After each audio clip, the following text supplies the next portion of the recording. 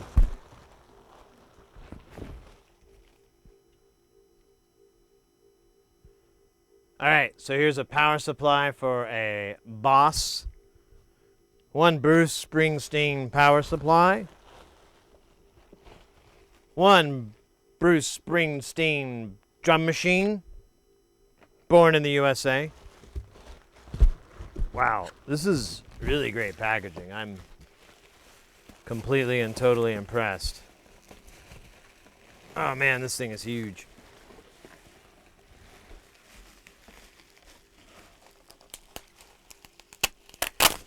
Ah, nice.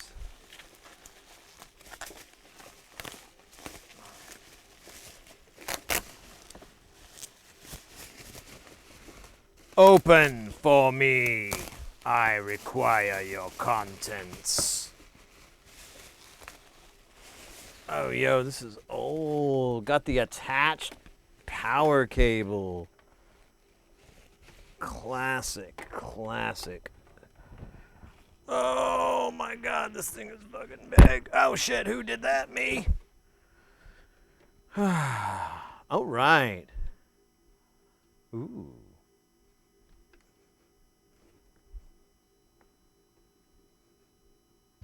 It's got a smell. I can't put my finger on it.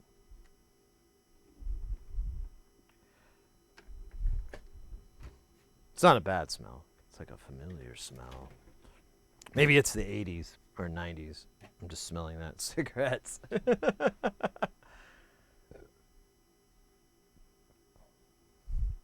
So we've got two guys here. Let me read what the client wrote again because I forgot it. So the Boss DR-660 has two issues. One is that that to get it to boot properly, you have to double tap the power button quickly. The other is that it freezes with an error message after a while. It's been a minute since I used it, but I think it only happens when being fed MIDI input. Just plugged it in and I'm letting it sit.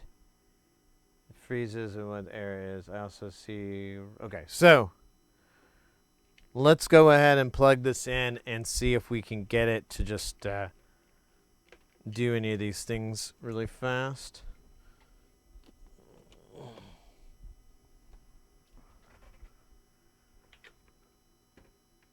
All right.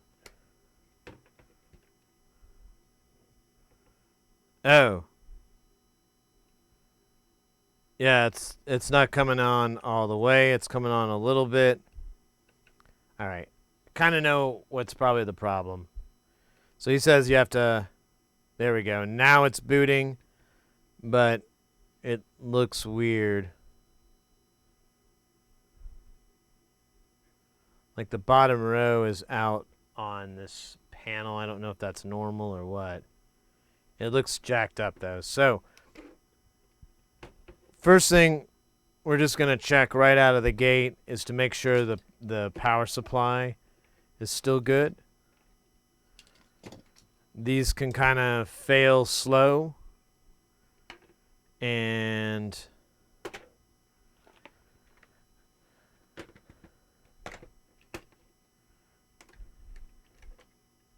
just like a helium addiction, can go from something very simple and small to a bigger and bigger problem. Month after month, just doing horrific things for more helium, more of that sweet, sweet, funny voice.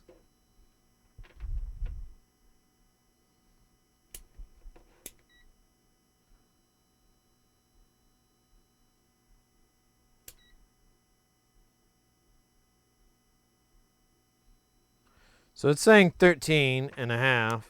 I believe this is a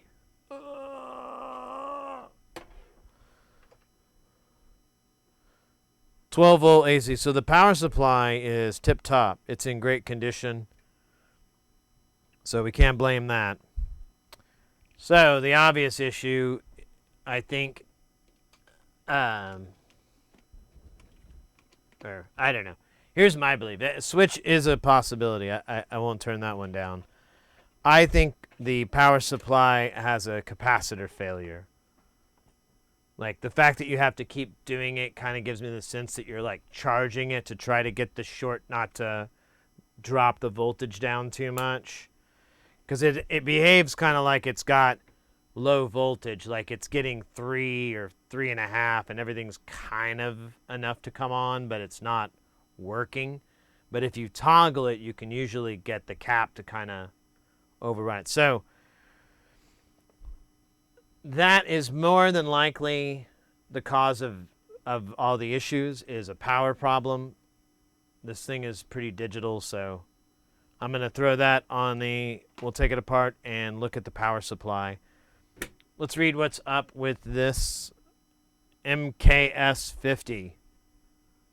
Also, the Roland MKS-50 rack mount, where most of the front panel buttons don't work.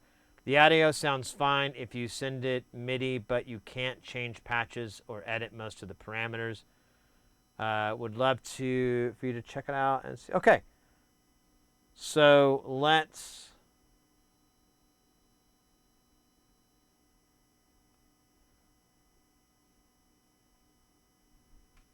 try that. Oh my God, it's good, Dr. Pepper. Okay, so let me get the juice nozzle here. Okay, we're unplugged or turned off at the moment. I'll bring it up to y'all. Here's my little wooden block. There it is.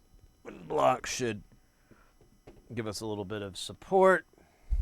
Scooch us over just a little bit more. All right. Ooh. Is that a vacuum? Oh, weird.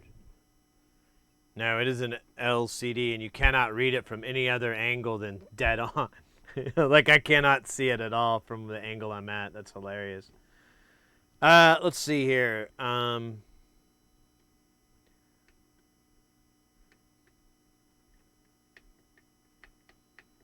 Okay, it looks like, yeah, we've got some dead buttons here. Oh, wait, look at that. I can kind of get it to work. Oh, you know what's...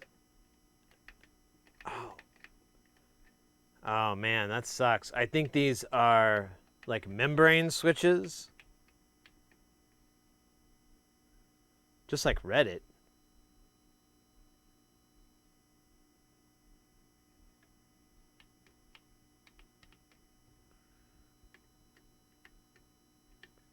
Yeah, either way, like... Oh, here, we gotta...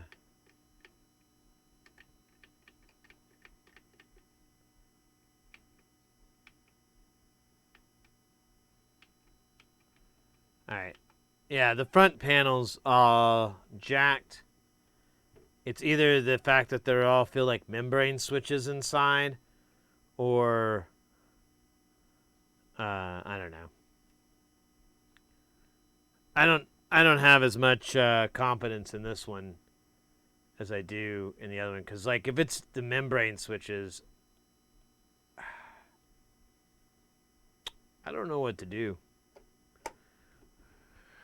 All right, well,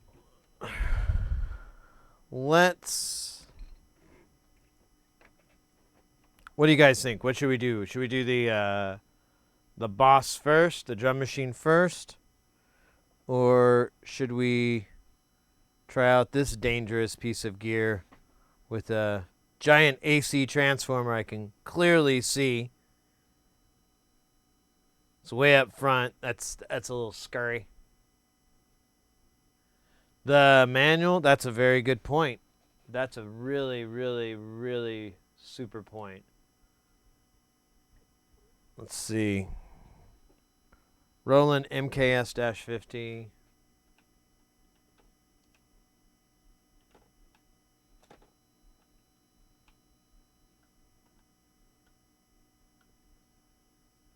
'50 service manual.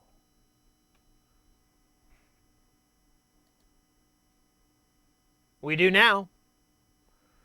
let's take a gander at its googlies. Enhance, magnify, increase. No, too much, too much, too much.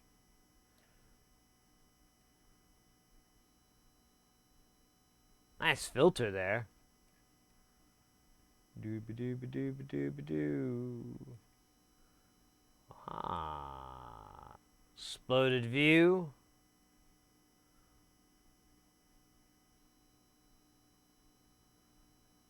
So what, is that a transformer? What the fuck is that giant thing?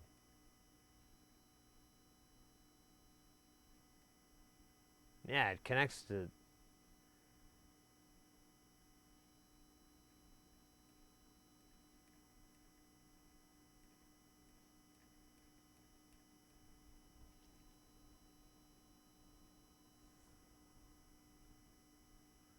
What does this button do? I don't think this rotates it.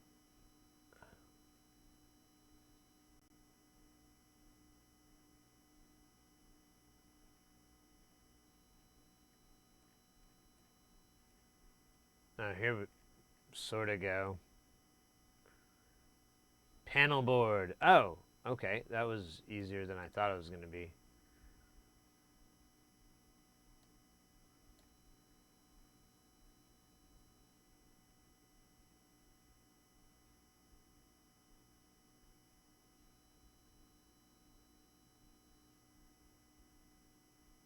This is just a matrix. Not the matrix. A matrix.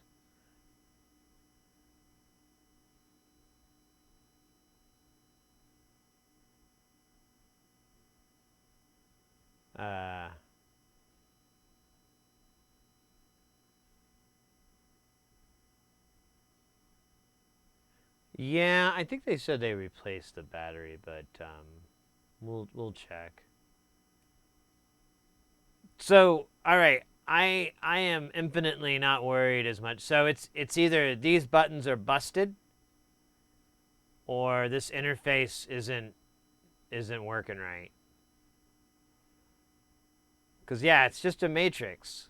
There's this run, and that run, and they go down in numbers.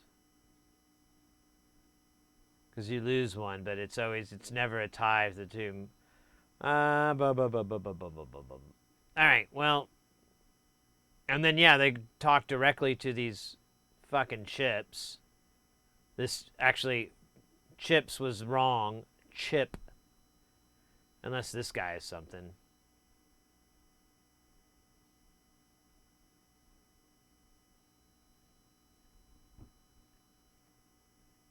Bada boom.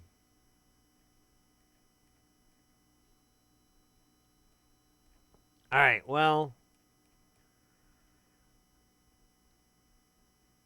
hopefully this can be something easily fixed. I've got a feeling that these switches are hopefully like little mechanical button switches, and we can just clean them if that's the issue, or I don't know. We'll figure it out. Yeah, I know, for Choose. It's just there's so many that are out. It's making me kind of think, and there's some that like should be out as well, like the other half of parameters. The parameter down works. Well, oh wait a minute. Those are labeled. We could maybe see if there's a pattern. God damn, I wish I could read this. It's just fucking... So parameter down, value down, so those are all in the same. Right? Oh, so that whole lower row, including tone. So they kind of work. This one doesn't. So this whole line could be down. But it's possible that this line here is the only one working. I don't know. We'll see. Yeah, they feel clicky. They don't feel like membranes. We'll find out. I like the idea of starting off with the drum machine first, because this should be a somewhat easy W, famous last words. Well, I have a really good idea of what I think is wrong with it, so we'll check that first and see what the power looks like out of it, and if it's not, it's not. Let me see. Did we already hear? Yeah, I thought so. So I should do.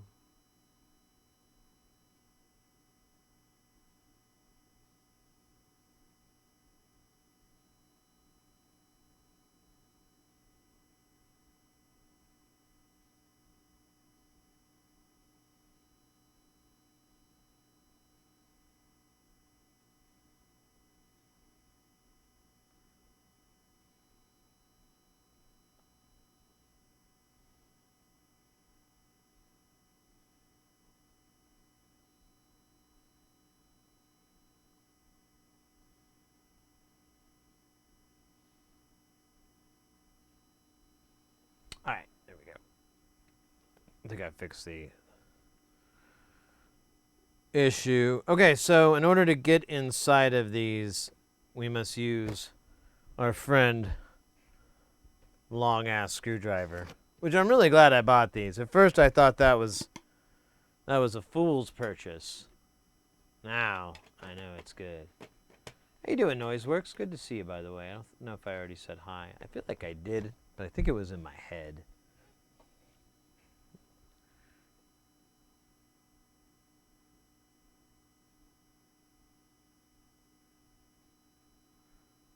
Out of 550 blamed you when the... You distort everything! What can I say? Governments hire me sometimes. Right, I'm going to throw these in the trash.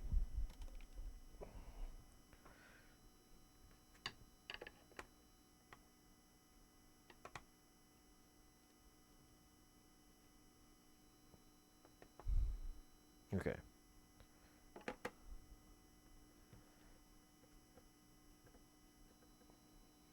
Too loud too often. Yeah, that's not really how that stuff works, but sure, whatever. I might need a smaller... Wait, are these security? The fuck is... No, it's just a regular fucking Phillips head. That's just... This keeps sliding out. Maybe I need a little bit stubbier. Do I have a stubby? Oh yeah, this one's a little... slightly more stubby. Oh!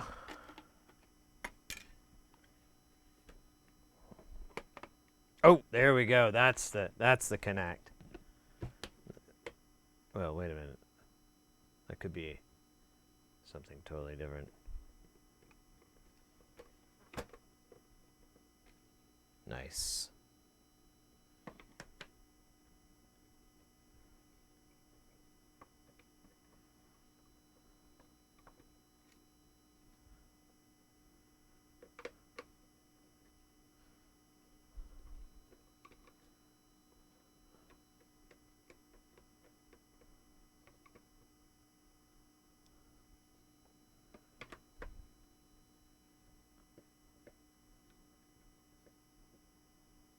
It was 97. Yeah. That almost sounds like a plausible thing back then. You know? We're like, well, you know, I don't know enough about electronics to argue otherwise. Seems pretty plausible. Don't turn shit up. My favorite was like, it's bad for electronics to turn it on and off from like a six-way or a power strip or whatever. That was my favorite misnomer. I still kind of laugh at that one every now and then. So I'm like, that just doesn't make any fucking sense. And it didn't then. You know, at the time I was like, I wanted to call bullshit, But I just didn't know. I had nothing to back it up.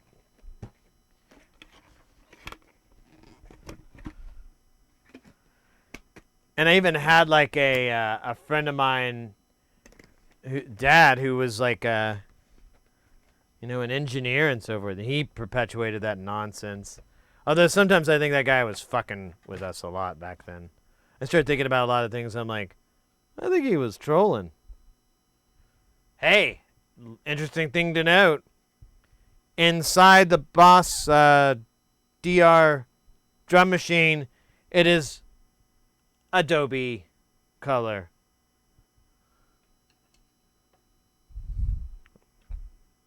Oh, this is nice. Does this part come loose? Oh, it does not. So what do I do?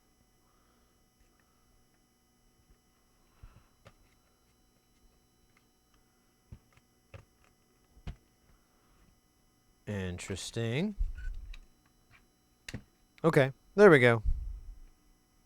Holy fuck. This is pretty cool, yo. Awesome. Let's mark these spots real quick.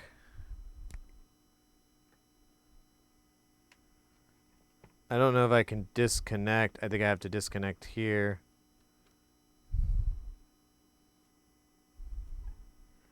This should be pretty hard to mess up, but I'd rather not be sorry. You know.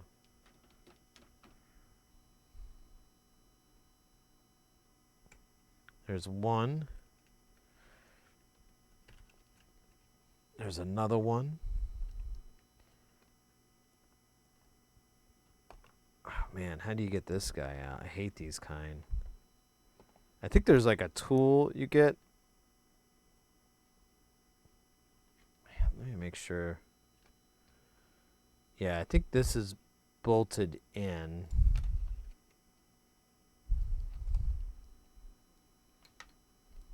Yeah.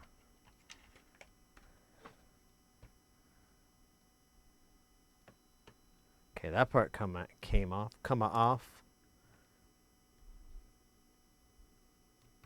Okay, that part came off. All right, we are. Oh, weird. This ferrite core is screwed onto the board. A noble idea, but somewhat insane. Okay, so now we've got this separated. We can power this thing up without worrying about killing any chips or anything like that. And then we can start putting load. We can put the board load back onto it. Slowly but surely. But first we got to figure out. So we've got our. Here, we'll zoom in a little bit here. So we've got our. We've got our two voltage regulators here. What are they? I didn't even look.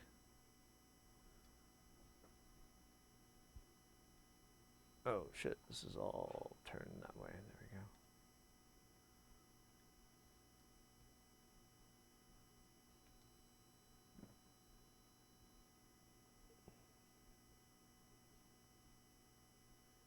Eight and 5. So we have an 8-volt lane and a 5-volt lane.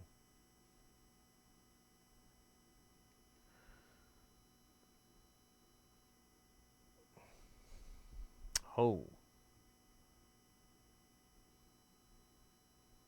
Those are our caps.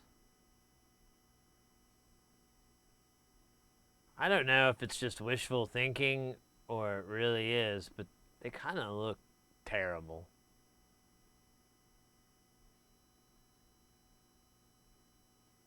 Before we even boot this thing up, we should take some measurements just to see what kind of numbers we're getting, because I think it's going to be pretty terrible.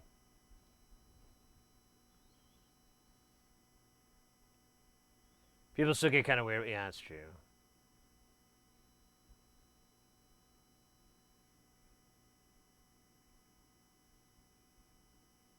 Yeah, it adds like an insulation for the field so that it doesn't get interference. And it does work for certain things. It basically, like the ferrite, as I understand it, helps reject. It acts like a rejection field. So whatever is inputted it from there creates the rejection. But I think it's also a part of best practices too.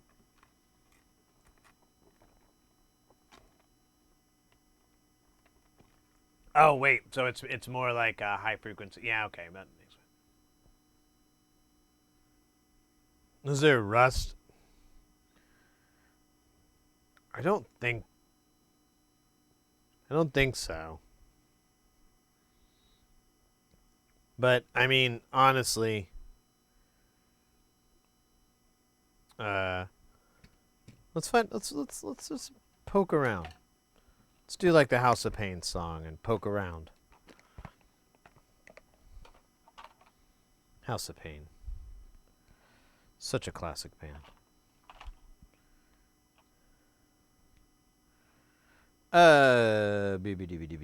So where is DCC? Okay, let's do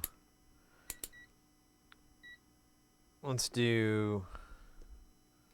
little probe in here. I'm going to put positive on ground, or I think this is ground. I don't know. I don't know what anything is anymore. Oh, you know what we could do? We could find out if it's ground by just touching another ground. In fact, why don't I just touch this ground since it's way more easy to do. All right, let's check these power guys here. Look at that. That's 0.6. That should be 0. 0.4. That's normal. 0.6. 0. 0.5. I think that's normal. It's kind of, I thought they would equal 1 or something, but I might have made that up to scare kids. There's a rectifier diode here.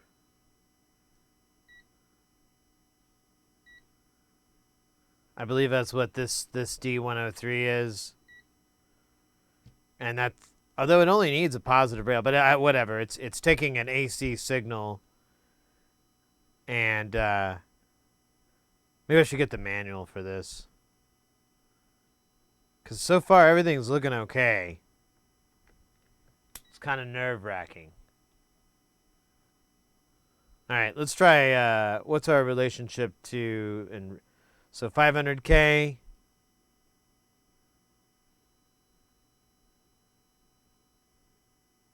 Oh. 2K. That's extraordinarily low. 500K, that's delicious. 6K climbing. All right, so yeah, let's see if I can find the manual to this thing, because I don't want to poke around in the dark. Do that enough in my personal life. But Boss DR-660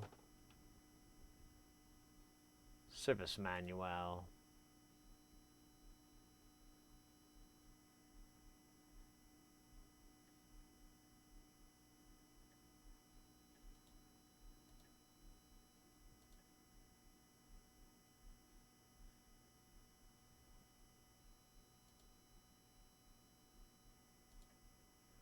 All right.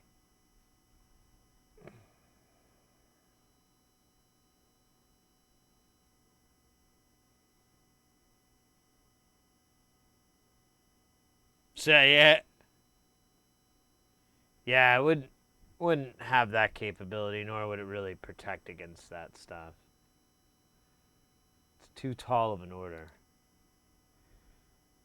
All right, who knows Japanese? Your time to shine has come. Nah, I'm kidding. It's in English. You could actually kind of learn Japanese at the same time by just comparing the two sides. Although pronunciation, honestly, is going to be a really big challenge in this. So good fucking luck.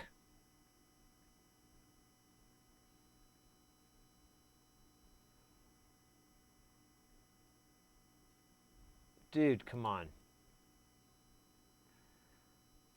Burp, burp, burp, burp, burp. All right, what is this the poison and the remedy? This is the main board. I don't think that's what we're looking for. We're looking for the other board, the jack board. Yes. Oh yeah, this is what I'm looking for. All right. Hey, look at that. I correctly identified a component just by looking at it and going, this is probably what it is. It's not a very good song, is that? I don't know. I'm working on it. You know, I got the Major General thing really blowing up. You know, I got my phone won't stop about that. So I'm like, you know, maybe I can segue into my true love, writing musical theater. No, I'm kidding. I hate musical theater. So, here's our deuter. It does create a negative pole. What does that go to?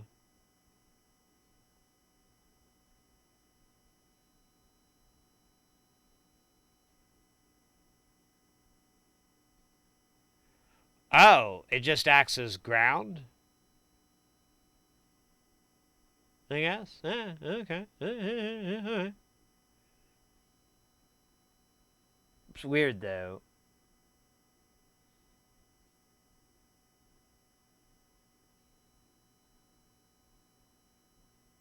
Or no, that's the ground. I don't...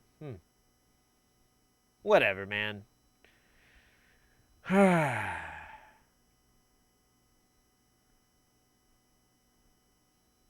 So I was having a weak pin on this side to ground. So we have C151 and C153.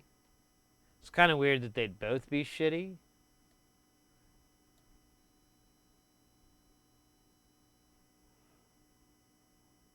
But you never know. I mean, things are crazy. Things are insane. Oh wait, that's not how you make this thing go away.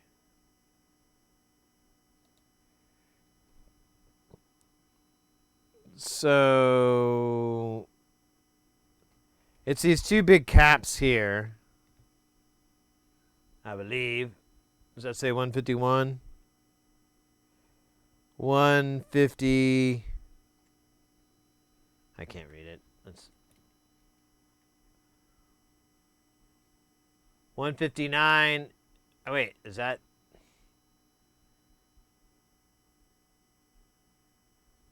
159? No. It's 153 and 151. So let's find those really quick.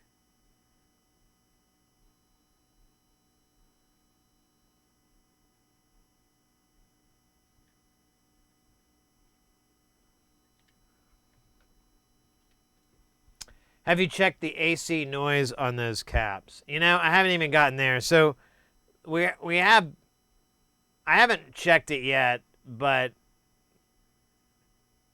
there's 153, right? Okay, so it's these two little guys here.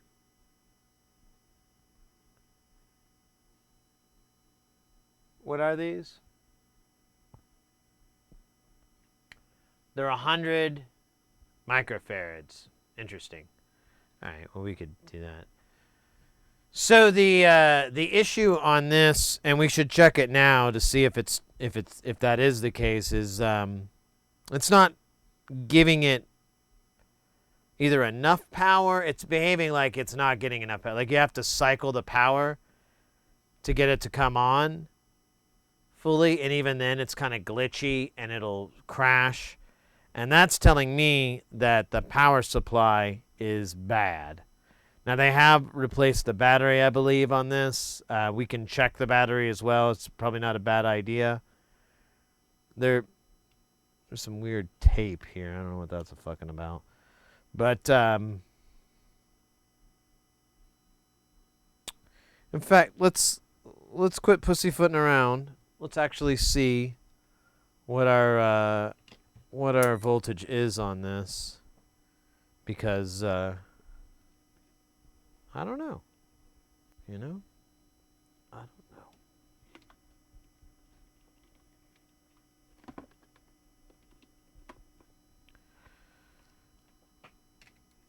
All right, it's off in this state. You can see that. I'm just going to put my probe there. I think that'll be fine. Power this on. So I've got 15 volts on the inlet and a solid 5 on the out. On this one, I've got 15 on the inlet and a solid 8 on the out. So I think I was wrong. The power does seem to be okay. Let's connect a few of these things and see if it still behaves this way with a load on it. Because right now, I mean, it is pushing these chips here. So there is a little bit of some load action here, but not the really cool kind.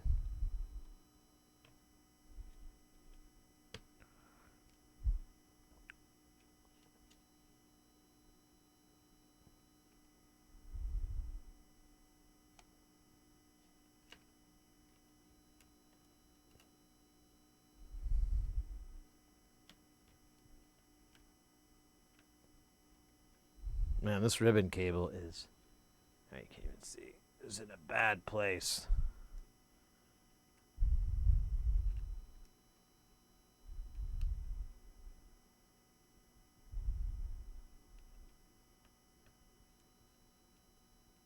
Okay.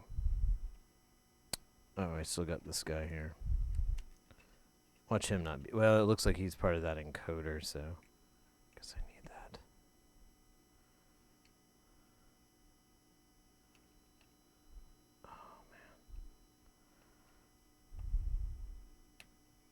Okay, so now we've got it set up. I can't really, we can kind of turn it on here. Yeah, there we go. Pull the camera up, you can kind of see what's going on here a little better.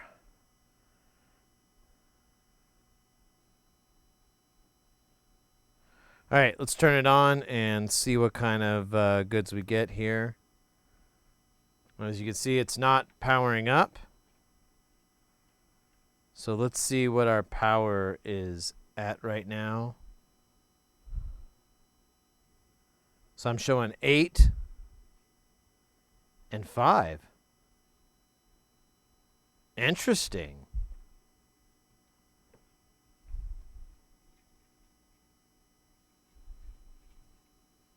Interesting.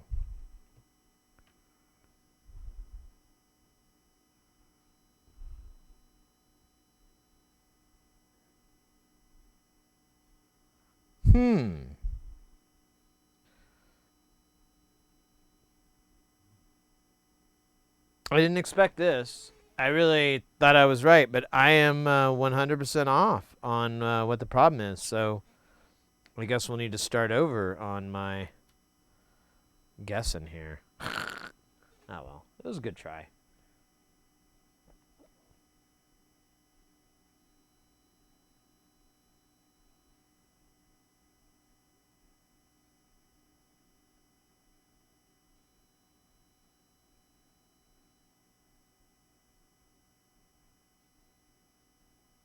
Well, these are technically the service manuals. They're not the user manuals, but, you know, somebody leaked it online.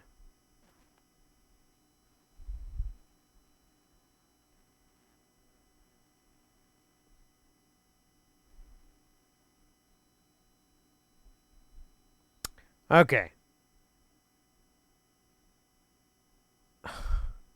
Man, this sucks. I really thought this was going to not be that difficult to figure out. I thought it was going to be really obvious. Because, I mean...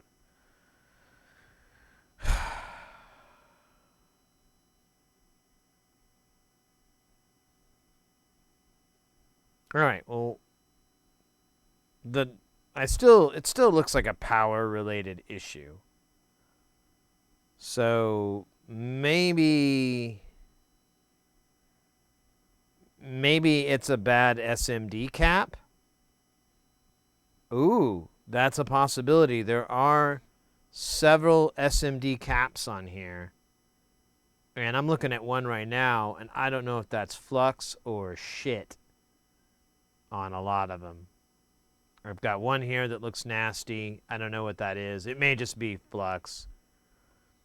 That one looks okay-ish. That one looks kind of nasty on one side.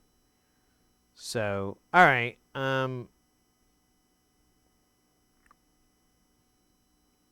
What we can do, let's check this battery, make sure this guy is all good in the hood. He's really hard to take out and put in, so I don't know if anybody's ever done it, because you have to take the whole damn thing apart. That's so cool. They were like, hey, let's make it so they have to take the whole damn thing apart. It'll be funny. In fact, are these, okay, I think I found battery test point here.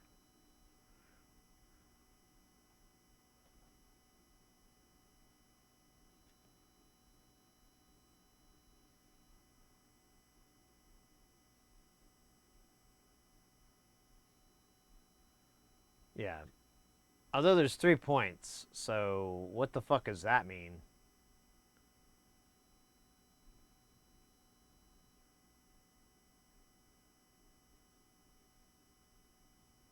Damn it. I thought I found something really easy, and I was like, oh, cool, test points. I didn't see the third. All right, well, whatever, man. Let's just see what we get. There's got to be some sort of voltage that comes out of this. That's nothing. It says like negative 0.06.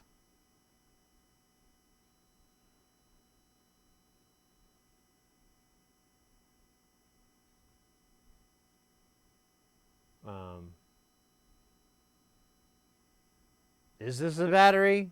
Test points? It's saying the battery's dead. I don't even think that's possible, that it could be truly, truly dead.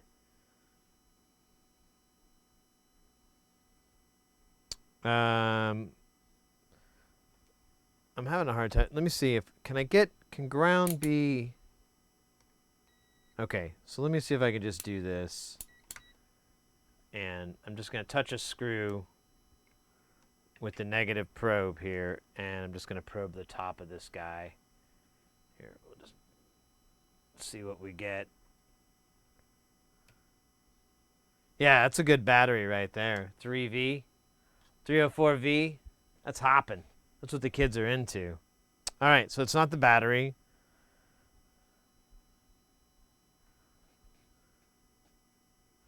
I'm going to go back to capacitor issue. But the problem is, we should see, if there is some sort of short, we should see a drag. We should see a pull down on the on that power rail if it's a short like that. I don't think that's what's going on. Let me think for a second here. What the fuck could do this? Because I thought it was power, but now I'm like, I don't even know. Is anything getting hot? There you go. Good idea. Good check. Let's do that. Let's get the predator vision going.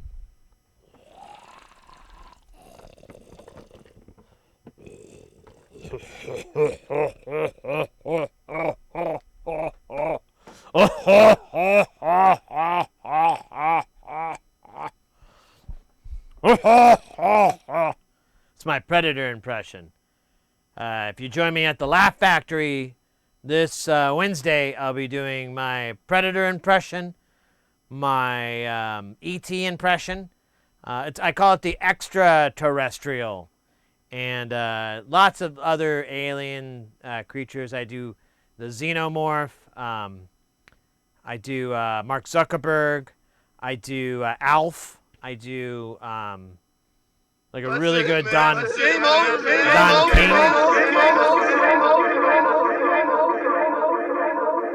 For the Don King fans out there, I don't know how many of you are. All right, is it on? It's on now.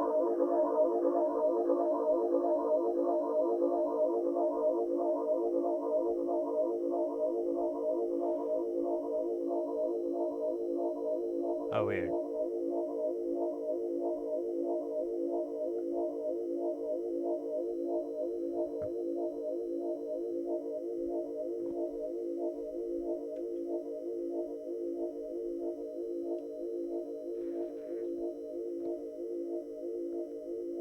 Okay, this Roland chip is a little warm.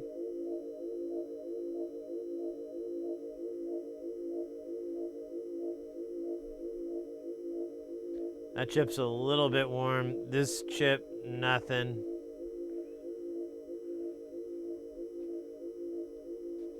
Yeah, everything else is cold. On the power supply side, we've got our 5-volt pretty hot. And our rectifier pretty warm, but it's nothing out of spec. 60C is kind of hot, I guess. Oh wait, that resistor, which is supposed to get hot. It's kind of funny that the one next to it.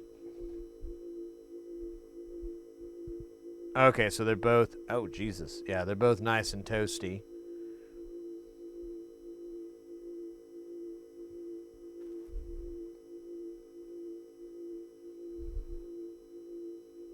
So that's the only thing, which is a little sus, but I don't know if it really means shit.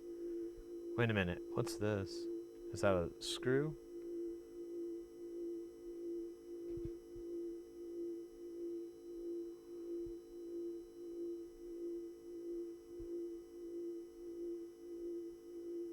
Yeah, it's a screw.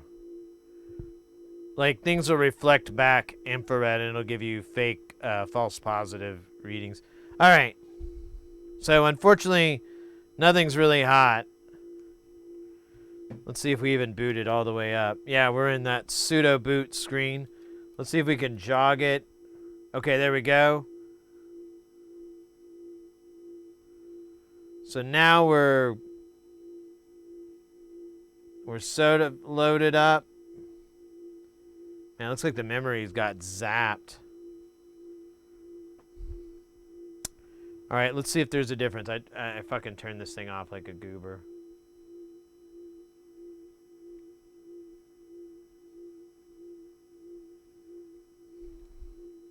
Well, it's more than a display. Like, the whole thing won't boot up. But I'm with you. We'll look at the diagram. It looks like I think this chip over here is the display controller. Oh, hey. Now that we're booted up, this thing is fully warm. And really, we don't have much of a difference. Like, all this other stuff is the same temperature, but this is all the way hot. So, let's study this chip a little bit, you know? Chip study. Or let's just study this whole goddamn circuit. Let me make this a little bigger.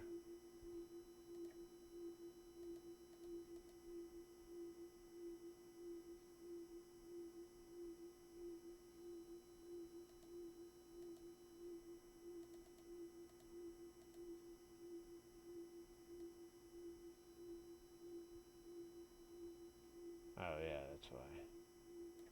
All right, whatever. Blah, blah, blah, blah, blah, blah, blah.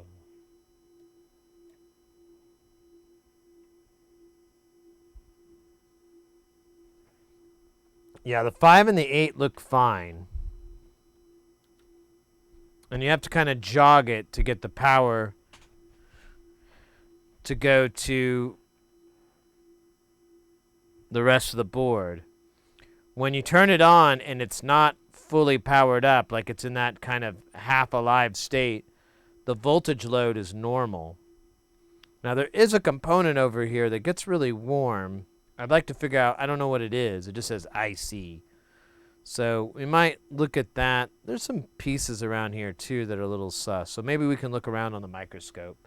But I'd like to try to know what the fuck I'm dealing with here, because this is a lot. So is that the whole power supply? We have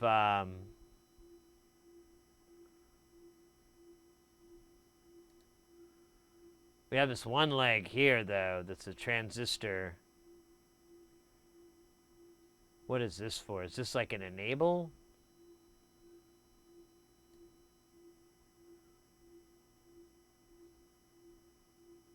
These are 1/4-inch jacks. Oh, is it like a pop protection?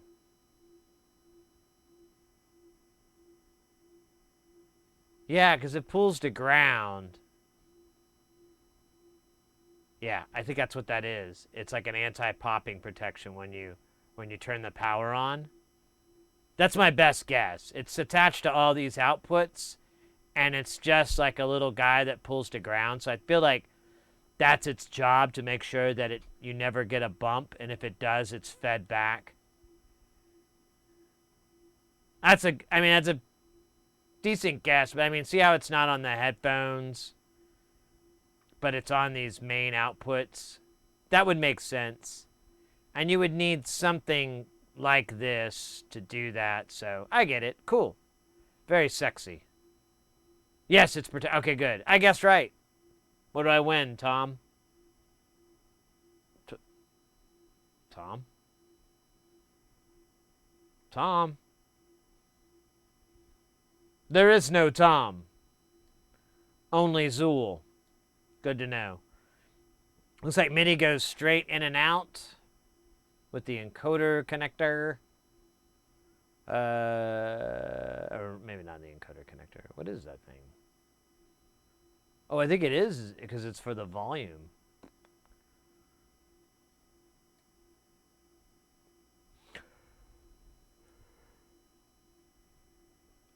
And then this is the outputs. Okay. So let's go to the main board here. Zoom out a little bit here. Jesus Christ. All right.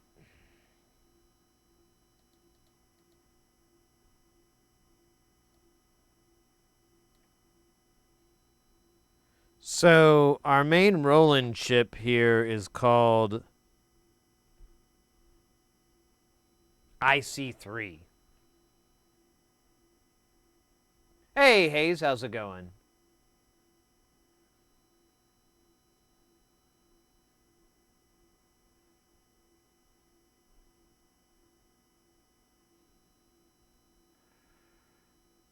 Is this it? It says IC14.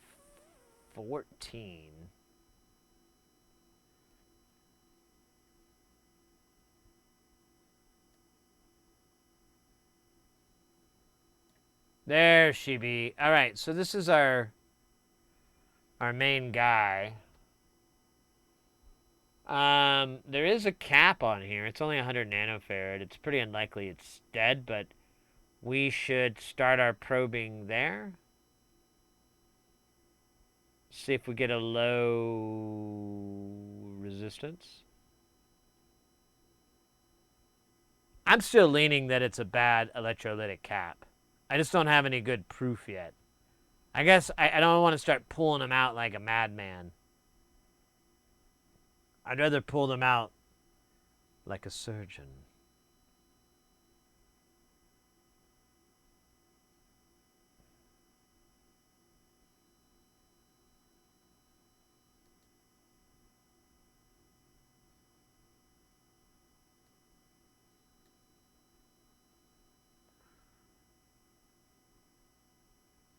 Man, is there like a an explanation of this chip at all?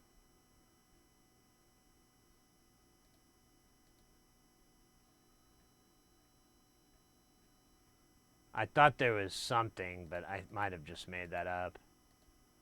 Like, I'd like to know what the pens... fuck. Nope.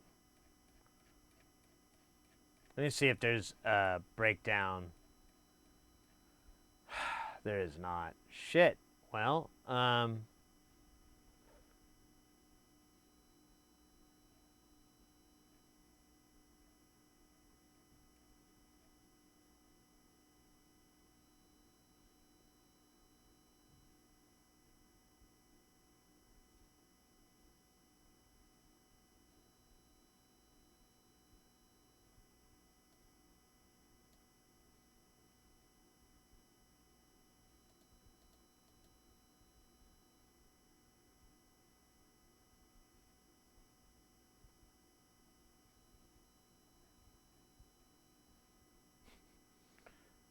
I'm trying to learn Japanese here.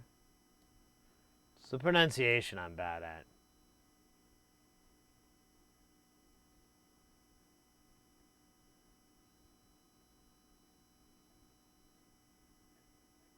Alright, these troubleshooting tips were absolutely worthless to me. I feel a little bit dumber, in fact, for using them.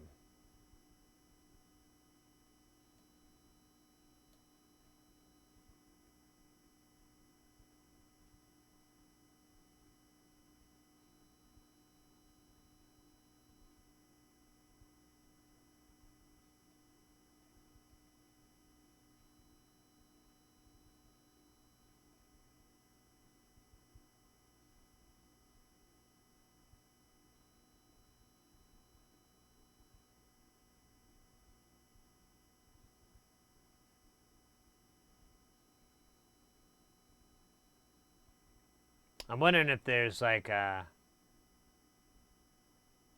reset, like initialization that you were supposed to do or something. But nope, not according to this. According to this,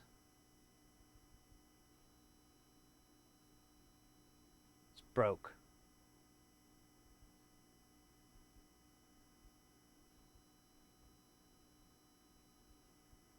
Alright, so let's go back to... Man, there's no explanation of this chip, though.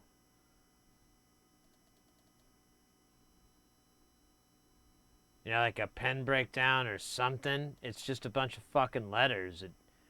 I mean, I can kind of, I guess, you know, like those are addresses. Great. Those are not addresses. These are EAs. They're fans of electronic arts. These are EDs. They have erectile dysfunction. Why would anyone do any of this? This is a terrible idea. And then, yeah, mysteries. These are just numbers. Western Digital. Washington.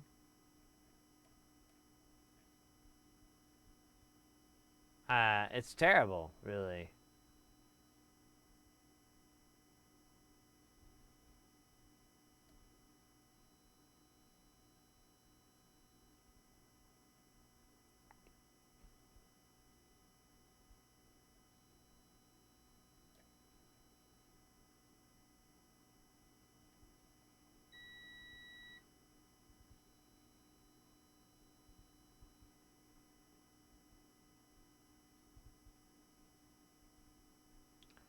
Be sure to back up information. Press utility to display utility. To use the ink deck button to select init all. Alright, we could try that because you'd be surprised how often that actually will fix stuff, especially if you've done a battery replacement. So I'm going to turn it on. I'm going to jog it on. There we go.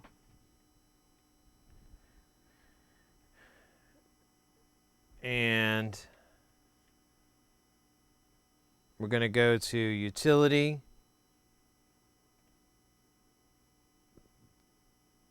Init all.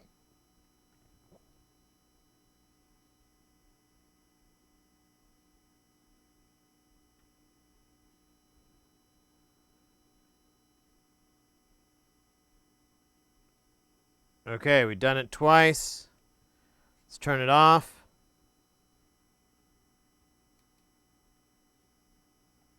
Nah, same problem.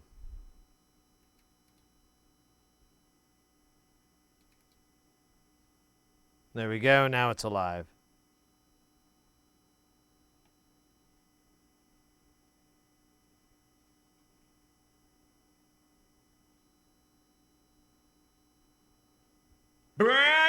Although, I will say, now we're not having all the errors that we did before.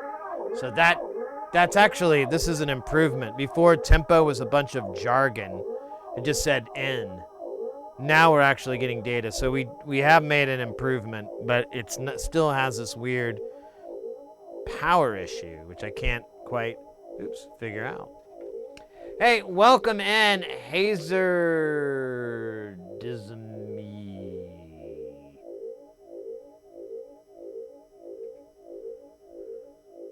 Hope you're doing well. All right, let's. I don't know.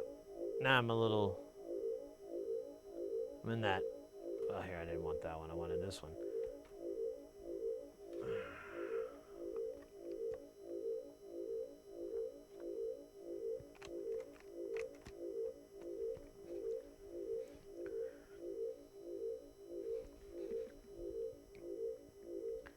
Client says it crashes. I wonder, isn't there like a demo song in here?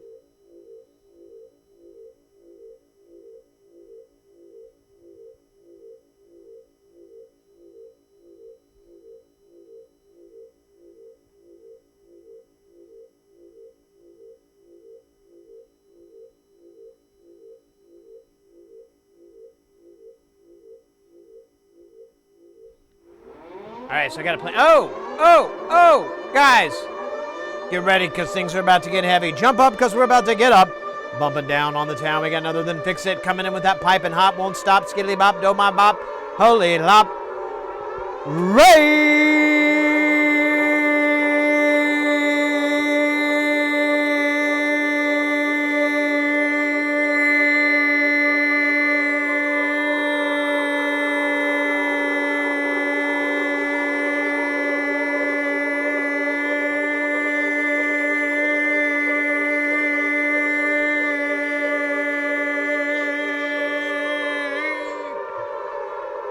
Let's go. Oh my goodness. Oh my God. Fix-It 42 in the house. Welcome in, welcome in.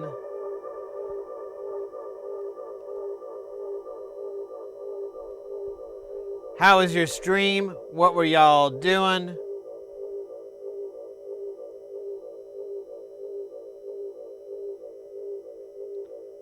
Pull up your channel here. Says building an old laptop. Rebuilding an old laptop. Oh, hey, I'm not following you. Let me fix that. Now I'm following. Nice. Nice.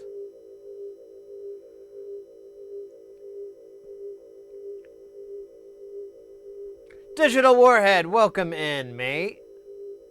Fix-It 42, thank you so much for the raid. How did it go? How far did you get?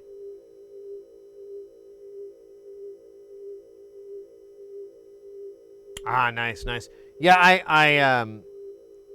got Mrs. Heresy a couple months ago, like a new PC. We built one for her and everything, and we took our old laptop, and the screen broke, and I kind of I fixed it so that you just connect an external monitor, and I was trying to get all the data off of it, and I was like, man, this thing isn't that bad. I was like, man, I wonder if there's a way I could get it, to act like a little low power node of some sort, but I don't know. It's like 2016. It's a little old. It may need to go the way of old Yeller. or something. I don't know. I haven't decided.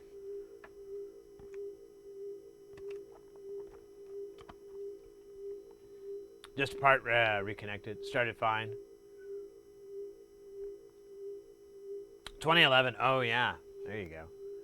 Well, welcome in. We're working on. We just got some new stuff here to work on, and we're troubleshooting it now. We've got the Boss Dr. Rhythm DR-660. No association with Dr. Disrespect. This is a different medical field. Dr. Rhythm. Cannot stress that enough. Really. Kind of want to make sure that's clear. Dr. Rhythm, no association.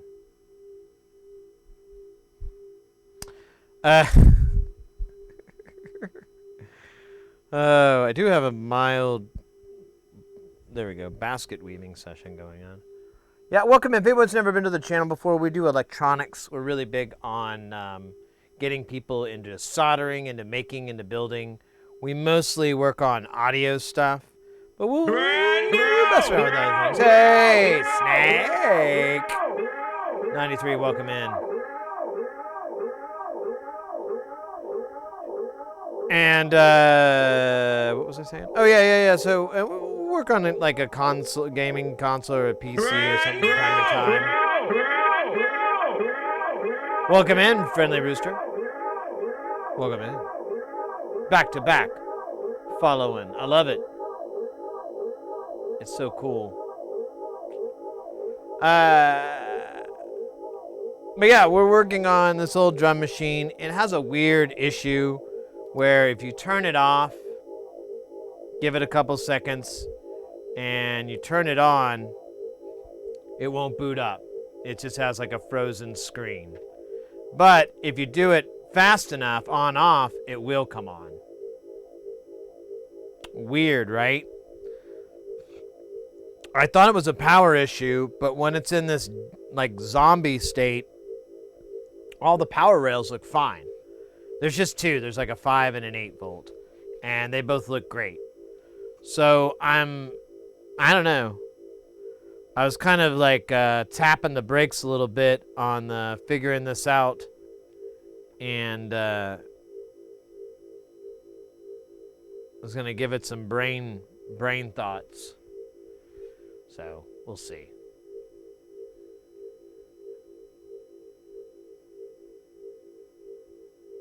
Hey, Holden, how you doing?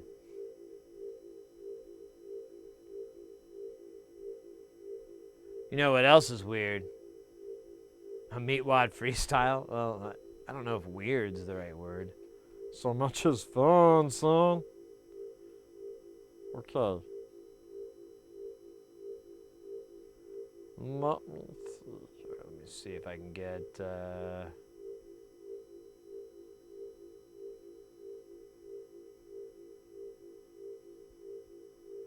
Wait a minute, did it go away? Oh, man. Oh.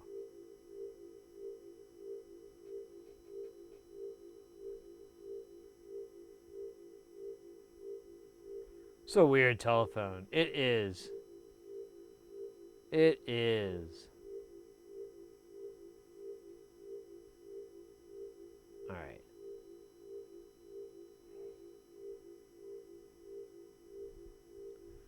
Let's see if I can do this.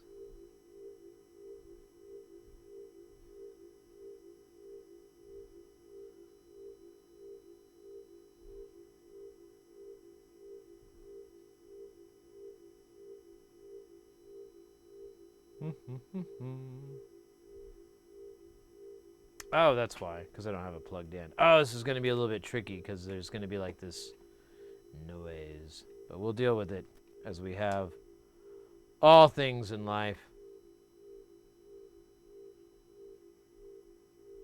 Oh, you're not going to full screen, you son of a bitch? All right, eat shit and die. There we go, sort of. Let me...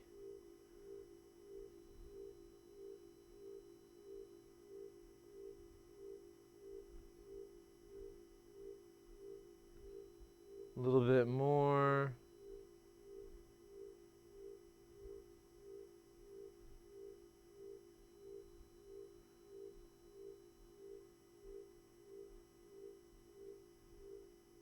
Just a little tiny bit, and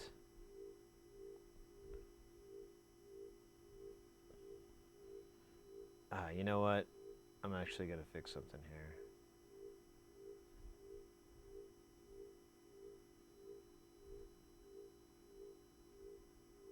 Scheiße.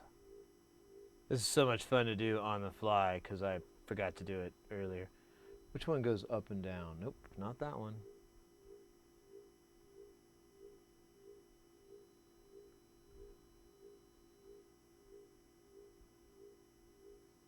All right, there we go. Now, let's get the music part ready because there's like 2 parts to this.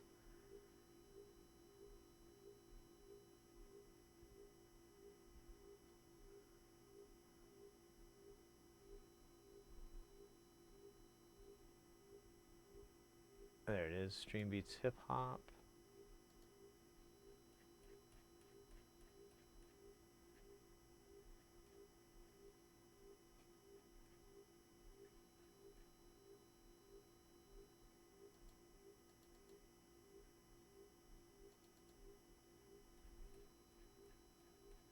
There's some newer ones.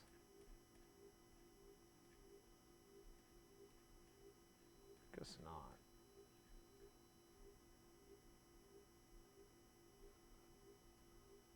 All right. Let me get rid of, oh yeah, it's gone. All right.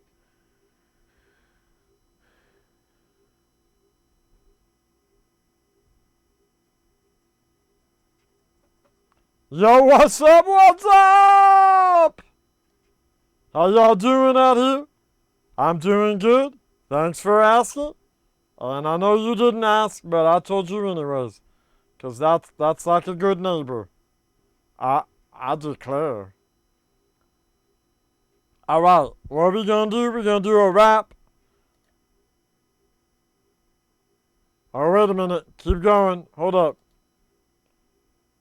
I guess we're gonna do it this way. Uh.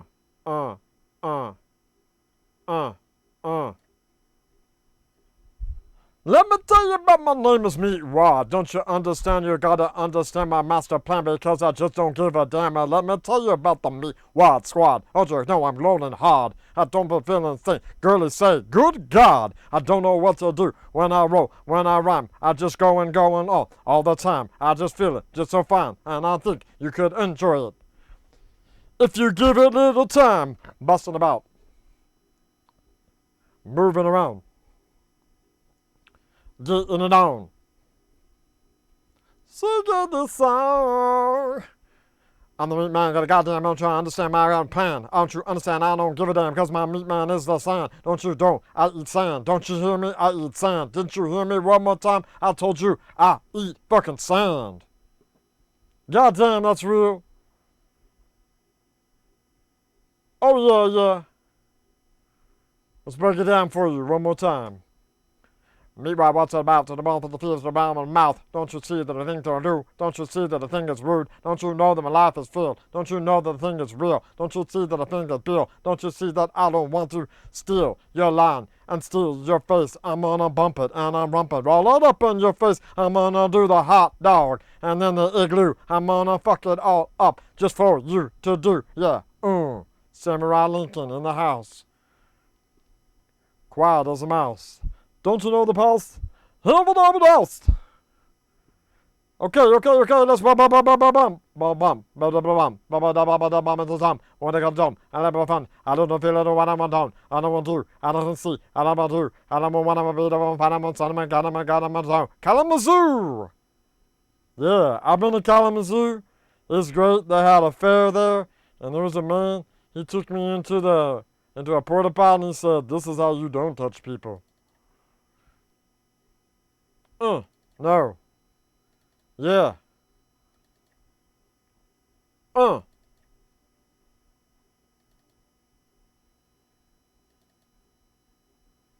Oh yeah, break it down. Yeah, this is real. 2024, July shit.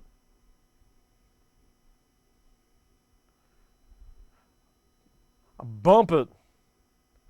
Thumping. Don't you know I'm feeling this something between us? It's the meat. Venus. I can't say it, don't want to say it, but I'm gonna tell you what I'm gonna do, what I'm gonna say, what I wanna want, what I wanna love you.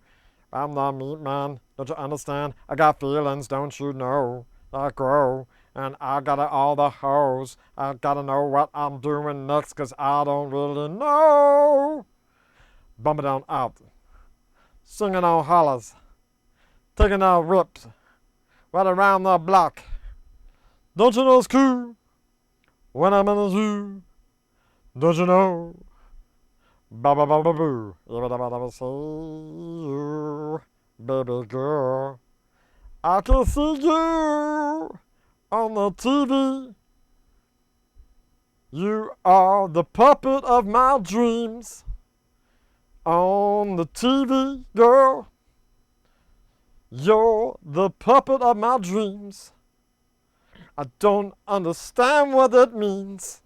No, no, no, but I know that I really want to stick my hand inside of you.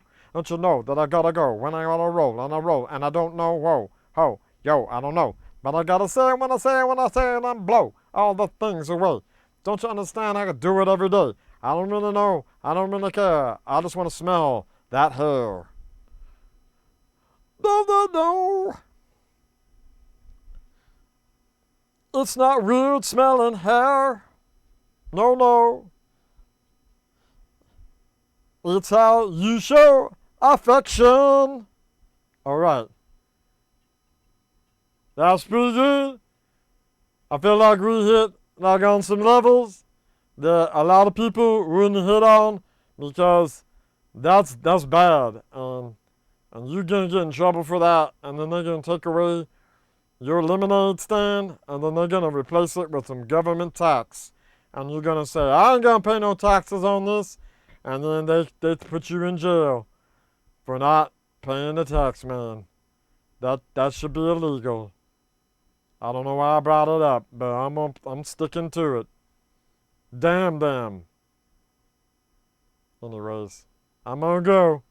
Remember to always wipe your butt.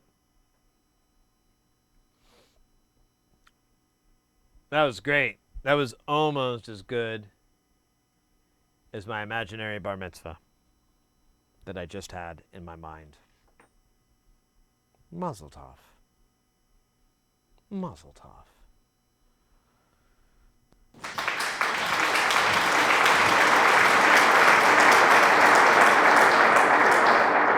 That's old Nicky Cage right over there next to Jackie Nicholson. The Cage and the Nicholson. Not just a great book, but also a great love story. Okay.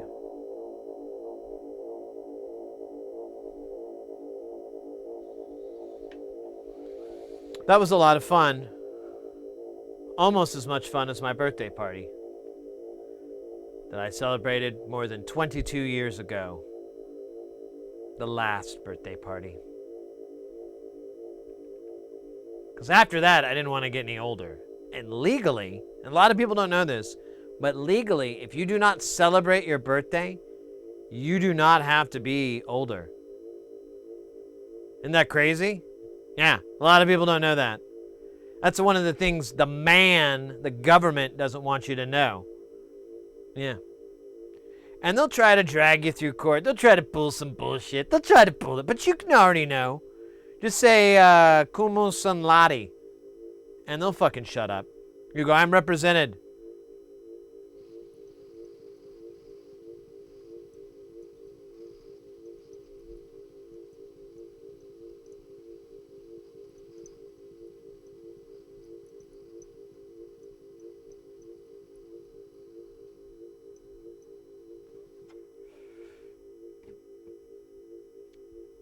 Lion from Zion!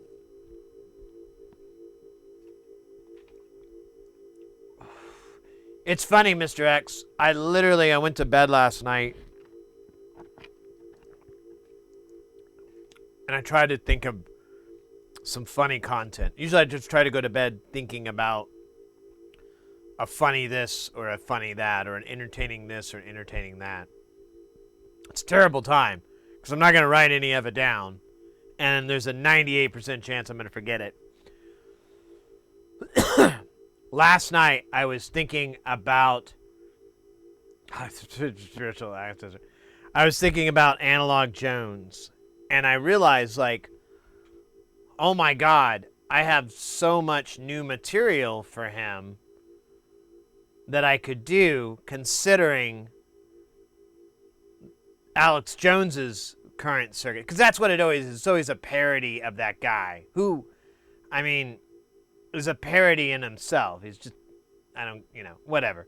But I thought that'd be really funny to be like, all right, we're going to have to shut down, folks. They're taking our money. I don't have anything except these documents. I have the papers, folks. It's true. 9/11 was an inside job. There, I said it. It's out there.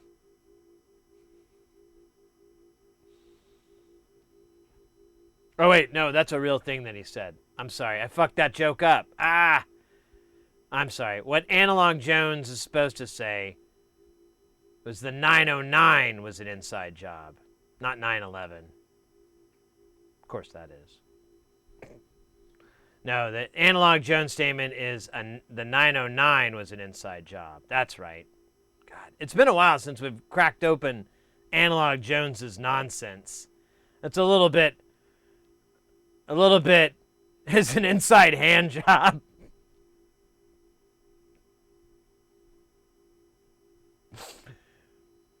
You know, wouldn't that be like, there's a joke there. I don't really feel like getting into it, but you could totally, yeah. Normal pilots are flying and they're like, hey Tom, you want to check out this trick? What do you mean? Co-pilot, check this out. Oh. Feels good. Oh, watch out! No, okay. Anyways, that was a very terrible joke. Maybe we'll stick back to classic synthesizer jokes.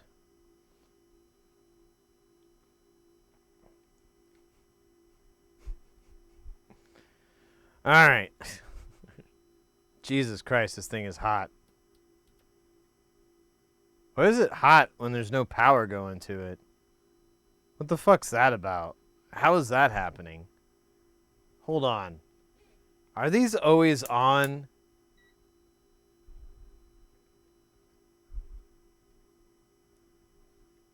Ugh.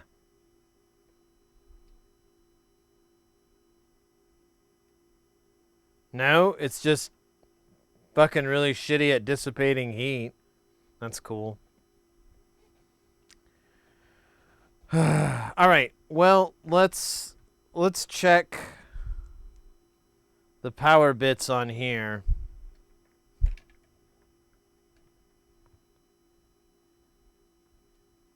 Give me the pancake effect. Sounds sexy. Rawr. You giving me, girl, you giving me the pancake effect. I can't feel myself erect inside. I keep hitting the wrong button.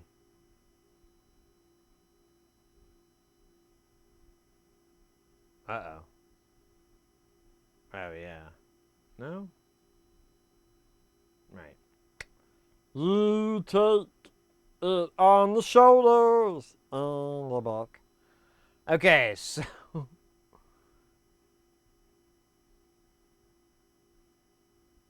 So, one I see that was getting really warm, I just want to know what the hell it does, is IC 5.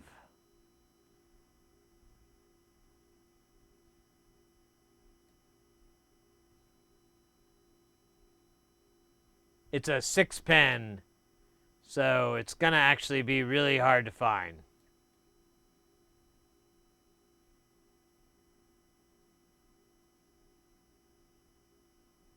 What did I say again? I said IC5.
What is going on?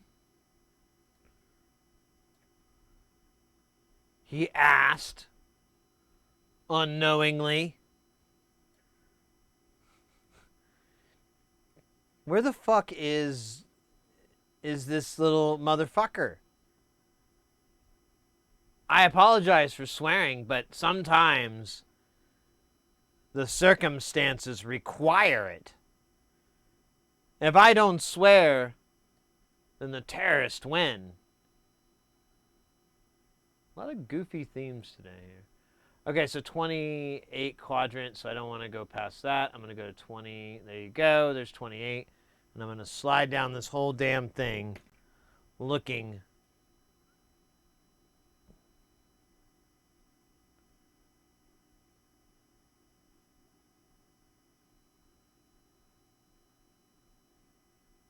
For IC5. Oh, wait. Oh, that's 7 and 9. That's a good try.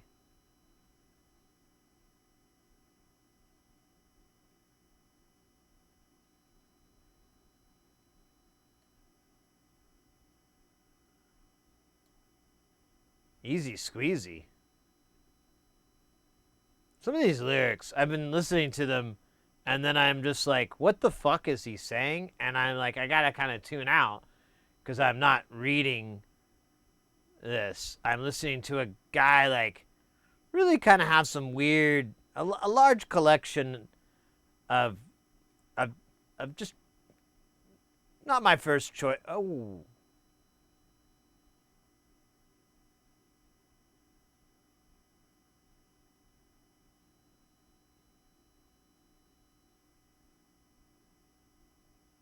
Oh, there's another 5-volt power source, you don't say. I did not see that. There is a 5D. Oh. Okay, is it made on this board? I wasn't even looking at what these guys did. I don't think so.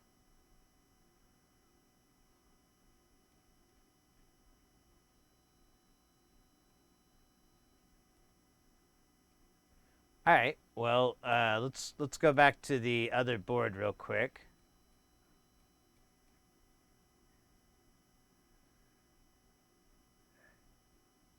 Okay, so there is a 5D. Oh.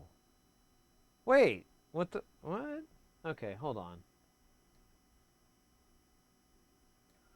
Oh. Okay. A little embarrassing. Not as embarrassing as shitting oneself, though, but I didn't really read this very carefully. There's a lot of other voltages going on here, dog. We got 8. We got 4. We got 5D. We've got 5 plus. And now we have a lot of other things we could actually check, because if like any of this shit here is busted, what is it? So how is it? Oh, it's dividing it. Yeah, okay. I would put the resistor that, well, whatever, it doesn't matter. Because it's 5K. Okay, that makes sense. So just because we're getting a nice solid 8 and a nice 5 out of here, if this coil, I think that's what this is, if these coils are damaged, we'll get some jankiness out of it. And they do die. Like they're heat sensitive, and this is a heat intensive area. All right, I feel good. What the fuck is L? I mean, is this just a ground that it made? Oh, it's digital ground. My bad. It's digital underground. The Humpty Dance is a chance for doing the hump. Sexy baby. All right.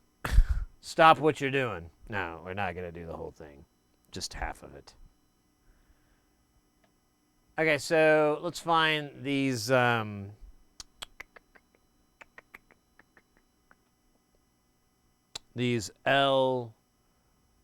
113, 110. Let's find this this R142. I think this is going to answer a lot of questions, and it's also going to help us learn a lot more about ourselves and about how to love and how to start trusting vegetables again and how to let go of seafood.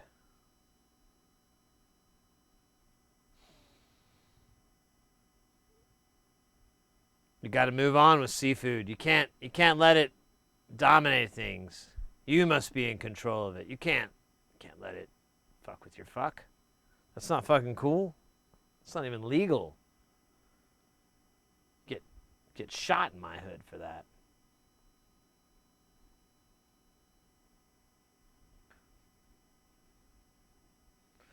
All right, so God, I don't know what's up, guys. I'm just in a weird mood today. I think it's because I'm all mad I didn't figure this out in 5 minutes. And I'm like, curse you. But I think we're close. Or at least can rule something out, you know? Which is, you know, I think that's what Tears for Fears really taught us. Aside from everybody wanting to rule the world, they also wanted to fix electronics. That's a subtext a lot of people don't get in that song. It's in the guitar part, that doo doo doo doo doo doo doo doo doo doo. It's, you know, it's like a little circuit.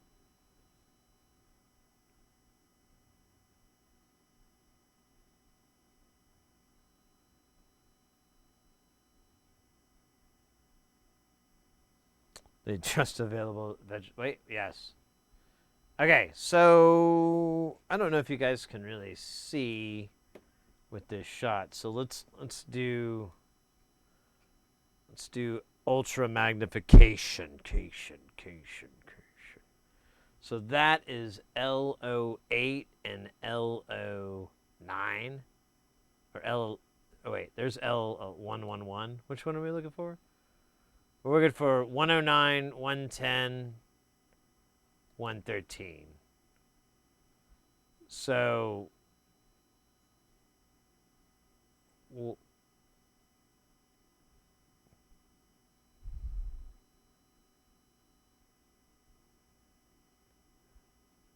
I haven't seen any like this before. The two-piece, the two axial. That's new to me. It's wild.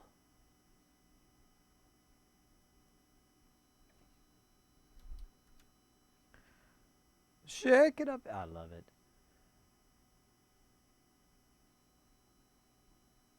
All right. I just realized this does me no good. I can't get underneath these things. Wait, LO9, what was the other one? L10. So yeah, I could test the middle? I don't even know what the fuck I'm supposed to get there. That's like weird. That's weird stuff, man. I'm gonna hit, what am I doing actually? Oh yeah, I'm gonna turn it on. And I'm gonna get a screen hang. And then we're gonna read the voltage from this in-between pin, which seems stupid, but I'm just curious what I get. Yeah, I'm showing negative 0.72, and then the other one negative 0.6. Yeah, I don't know what that fucking means. Let me find another test point that we can pull from. Oh shit, that's it. Damn it.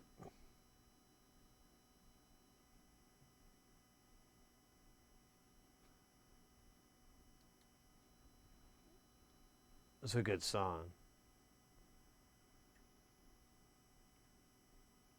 Okay, so these are all three of those guys. You know what? Out of straight up curiosity, let me do the pulsing, the power pulse.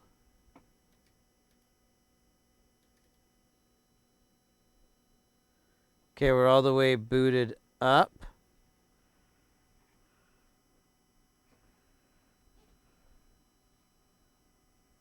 Let me see if I get Dracula's soul, brother.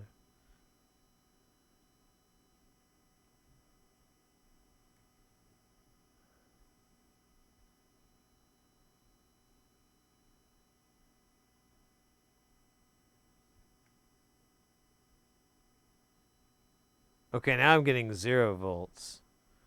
Okay.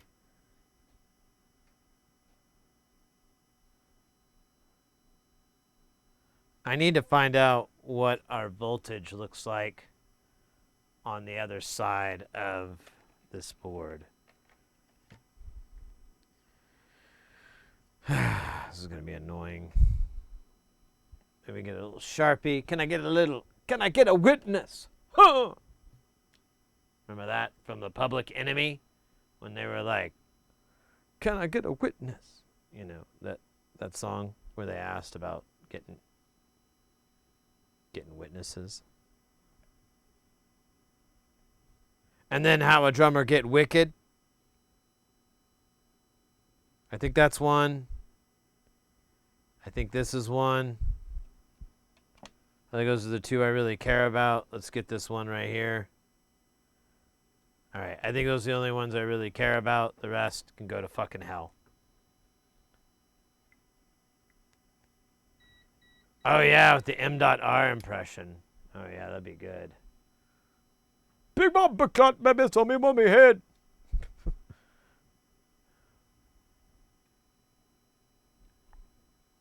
All right. Okay, here it is in dead mode. It's not going to boot up properly. It's not booted up properly. We're going to check these coils here. So on one side, showing 0 volts, and on the other side, I'm showing... That doesn't make any fucking sense. No, that doesn't make sense. Let's make sure our voltages are coming out of these pins. 9, 5.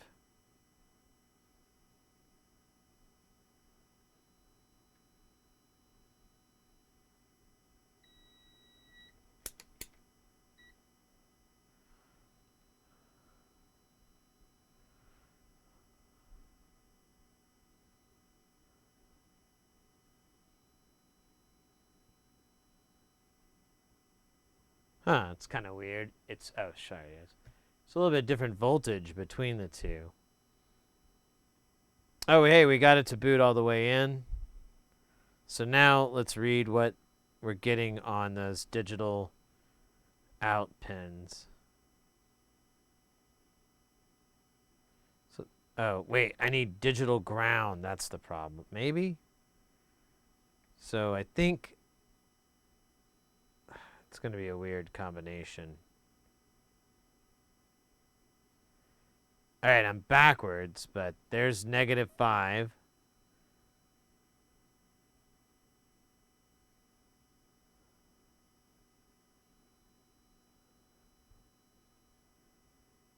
Okay.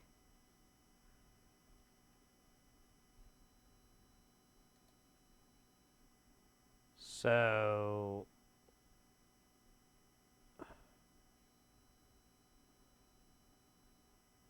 I think as these.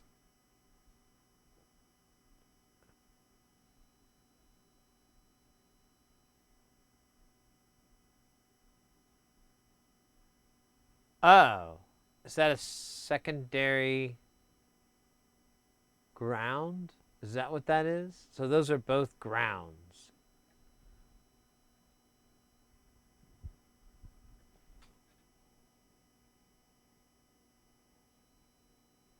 Interesting. Okay.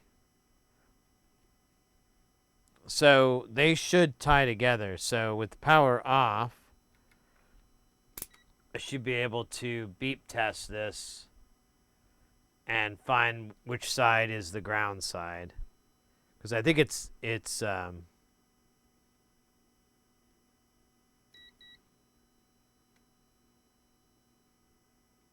okay, neither of them. What the fuck? It made it look like, okay, maybe I got these numbers wrong. So this one's 113. Oops. And that is going to be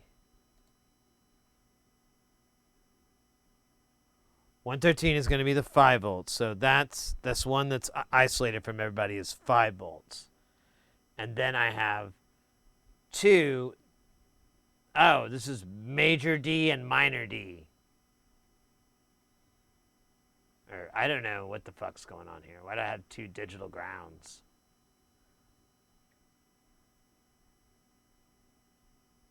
You know? Like I don't get what it's for. I don't really care though. Fuck it. So we just need to make sure the major D, which is LO9, which is the one that's furthest away,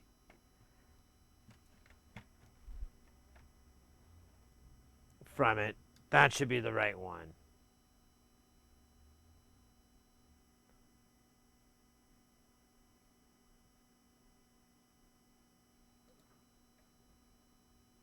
All right. So I should get, let me do diode mode. I should get a beep. Okay. So I believe this is ground. Because, okay, so this is digital ground. This plate here. I'm pretty sure. The other side here, how can we verify it? Because the other side would be attached.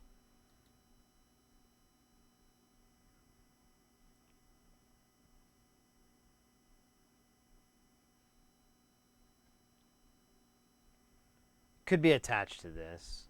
There's really not a way to tell, is there? Well, we did get a beep, and we didn't get it the other way, so I'll just work off that guess for now. Oh, you know what? It's in front of the... Check this. I just realized it. It's in front of the MIDI in and out. So I think that's D. Oh.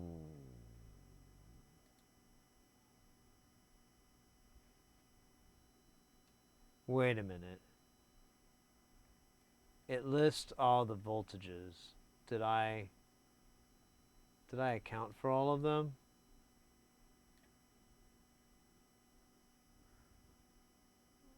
Eight volt, 5 volt, 4 volt, 5 volt, analog ground, digital ground for DA converter.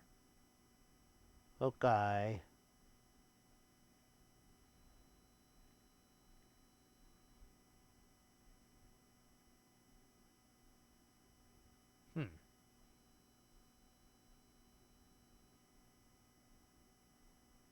So that might be the ground I'm attached to, which is the regular ground. I don't want that. I want the other side. So I think that's going to be...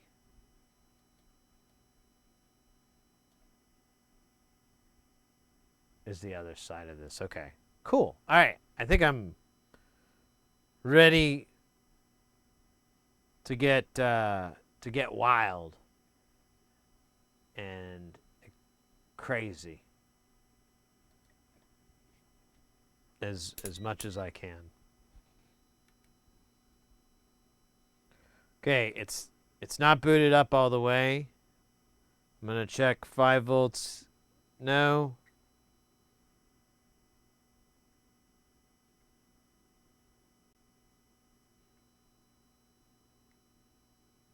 There's 5V on this side. Oh, there's 5V as well. So it's not the 5 volt. It's not getting pulled down. It's identical values on both sides. Let me see if I get a reading from here. Yeah. Okay, so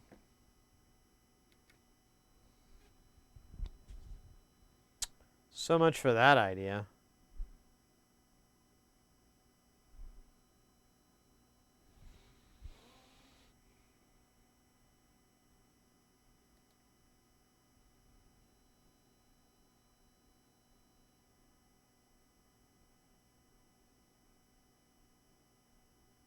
Brand new! Humongous. Welcome into the channel.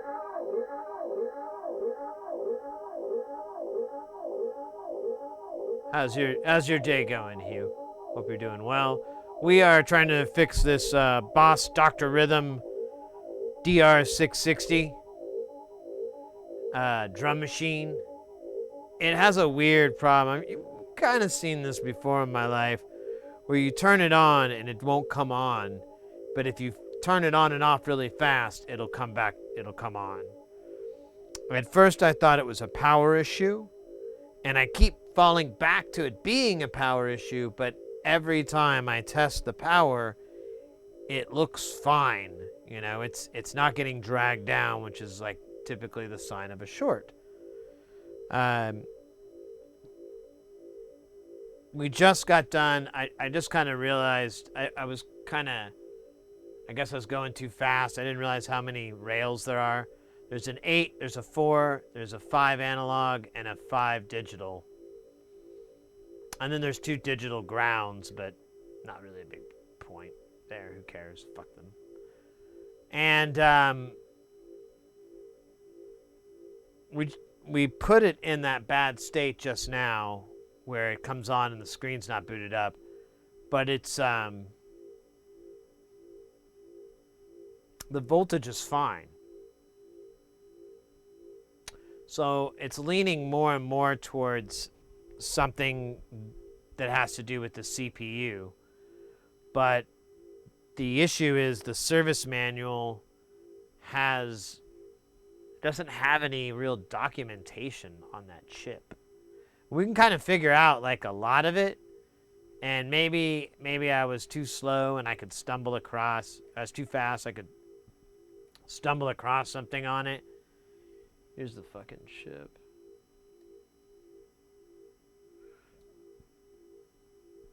Like,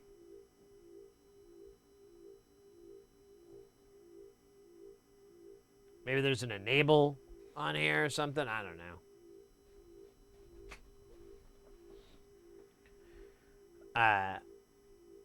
I kind of feel like this is where I need to focus next. It's kind of a long shot, though. I really don't feel confident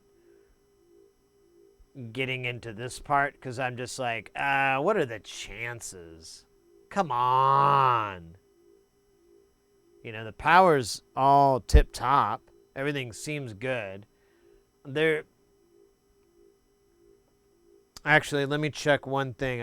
I want to check again since we're now all plugged in. Let me check our resistance to ground on all these new rails I found. So this should be regular. This should be analog ground for everybody. We should have a 5 volt here and here. There should be really not much resistance difference. So this has 600, 700K. That's beautiful. I'm not going to let it get going. Oops, you can't even see it. Sorry, mates. It's my first day. And let's see. Let's get this one going. So there's 600, 700. So that one's good. And then if we check these regulators on their output side, so I get a low resistance here. It's still okay. It's like 6K, but it's nothing like the other regulator, the 5 volt, right? That's, or am I backwards? Yeah, that's a 5 and that's the 8. So yeah, our 8. Let's look at the schematic for that real quick. Hey. Let's look out for poops out on here. I don't even know what the hell this 4 and 8 are. I don't even know what they're about. Oh, you know what?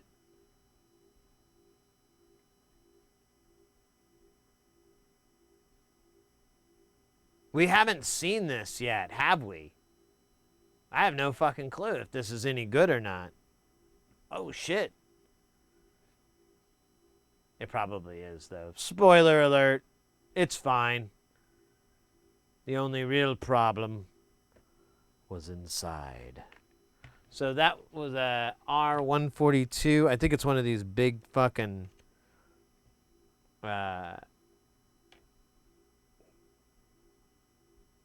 That's 144, that's 145, that's 140. 140. Okay, so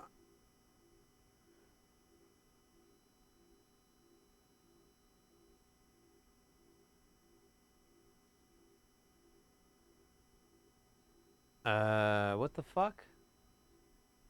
So it's a 142 and 139.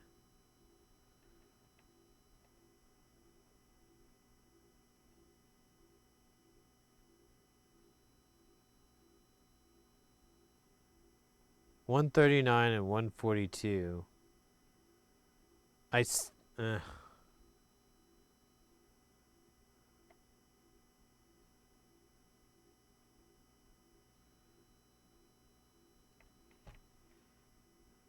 No. Oh wait, there we go. Ah.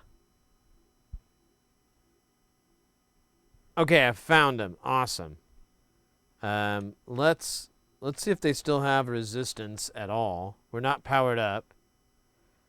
I just want to see if they register anything. They should give us a pretty close reading. 3.79 is what I got. Here, I'll just put it here.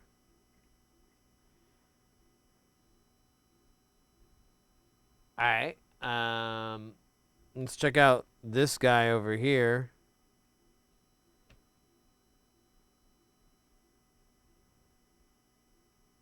It's pretty close. All right. I don't think that's an issue. We'll look at the juice just to make sure. I think I can just probe these resistors on here.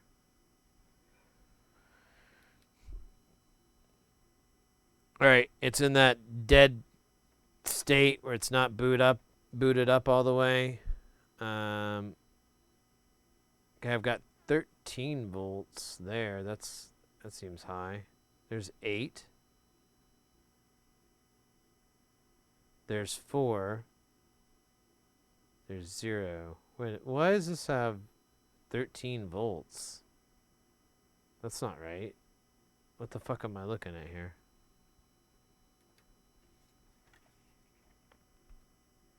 Oh, that's that long wire. I'm a doofus.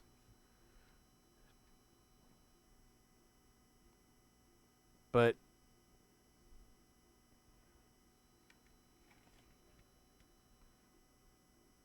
Oh, it is really that small. Okay. All right. Now I know what I'm doing. Before I was in training. Okay, there's 8 beautiful. Oh, you can't see. Sorry, mates. So there's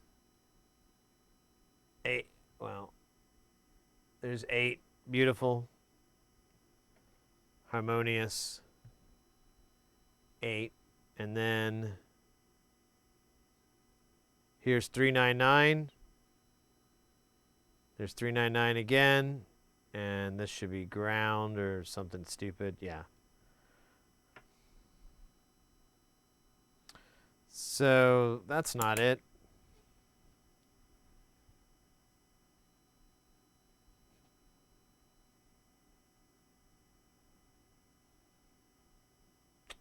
All right, we'll keep checking. We're layering it down, or at least, so in my experience, and from watching a lot of video, watching other people do repairs and talking to people, more often than not, the issue is power. There's something wrong with the power. Because when power is screwed up, like it's not the right voltage, everything has this really dumb behavior. And it's really hard to peg down. But if you just focus on the power side, you typically are like, oh, well, this is the wrong value. And then you change that and everything comes to life again. Is what they told me when I was a child. And it turned out to be lies. Oh, lies. Lies they tell to children so that they may sleep at night, not knowing that the world is full of lies. Hey, shock value.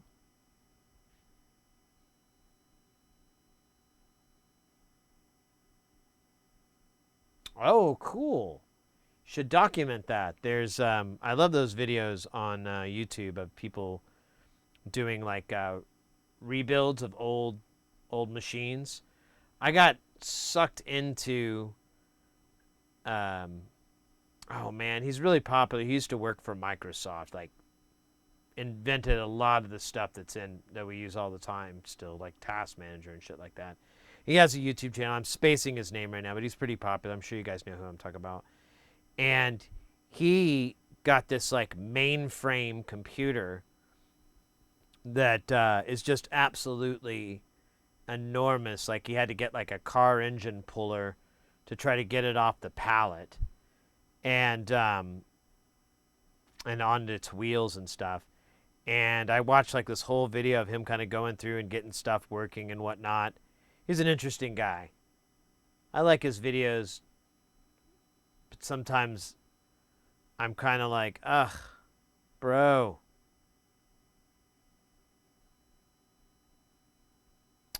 So I thought about the power button being bad, but every time we measure the voltages to check, it's in that weird state, and I'm getting the right voltages. Like so far, I haven't been able to confirm once that there is some sort of voltage drop anywhere in the system. You know, so far the only thing I have is that the resistance between here to ground is low, and now I absolutely know why.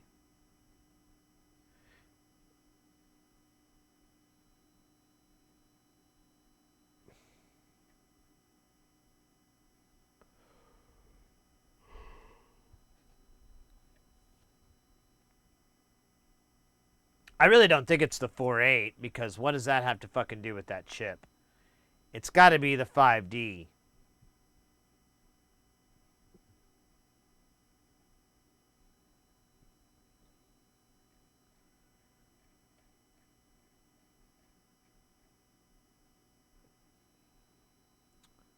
So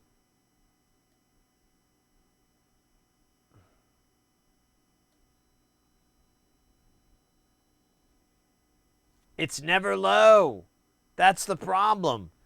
every time I check the voltage everywhere, everybody's like at exactly what they're supposed to be, but the screen's locked up and the UI doesn't work at all. It's not booting. And that's what's weird. This chip, when we look at thermals, this chip barely comes on. It still is warm, but it's a much smaller footprint on the heat. Once it's activated, the whole chip is nice and warm. It's not out of spec or anything. I think it was like 40C, 60C or something. It was what you'd expect for like an MCU like that, especially from the 90s or wherever the fuck this is from.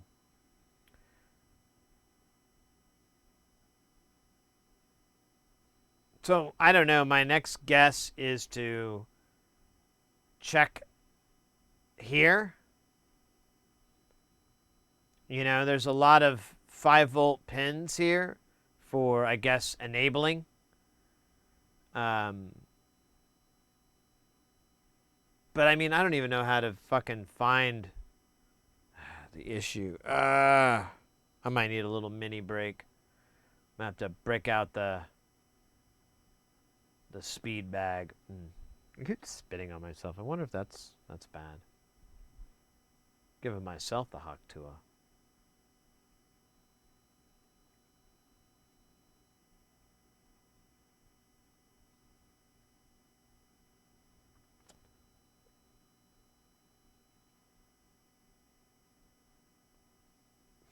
Yeah, I don't know. I guess that's the next place to go, is to see. I guess right now everybody's behaving together at the moment, so we should be able to throw the scope up and look at that. And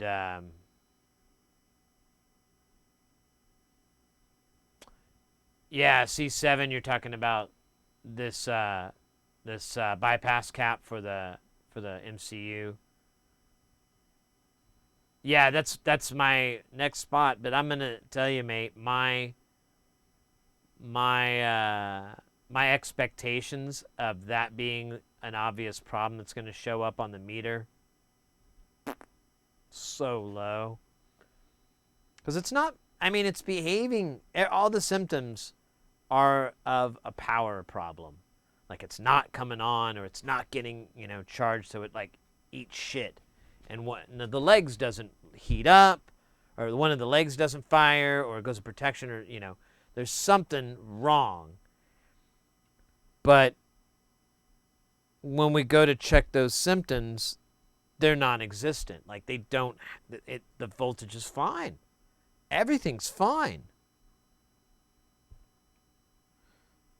And so I don't know. I keep trying and trying, and I keep like going, oh well, that's not it. Damn. So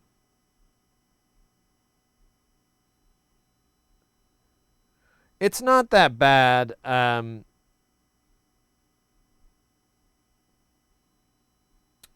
tell you what, for Juice, let's not count that out at all. We'll put it a little bit higher up on the let's check this, let's check that. Because what if there is something wonky with the screen? You say there are failures with the caps in these displays.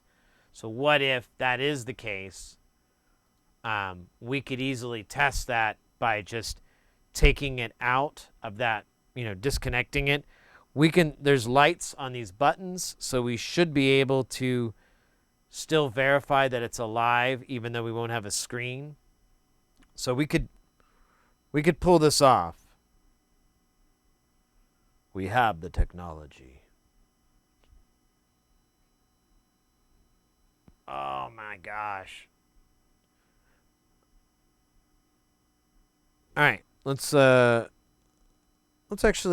give this a shot really quick here. I want to see. So right now the screen is just ghost. I'm going to put it in song mode and hit play. Interesting. Interesting.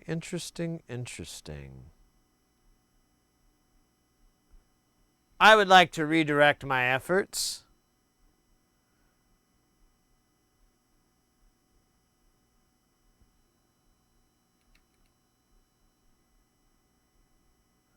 So I hit pattern to put it in batter mode, and I hit play, and it started playing.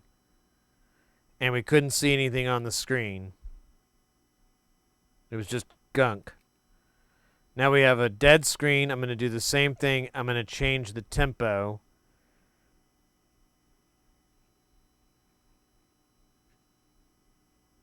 I don't know if that's really working or not. Let me see if I could slow it down. Nah. It's the same tempo, so it may not let me. Oops. There we go. There's the screen. Oh no, it doesn't change the tempo. So if I go pattern, I can. Oh, I go to tempo.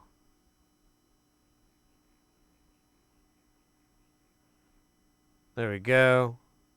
That's a really high speed light, so let's.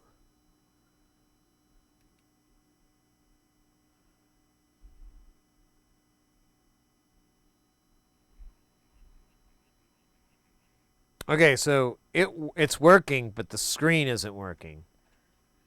Excellent. That is something we can work with a little bit. You know,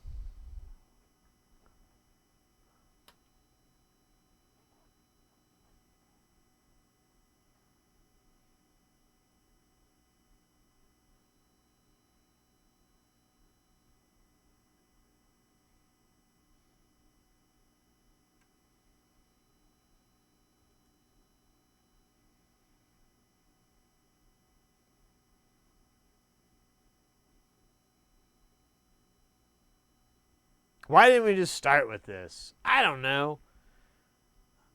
Maybe I hate myself. Maybe I wanted to prove something else, right? You are correct, my friend. That is not good.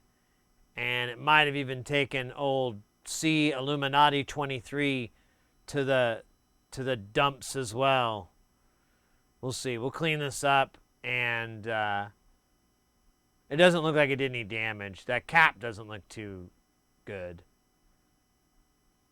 But this guy looks like shit. You wanna measure it just to see what we get? I'm curious. We may not get. I don't know. I'm really just curious here. We can even probe through.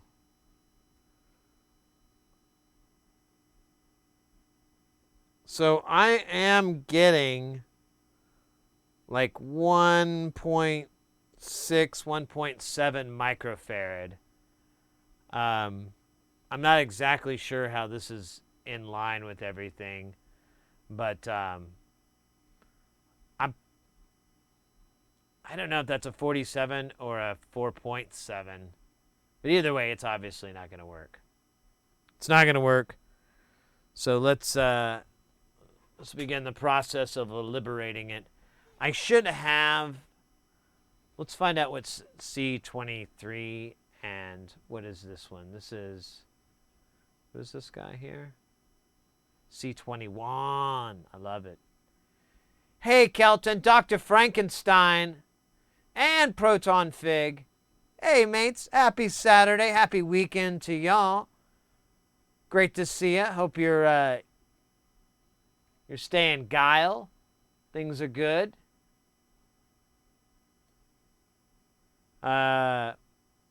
We found a problem. Is it 47? That's what I think it is too. I kind of want to see if I can find it on the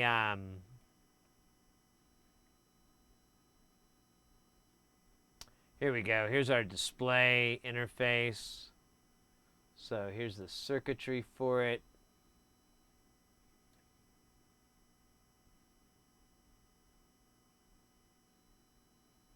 C21, I don't see that here.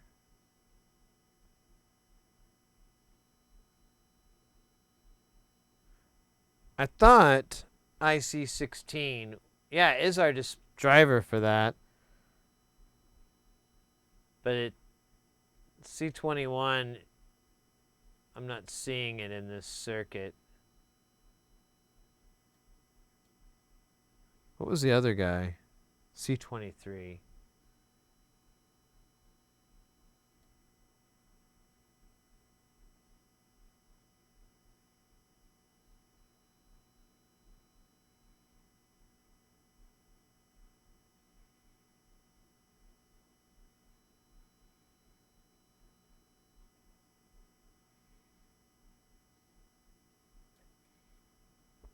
It might be part of the memory.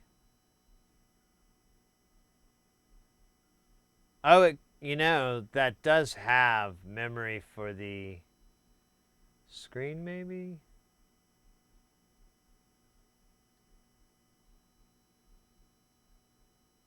There's 23. What do we do? 21.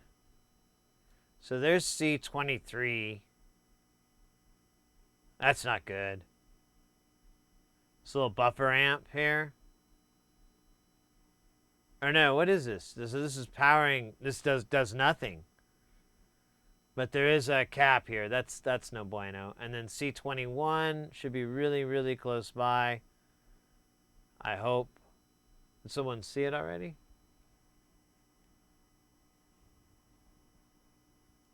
You see it?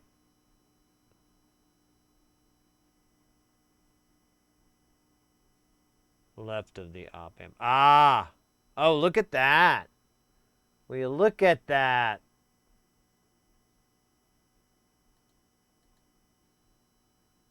I believe that's battery. Huh. Yeah, this could fuck things up. Let's that one's a little weird, but this one is, yeah, you can't, that won't work.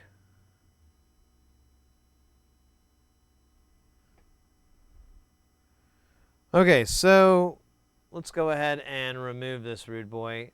I'm trying to think of what would be the funnest way to remove it. Sandblasting,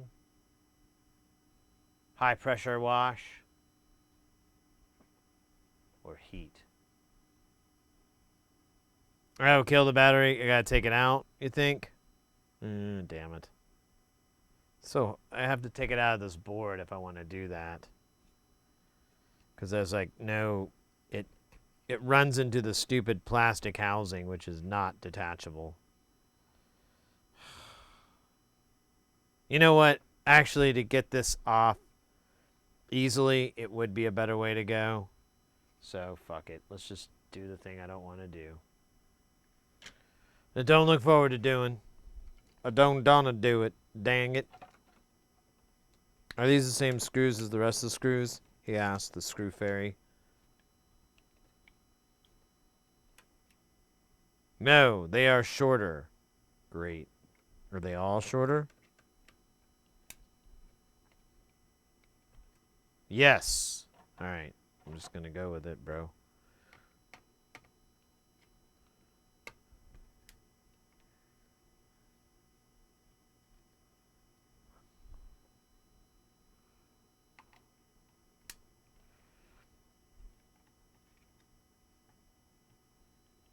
You know, there's some other caps that don't look good either.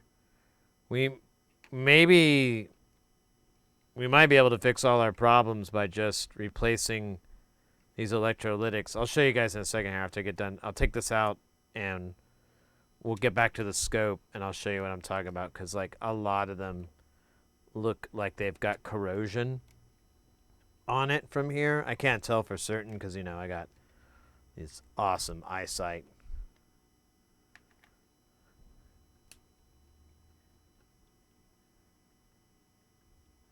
Sid, you know Amiga? I know of it. I never really had one or anything growing up on the streets.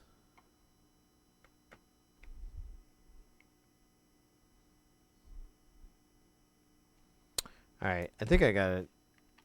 all of them. It's always so hard to tell these days, you know? You think you get all the batteries, and then, or the screws, and then you figure out, you know, oh wait, these are gonna, I have to take the stupid tops off the two encoders. Oh God, come out. Come out, come out. You stupid jack off.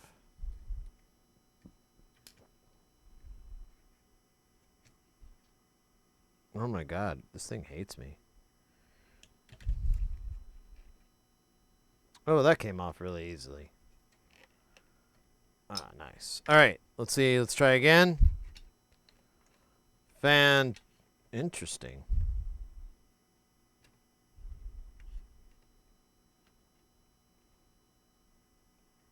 Oh, wow. Yeah. Great.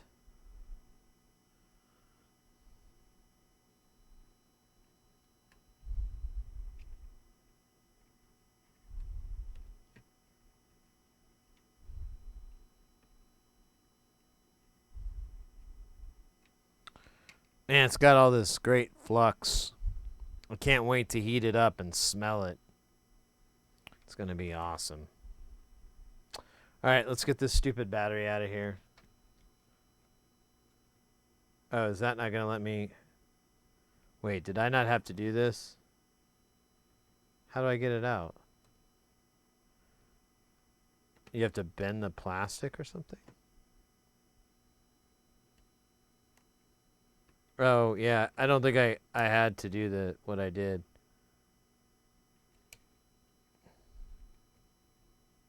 Well, maybe a little bit.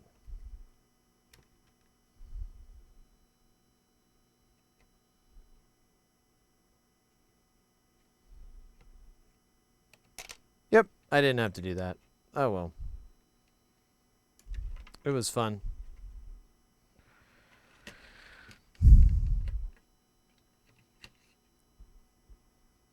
All right, well, I'm not going to heat it from underneath because there's all that flux, and it'll just be gross. And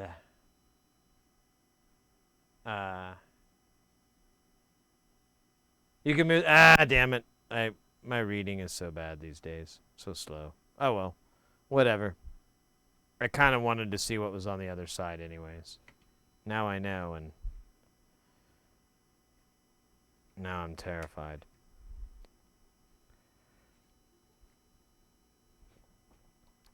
So here, check out these other guys here. These other culprits of causticness. I mean, that doesn't look good, right? No. Let me find you another one here. Look at this guy. What do you think of that guy? That guy didn't look good either.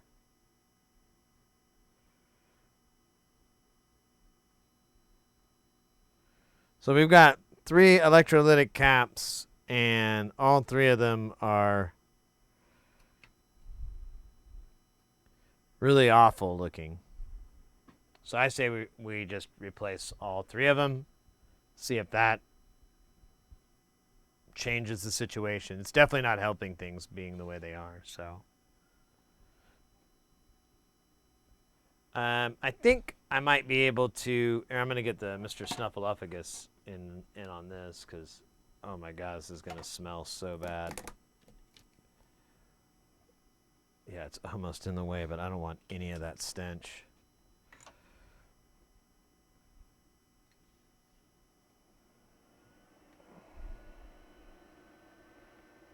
Let me get some regular, well, this might be back in the leaded days, but whatever. Let me just freshen it up.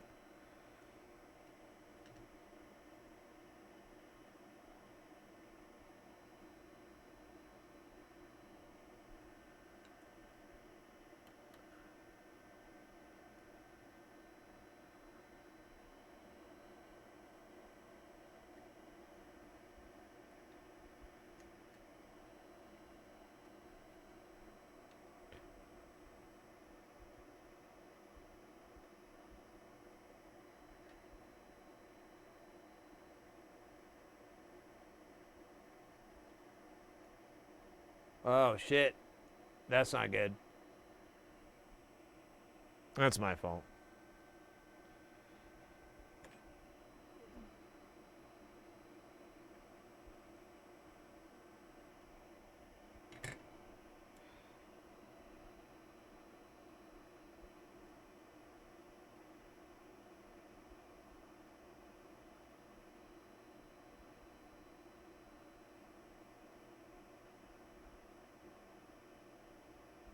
So where is this part connecting to? Let's see if we can clean this up a little bit.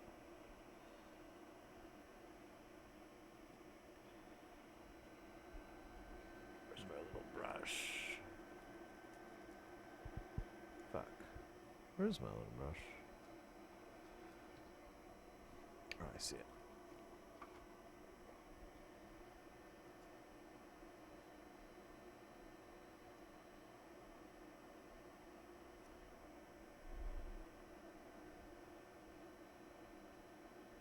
I don't think it's going to last. I think I'm going to have to...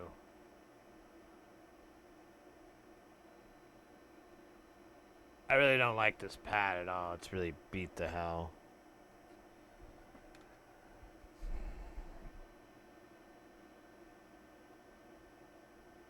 If I could flatten it out, maybe.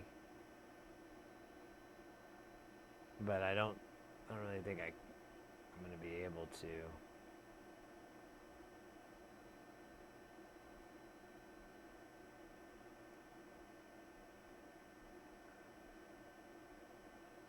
Yeah, it's like so brittle. We're going to be better off putting like cleaning this up and putting a pad strip here or something else to reinforce this. And then we can put the cap on. That's one option. We could also, there's a couple of things we can do. I don't know which side is ground and which side is the 5 volt. So if we just determine that, if this side's the, I don't know, we could just beep it real fast. Let's just beep. Beep. Beep.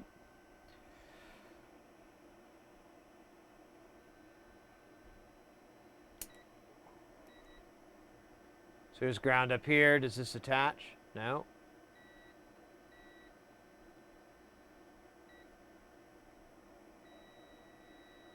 So this is our ground. This is excellent. That's our 5 volt rail. We really don't need to worry about it. If this thing falls apart, it falls apart. I don't really care.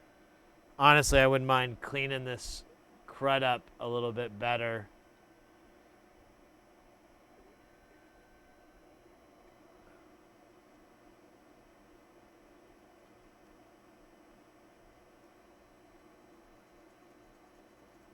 We're going to have to take care of C23 too. It might be all right. Did that guy break off finally? Yeah, it's going to happen. All right, cool. Now we can just clean with reckless abandonment. The way...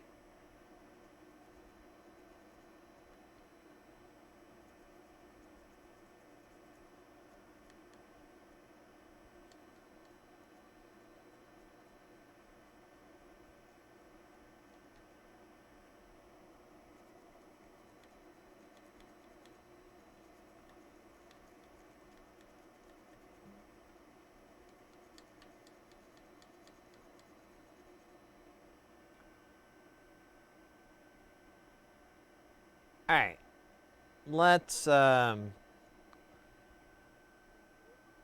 check this C23 really quick and see what it's reading. I'm sure it's going to be gangbusters.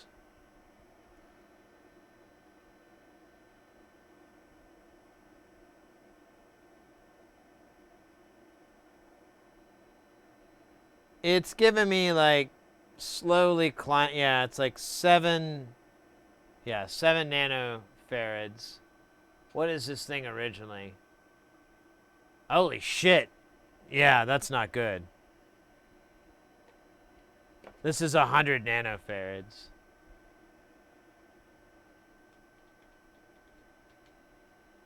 Oh, let's clean that pad off. We don't want that anymore.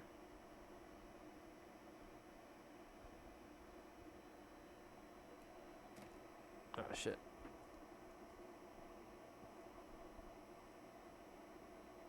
All right. Anyways, Uncle Proton got a new toy earlier this week. New next generation Amiga compatible computer. Oh, that's cool. I think I've seen something about that, Proton. I think I saw like on online somewhere about that. That's awesome. That sounds like a lot of fun.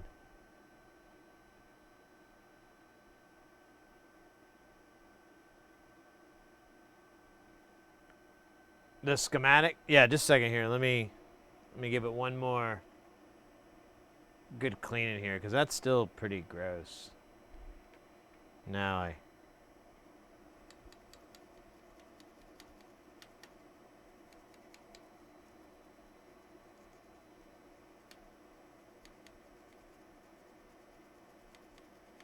think the discoloration might just be from the board, from the battery, or from the cap leaking. Let's take this other cap off, and then we'll capitalize on not having capacitors.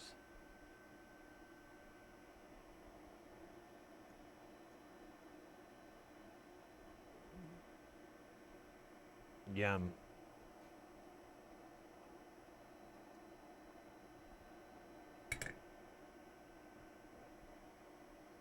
I don't know if we ever want to check that thing, but it's over there if we want to. If we get a wild hair. All right, so we've got both those caps out. That one looks gross. Here, let's do...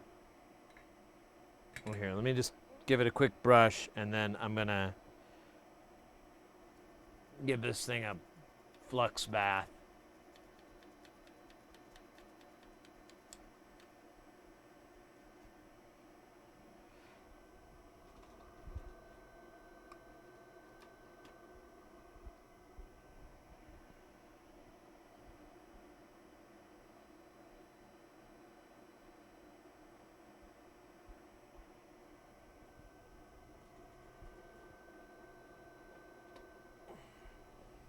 Oops, sorry.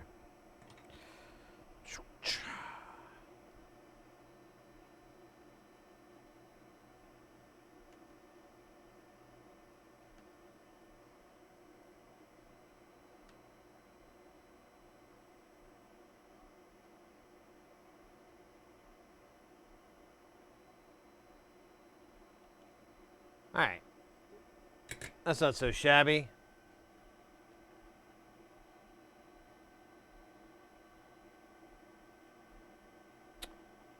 Ah. Is that your suspicion? That's a pretty... I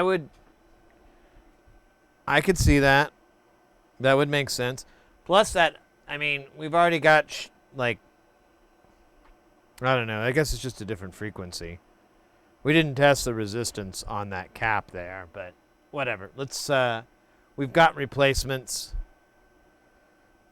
We can probably, let's see. So we need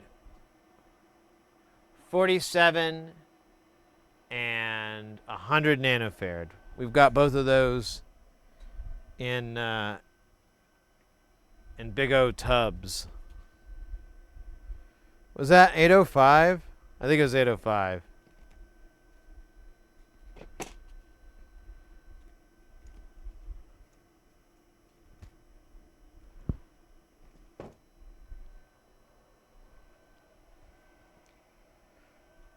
Let's find that out real fast. It was 100 nanos. That's going to be a big chapter in the book of... yeah, there we go. Big O chapter there. We just loaded this chapter up with more storers.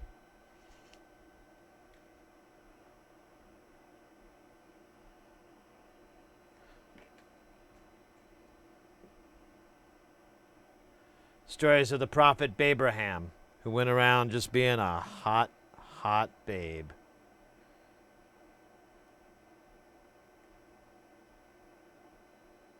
He's a cool guy. Despite having a name like that.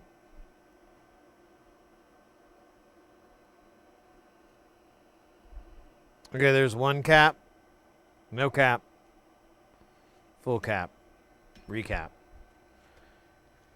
Oh yeah, you want the schematic, that's right. You're asking about that. Which part? Just this part that we're dealing with right now? Because it's big, it's like 2 pages. Technically more, but the other pages are pretty dumb. It's like,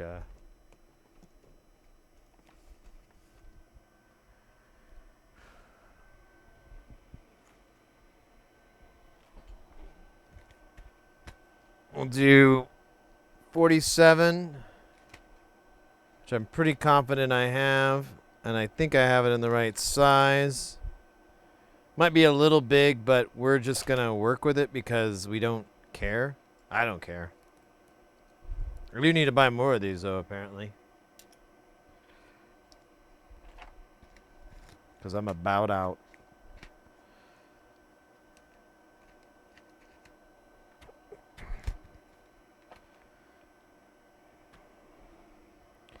So,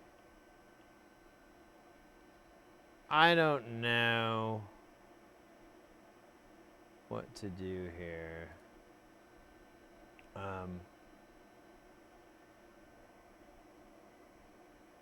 So I could...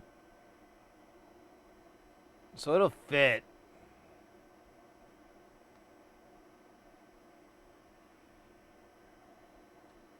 What if I ran like a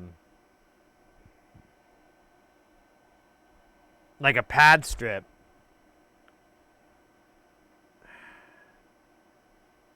I mean, I just don't need that much for this to connect onto. And I could run it because this and this are ground. Like all this shit is ground here. So I could get them to connect even, and that would be cool, you know?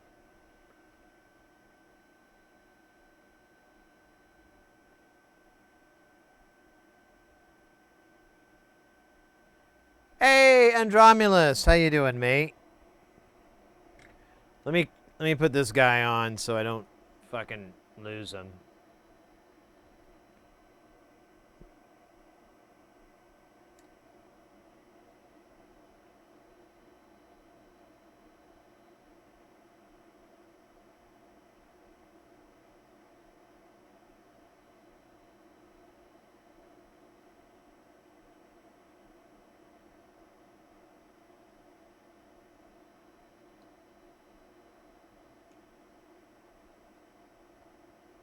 Maybe that's not flux, maybe that's alcohol.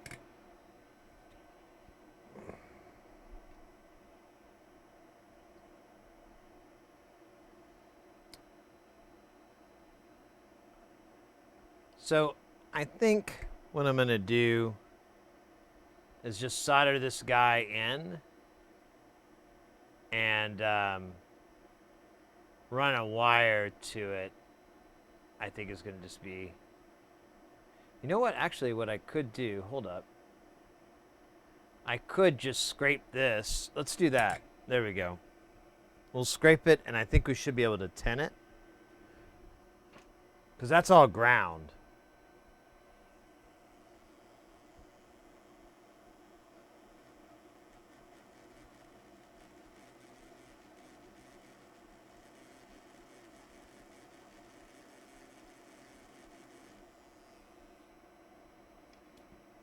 Let me see if I can put a little snodder on there. Let's see if it'll take.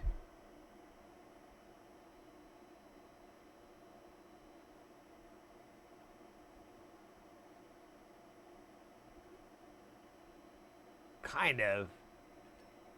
Close enough, right?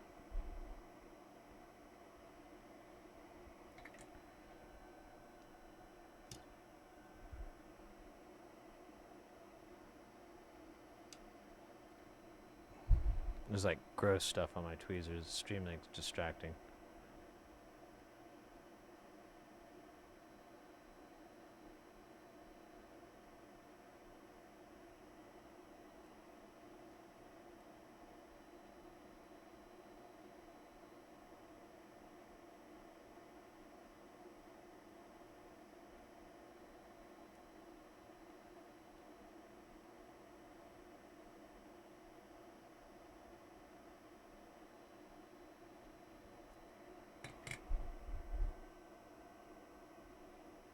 What's on there? All right. Two caps. Oh wait. Well, yeah, two. We still got to do these other guys over here. Let's clean this disaster area up.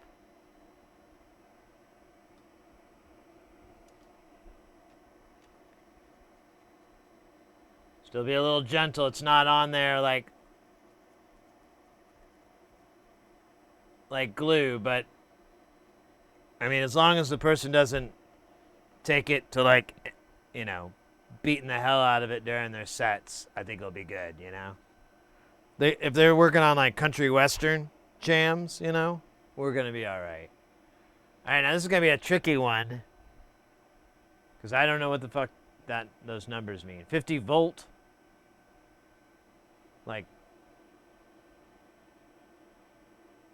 I think it's 1 microfarad. It's my guess, but what was the number again? I forgot now already. C15.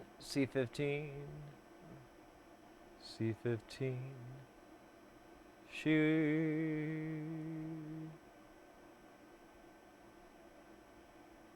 Yeah, 1 microfarad, 50 volt, and it's kind of important. It's part of the reset circuit. Yeah, this thing's actually kind of a big deal. So let's measure it and see how bad it is, and then we'll replace it with something. Oh, I'm feeling good. You guys want to test it? See if the screen, like, if that fixed our screen? You want to just check real quick? I knew you did. We think a lot alike. We're like, hey, can we just call it done? Honestly, we should recap the fuck out of this thing, but I really should put the parts back in on this.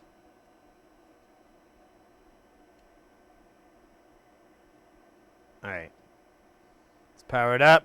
If it works, the screen should just light up instantly. Oh yeah, it has to be plugged into electricity, a supply line. Big difference. All right, on 3, 1, 2, 3. Oh, that's too bad. But I think we're on the right path, to be honest with you. I could be lying, though. I mean, I really don't know what path. I only know the path of the righteous, which is beset by 2 sides, by the iniquities of the weak, and something about tossing children. I feel like I should put these screws back in, the little ones. I just don't like this thing falling apart anymore every time I lift it up where it belongs. You know? Where the eagles cry. Every mountainside.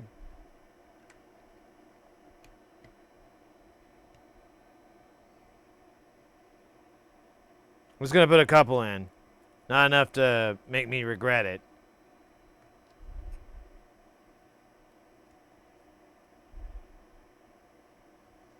Tell you what, if we fix this thing by recapping it, I will do something that is more amusing than watching a man recap a circuit board. This is the wrong screw. What is wrong with me? I will not tolerate this intolerance. Oh shit. That was crazy. Okay, so it's on enough. Let's get rid of this kid.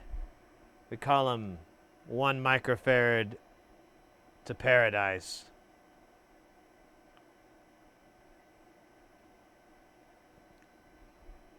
Let's see if he comes off easy or if he's going to come off hard.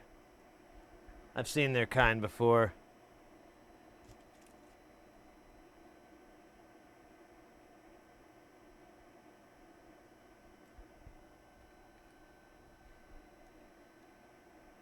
Should have started from the other side. I don't know why I did.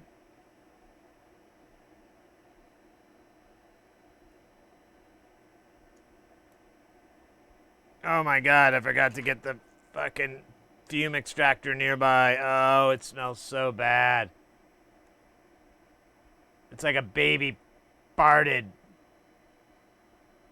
Ah, God, now I just hate everything. Oh, what is that? It's like a dendrite. Get out of here, dendrite of shame. All right, I'm just going to see if I can... I can't even pick you up with my iron. That's how much shame you are. All right, hold up.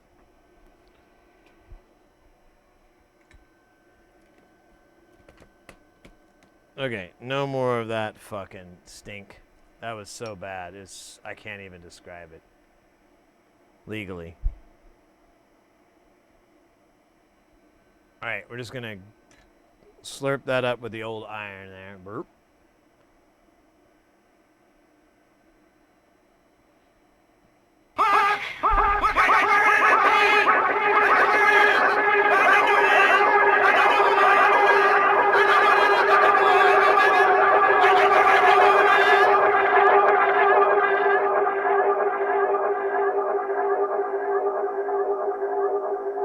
And that's why I carry baby wipes with me all the time.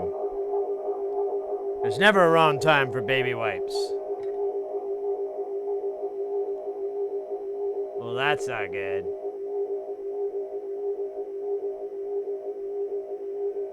Let's do some triage.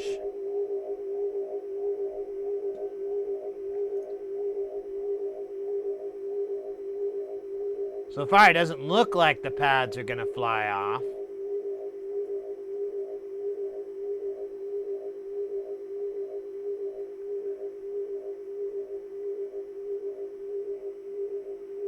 Oh shit, did we measure that? I can't remember if we did. I don't think we did.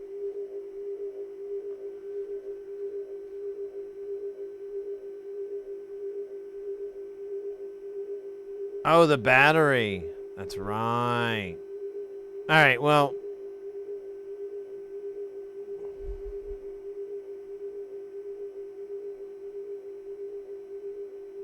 Let's replace this stupid piece of shit. So this is a 1 microfarad, 1 million volt cap, I think is what it was, 100,000 volts. Or 50.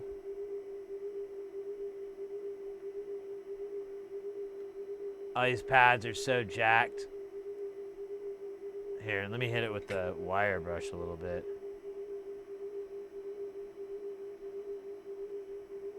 I'm not putting any pressure down with this wire brush. Just giving it the gentle stroke to let it know I don't fucking care. Yeah, I thought that was going to happen.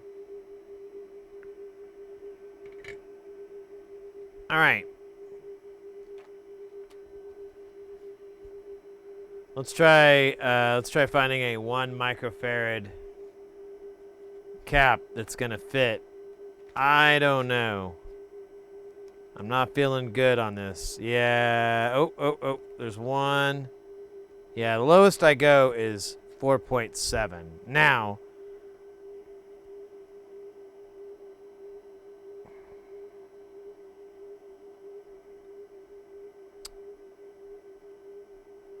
I do have 1 microfarad capacitors. They're just not polarized. I could put that in there.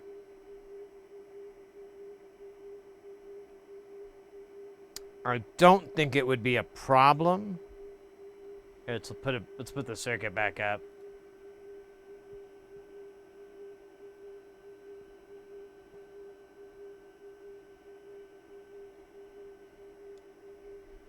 Yeah, it's part of this shit right here.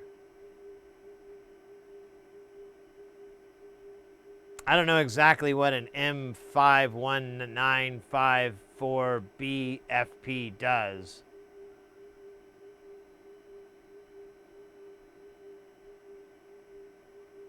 It looks like, what the fuck does it? Is it a timer?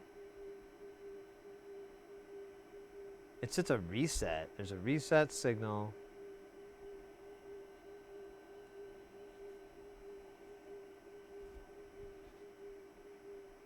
fuck is this for?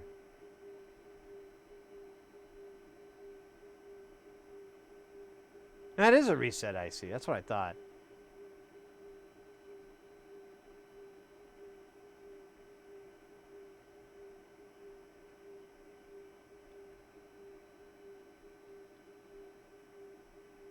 Oh, and that cap sets the timer, so it would need to be polarized. Well, yeah, I have 1 microfarad. I just don't have an electrolytic.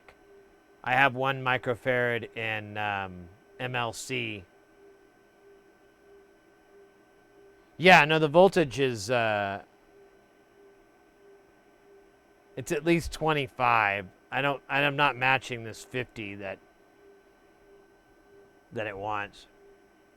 25 will work. Okay, well then let's give it a try. At the worst, I'll just order it, you know?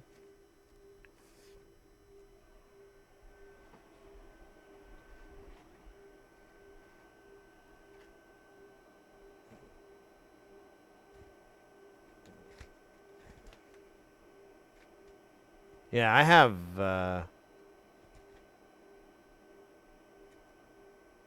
yeah, I've got 25 volt, 1 microfarad. I think that's as high as I ever went. Oh! An anonymous user gifted a tier 1 sub to President McHammerguile, I forgot to say hi. You came in. I don't know if I said hello. And Anonymous, thank you for that kind gift to President McHammerguile. That is super guile. Super cool. True blue. Rad on you.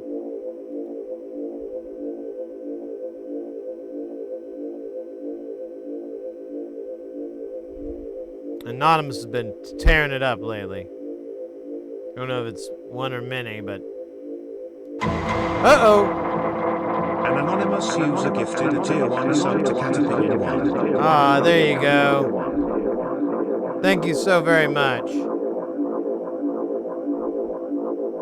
I will say, though, that the sound startled me, and I kind of launched the component into... I don't know where it is. I lost it. Oh wait, I think I found it. All right. Hey, it'll fit. It won't be pretty, but it'll be there.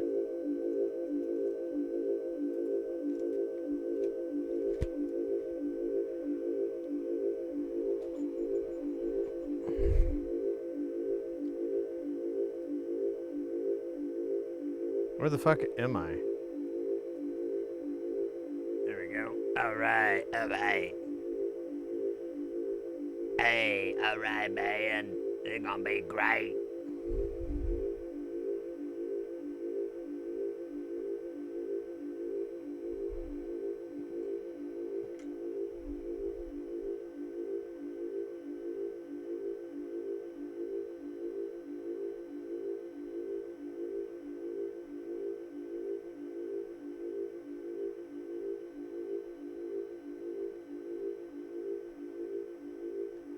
All right, one cap down, another to go. We got one more on the cap spree of 2024, Recapalooza.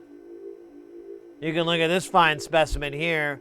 Notice the teal and tingent greens that almost give an organic feel, as if the flow of energy is passing through it and in it and over it and up it.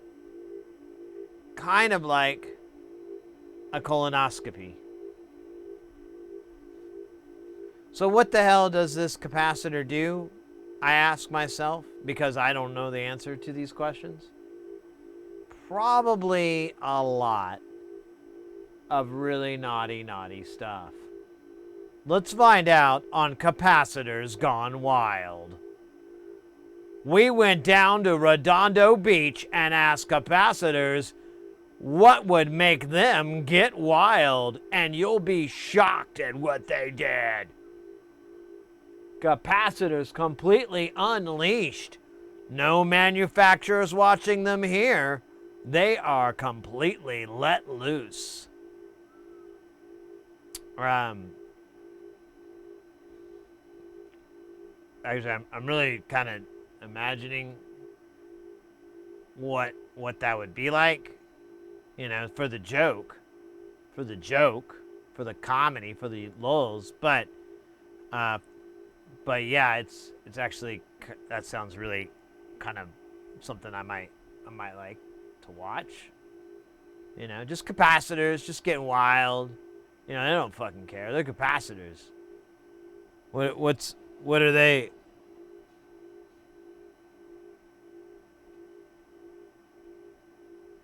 You know? Oh my god.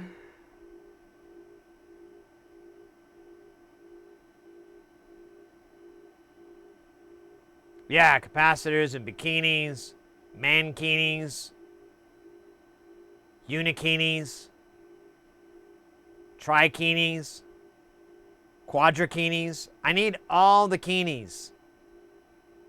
This is where my libido lives now, all right? It's in Kini land. Okay? I want that juxtaposition of showing way too much but not enough. I need that. That is where I'm at now. All right? As a 45-year-old man who grew up discovering capacitors at a young age, finding his father's stash of capacitors. Yeah, the capacitors were a little, well, let's just say there was a lot going on down there. And that was a little weird for young me. But eventually I understood that that's just some capacitors. Most capacitors, they don't do that. And even when you run across one that do, it's like almost like, hey, this capacitor's kind of cool. This capacitor's breaking from the norm. I can respect that. Konnichiwa. Let's make love. So I found C32, but I haven't been able to find our culprit, C33.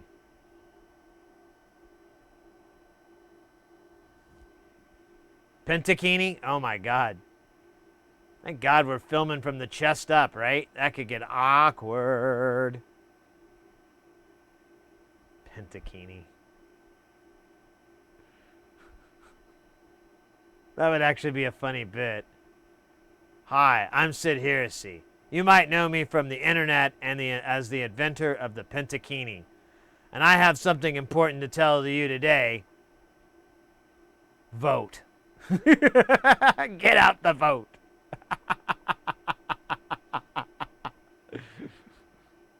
Don't forget to vote for your favorite ice cream on icecream.com.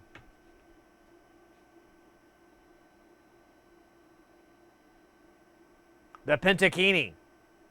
It's a type of kini that there are 5 parts to.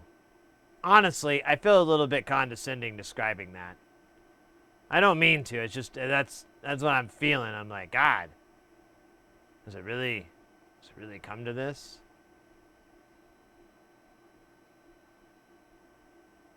Dude, I am genuinely getting mad that I can't find C33. Like, I'm turning into the Incredible Hulk right now. I'm as green as that pad of crud.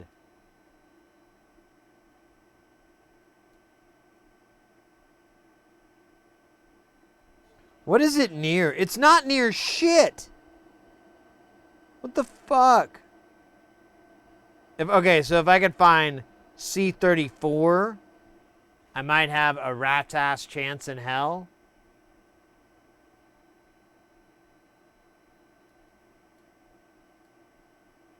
That wasn't over here, was it? I remember there's a bunch of caps. No, there's 36. That's not gonna work. Anyways. Found it!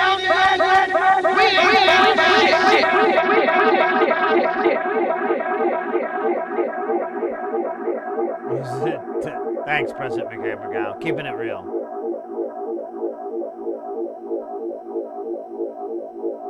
It was a Donnie Benet reference. Because he's like the pinnacle of sexy. And it's kind of where I go when I think of romance. Do you think the capacitor I'm looking for was also the Zodiac Killer? I know. It's a bit of a jump, but hear me out. It sucks. The Zodiac Killer sucks. Do I need to keep going, or is that enough for you? I just want to find out what the fuck it does.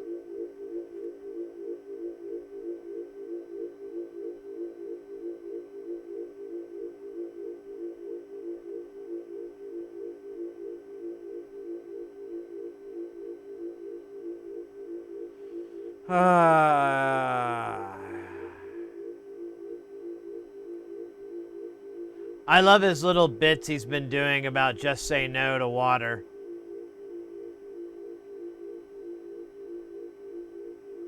Those are hilarious. Just say no to water. It affects us every day. Covers nearly 2/3 of our planet. We know it as water. Terribly boring thing that no one should ever have to deal with.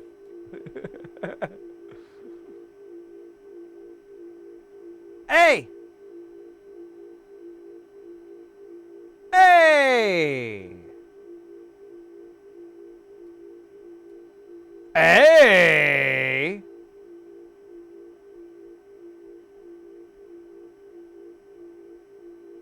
Oh. Really? Really?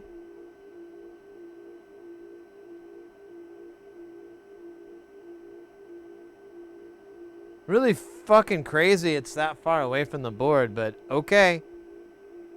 You're the boss. Alright, well that's obviously not good. Yeah, exactly. Now, bad news is I don't know if I have 100. Oh, here. Make this go away. I don't know if I have, like 100 microfarad cap isn't something I really tend to ever, yeah, I don't have it. 47 is as high as I go. Let me see if I have it in SMD format. We could, or SMD, we could, through hole. I think I have 100 microfarad as a through hole. Hell yeah, I do. And I think I got a tiny well, it's kind of tiny.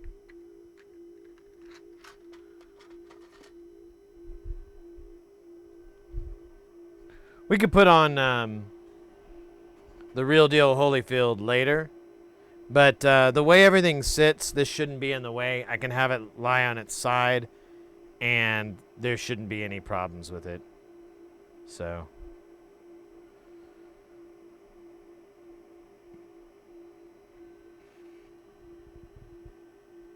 You know, I could have done that with the other one, honestly. I just realized that. I could have, because there's enough room to lay it on its side. Well, I'll tell you what, if I plan to just buy caps for all these spots. So I'll just replace them with the right ones. That way I don't have to glue any of this shit or worry about it coming loose or anything like that. I mean, it should be okay, but why press your luck?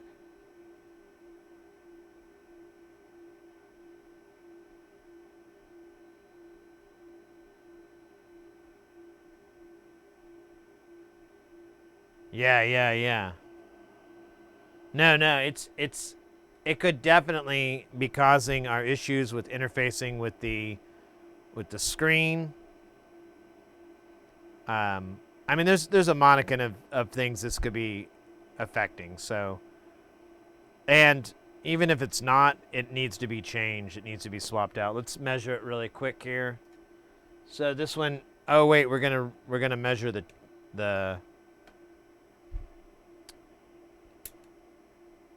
We're probably going to get readings from the chip too. Oh God, that's so gross. Yeah, I'm reading. Ugh.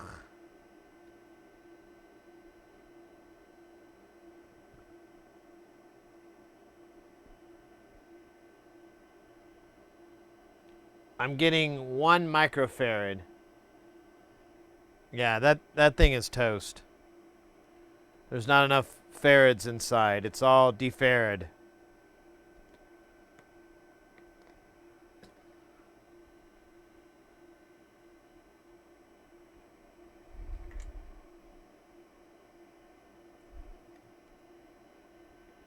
Here.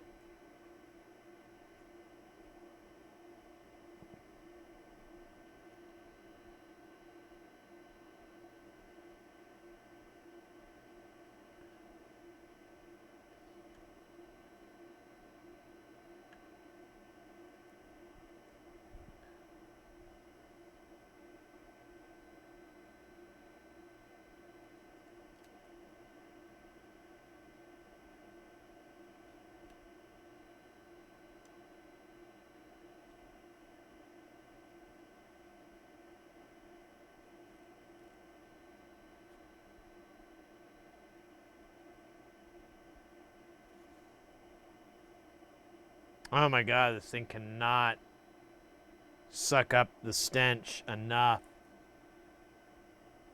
Ugh.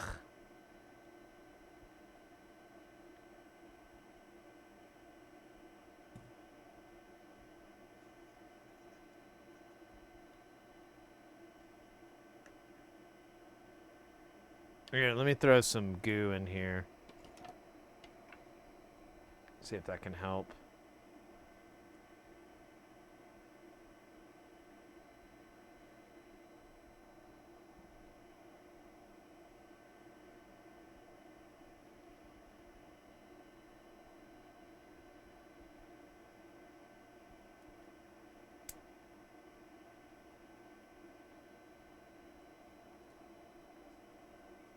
There we go.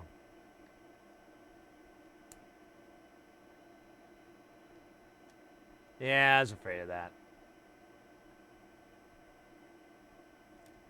That's pretty bad. That's really gross.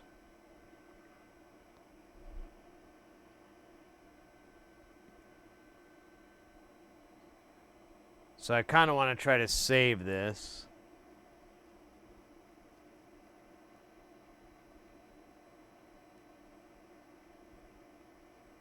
If I can. If it's savable.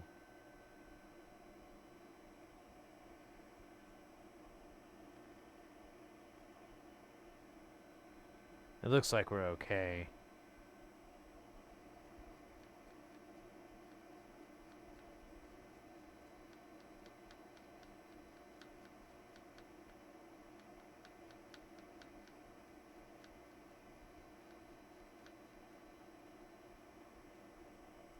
Let me get a little wipe here.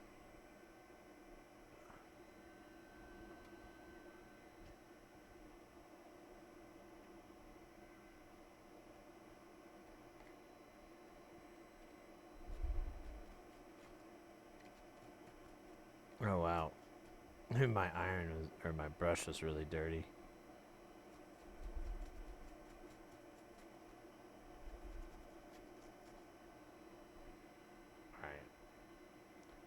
That looks a lot better. Let's put our cap on here, and we'll let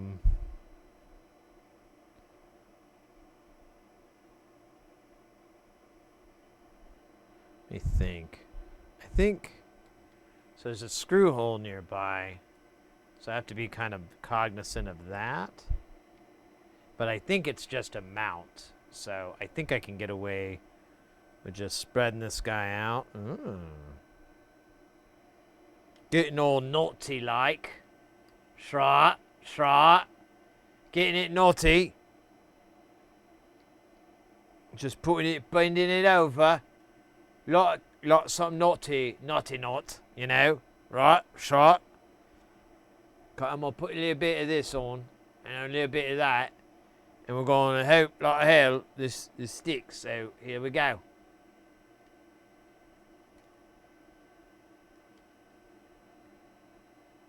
Hey, mate.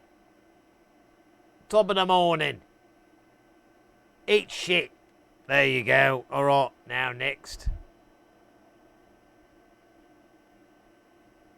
Okay. This one needs a little bit of moving. Okay. Now, this is definitely going to be a proof of concept because that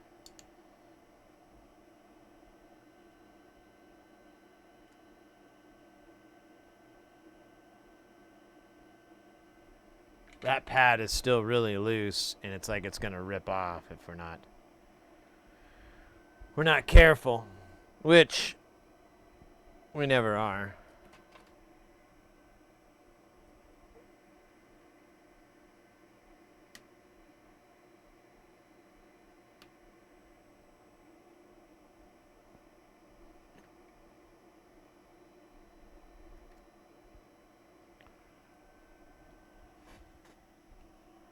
All right.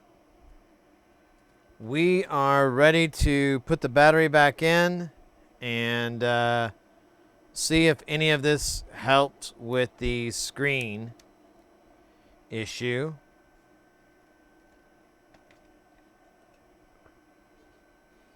Turn that power down or off on this. Move this into place so we can see. Now, I'll be honest, I don't have high optimism here. I feel like the same issue is going to happen, and we were just lucky before. But you never know. Let's see. Top answers on the board. Show me working drum machine. Bang, bang, bang, bang, bang. On the board, folks, working drum machine.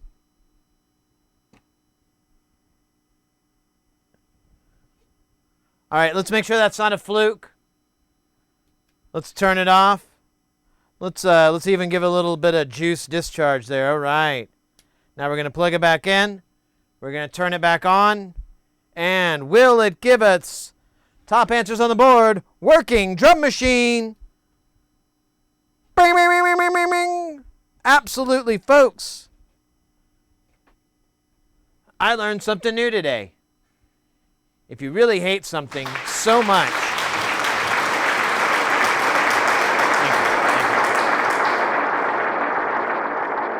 if you hate a thing so much, you can take that hatred and turn it into a valuable weapon in which you can utilize against that thing that you despise so much.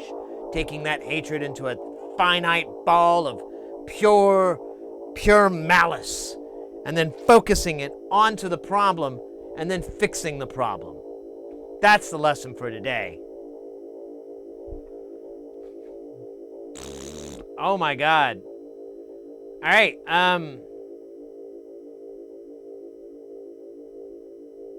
high five, guys. High five. High five. That's awesome. I'm pretty surprised. And I'm going to tell you, too, the screen looks way better. Everything looks better on it.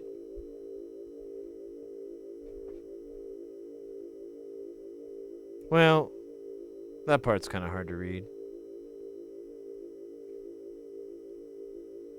But whatever. I think that's inherent in this LCD screen. Awesome. Awesome, awesome. One more time, just for the kids. They don't believe me. Sometimes they think I'm lying. Sometimes they think I'm a fool. Boom. Every time, baby. Awesome.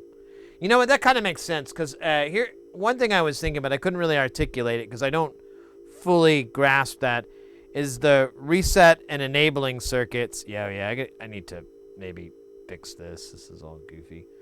And and you know their importance and how they work and so forth.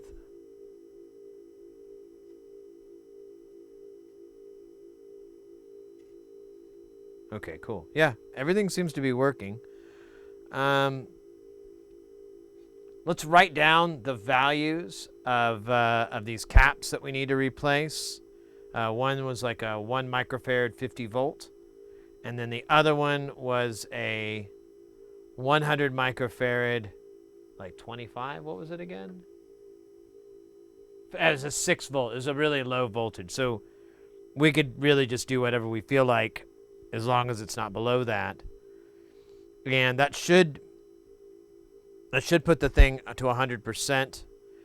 Well, since those pads are a little wonky, what I'd like to do is when we come back with those parts, I'd like to really, really clean it up, get all the alcohol, you know, really, really strip it down to where it's just the silk screen, you know, and everything like that, and then hit it with some forming solution to build like a little, just the tiniest bit. You know, we could glue it, but the problem with glue is when we pull it off, we're gonna rip up shit. So let's put the forming solution down and maybe a little tiny bit of glue if we think it needs it. Like that one cap that's sitting off to the side, maybe a little bit of glue, you know, just a tiny bit on the side, just to hold it in place. Just a tiny bit of glue. But wow. So yeah, capacitor. What I really meant to say was, this is an interesting lesson that it really can be as simple as a recap, and you can bring something back it to life, because those SMD electrolytic caps, they're always going to have issues 90% of the time. Well, that's awesome, mates. I'm fucking hyped. This is great.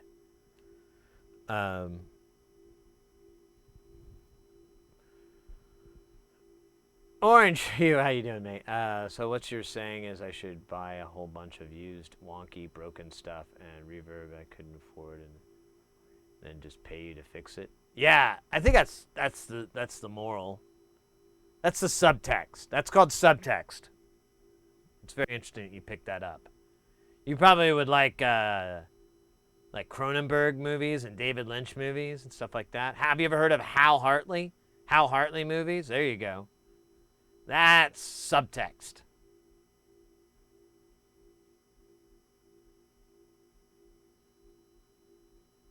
Scripted.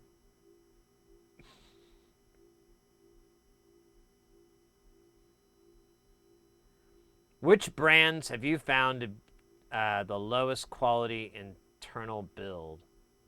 I don't know, mate. I'm not really. I don't think I have enough room to make those critiques, but I have seen some shit that's just like absolutely kills me inside trying to take apart. The worst stuff, in my opinion, is older mechanical stuff like tape decks and turntables and VCRs and all these like really elaborate mechanical devices that I'm just like, I just wanted to fix stuff. I didn't want to like be a horologist. But you kind of feel like you have to in order to understand how these fucking things work. And yeah, that's too much of a big bite. Hey, Mr. X, you're taking off. Mate, you're the guilelist. You know it, right? You know it. You keep Germany guile. You keep Europe guile. You are super guile. Take care, mate. Have a good rest of the weekend. I can't wait to catch up with you soon. You got modular. Are you doing Modular Monday, this upcoming one? Is that happening? If you guys aren't familiar, it's a great little raid train that happens. Mr. X often is a participant. And there you go. And and that's a great way to get some more synth love in your life. The cracking open a fresh electrolytic. You know, I think I saw like a meme or something, but they had like tall boys and they look like capacitors, and I'm like, man, if I had like a billion trillion dumbass dollars and I could just start a drink company on a whim, that's what I would do. It would fail. Because the size of the people that are interested in an energy drink that's shaped like a giant electrolytic capacitor, you know, I don't feel like that market's very big. Maybe, you know, maybe, but I just don't. I feel like the kids are like, you know, they're just like, they don't fucking care. And I can't be mad at them for not fucking, I wouldn't fucking care if I was them. I'd be like, I'm out.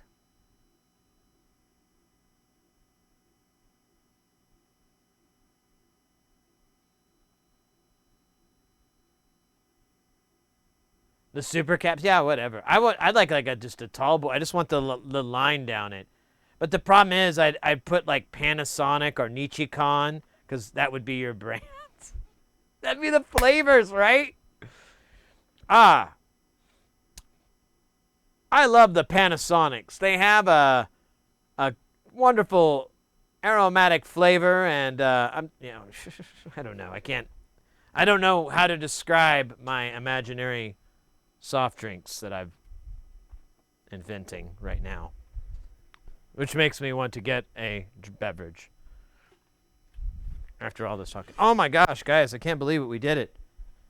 We fixed another one. I'm surprised that well, I guess I'm not surprised. It's just, I guess I underestimate it when people are like, oh, you should recap, you know? I'm like, ugh. And I watch so many repair videos of like old equipment, and almost all the time, you know, they have like even a lot of these people that restore old electronics, they have a procedure. They're like, before I power it up for these capacitors, they always fail. It's always a problem.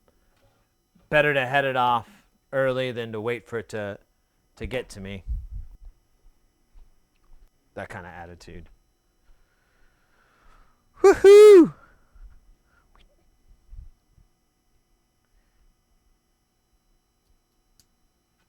Raycon, there you go. But yeah, you could like have them all like, maybe you could get away with Nichicon if you were to just spell it slightly different, like it was a parody. But then I mean, literally, it's like you're definitely gonna get sued. There's no way you can win that, and there's no way you could get them on board. The people at the board office would be like, you want to do what? So like a drink like this, but instead it's just a big ass fucking capacitor, and I write Nichicon 100 volt 2 billion microfarad or something, you know? And but it wouldn't be a capacitor. No, it wouldn't actually be a capacitor. No, it would just be printed on the outside of the can so that it would look like a capacitor. Could we make it a capacitor? No, you don't want to make it. It's a drink. People would drink it. Why would people drink capacitors? Those are toxic. It's not filled with that. It's filled with sparkling water and agave nectar and sodium. No sodium. Wait, what? No. There's nothing like that. It's just it's a drink that has like ginseng and shit in it, and people will drink it, but it'll be like a capacitor. Listen, you guys at Nichicon, you're my last fucking hope. Panasonic, Rayovac, everybody has turned me down. No one will let me use their name. So why don't you guys be the first to put your name on an energy drink, on a drink foundation where people automatically go Nichicon. I bet that's really good capacitors. Like, they won't even know about any of your competitors because they'll just this is called like side branding, all right? So we're going to put your product on there. People are going to subconsciously do it. And then when they go to work for an electronics, producer, like making iPhones or some shit, they'll be like, hey, maybe we should get something like these Nichicons, like this can. I've been drinking this energy drink all the time. I don't think they're necessarily related, but we probably want to start with those. I've never heard of Panasonic. What the fuck is that? And that, and scene. That is my pitch meeting. I think I can get it. I don't know. I might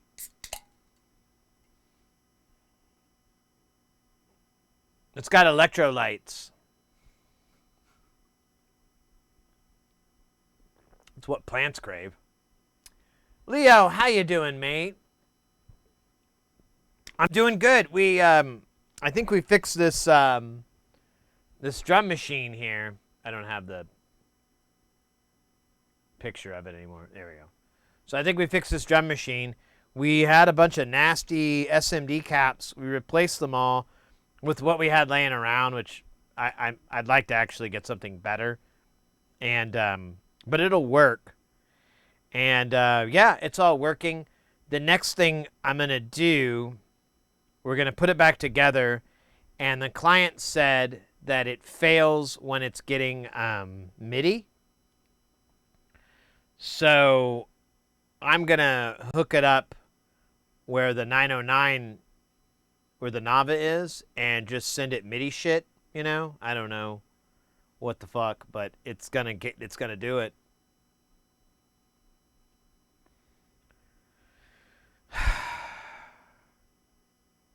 I feel like sometimes my talking is exhausting for other people.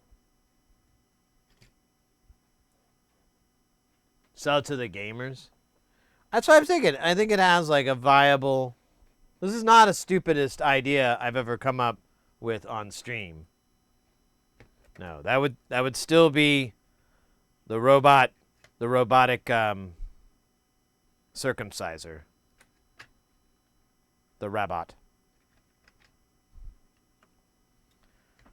That's still probably my worst idea yet. But everything else I'm pretty down with, you know. Timmy the talking toilet.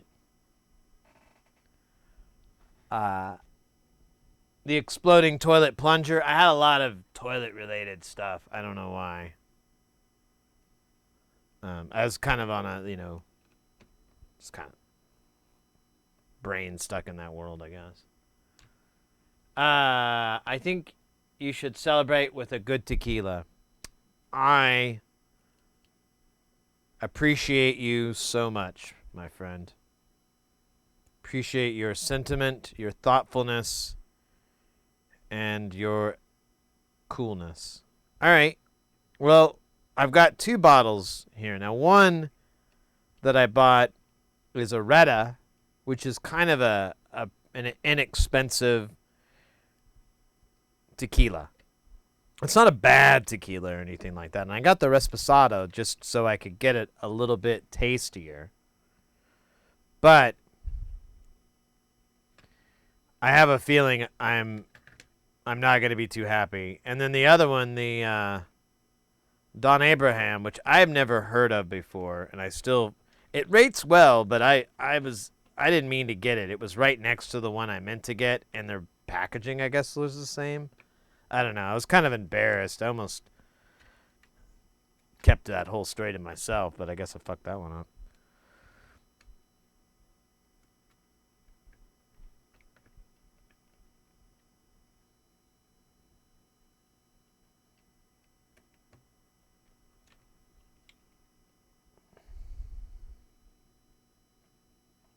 Brand new.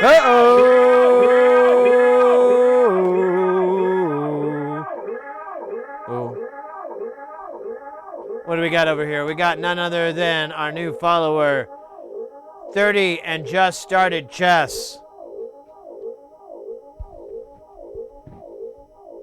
That's an interesting name. I'm really into that. Is that true, or is that like a bit?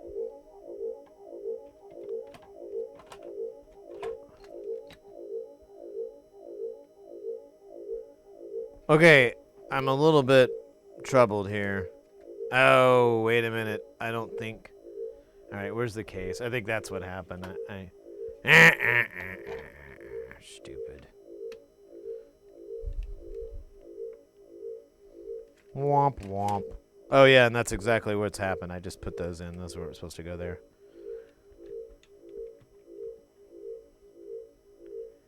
$33 now. Need to adjust it. You know. Can you? I guess you can change your name. I don't know. Anyways, welcome in to the channel, mate. Hope you're doing well. We are well, anybody new to the channel, I'll give you the old spiel here. We do electronics.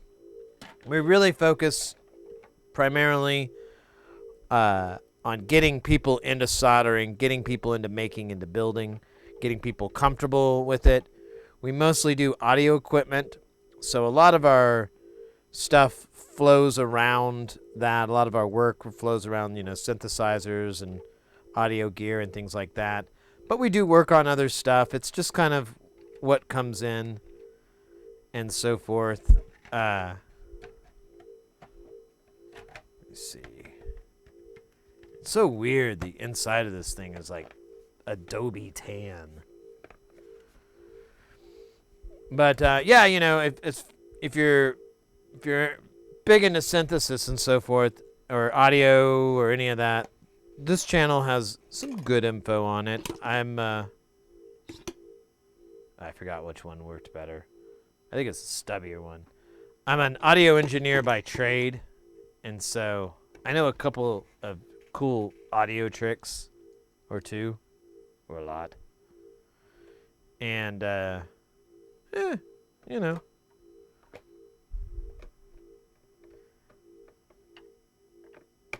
don't think this is the screwdriver I want. I think this is the one that I don't want. Let's try. Oh, yeah, that's exactly what was up. Wonder what that black screw is. Oh, shit. I know what that black screw is for. Well, wait a minute, then. Why do I have an extra screw? Brand new! Oh, 30 for life now, bud. Hey, Fleeting, welcome in. I forgot to put, so wait, that goes here. Then what is this extra screw for? Oh, shit. All right. We've got a little mystery on our hands. Oh, there it is. It goes here. All right. Slowly but surely, I will remember what I just learned only hours ago. Don Abraham is very good. I saw it rated pretty highly. I had a tasting last night. I had like a little bit of it, honestly. I had probably about a shot's worth, but over the course of several hours. And I thought it was pretty good. It was I didn't really like it too much at the beginning. Like, I didn't like the smell too much. But, I don't know. That classic, the second glass isn't so bad type scenario. And I was thinking about it, even if it's a different, it's a good tequila, but maybe it has stuff I don't like. I can formulate that opinion, by going, well, I tried this tequila and it didn't taste that good and I didn't like it, blah, blah, blah, and then move on to hard drugs like smack. I had a Dr. Rhythm back in the eyes, can't recall which one. It was functional. Yeah, no, this thing has some cool stuff on it, some cool features, but it's a stupid magnet that's in this thing. The client said it quit working, or you'd have to power cycle it really fast to get it to come on. Like turn it off and on really quick, which made me feel it was a power related issue. So we started there. We checked all the power rails. There's quite a few, actually. It's a little more than I was expecting. And they all looked great. They all looked fine. There was nothing really to say like, oh, well, this is bad, or this isn't so good. But as we were, kind of running out of places to look, we noticed that the screen just wouldn't function. But you could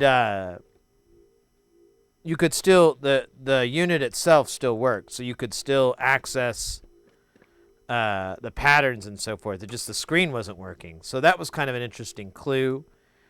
And you know, honestly, I was kind of at a moment where I'm like, I don't even know. But I was like, but these caps look bad. We should address them. And we had 3 electrolytic caps that had obviously leaked out and had one had damaged the component next to it. And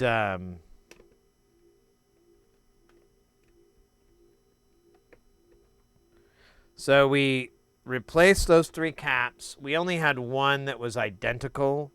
The rest we had to use a non-electrolytic cap and then a what was the other one that we had to do? And then I had to use a through-hole capacitor that I just kind of soldered on there. I'm going to order these values and get them sent within the next week or so, and then or probably less than that because I can get these pretty quickly. And then we'll put those on. We'll put a little bit more support because it ate up the board a little bit, so we have to kind of reinforce that. But once that's done, we should be 100% on it. The client said that it failed MIDI. So I was saying this earlier. I'm sorry if I'm repeating myself, but what I'm going to do is put this guy over in Jamtown tonight and listen, you know, basically set it up with a little pattern and see if it eats shit. Because he said it would just eventually crash when it was running MIDI. So, and, you know, the parts that we replaced, all the caps that we replaced, were one wasn't super duper critical, but the rest absolutely were. They were part of the timing circuit for certain chips and so forth.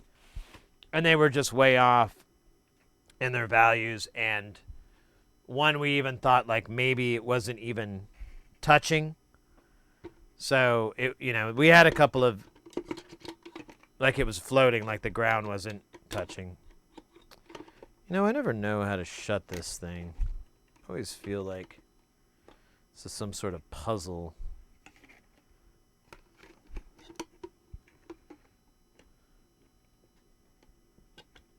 Isn't that the old saying? Was it like God puts puzzles in front of us to see if we are a puzzle master? Something like that.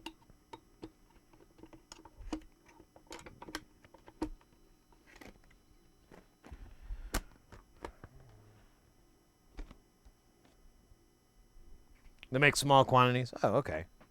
It looks somewhat popular, like a popular brand, but well, I agree with you. Give me just a second here. Let me grab the tasting glass and the bottle. We do have the so I don't know. I guess I can ask you guys. You guys can decide. We'll figure it out. Let me just clean this glass up.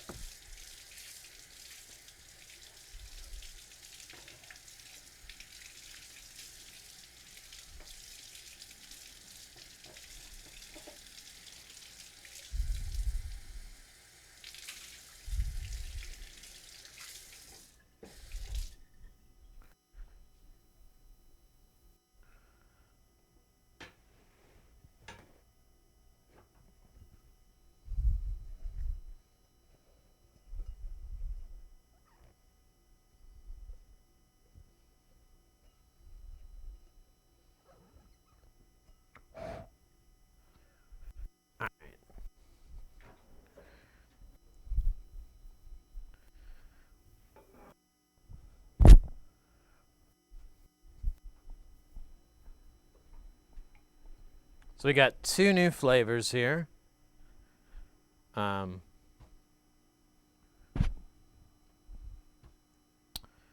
see. I can give you the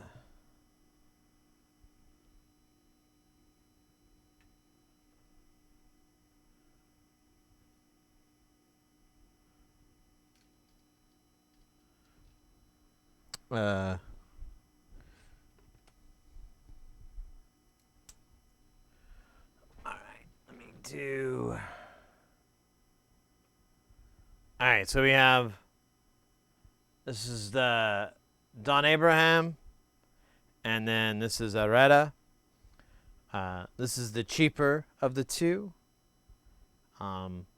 This one I had a little bit last night. It's pretty good. It wasn't the greatest thing in the world. I think I kind of like some of the other tequilas I've had, but I honestly, here we go. Honestly can't complain. Let me put a poll up here. I'll let you guys vote.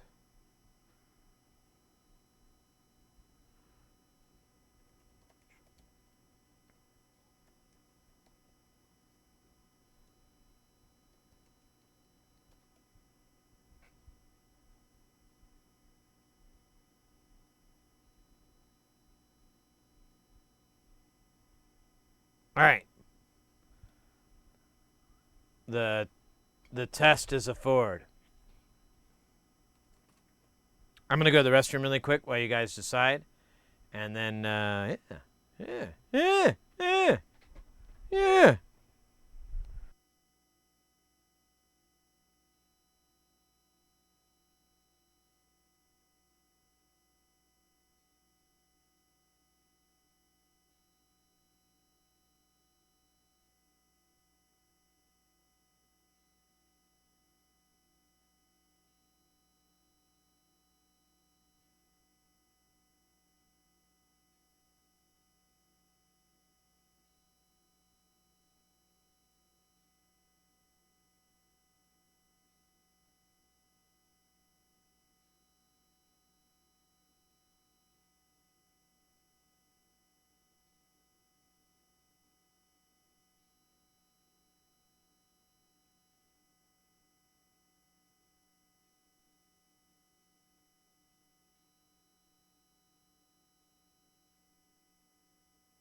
Let's go.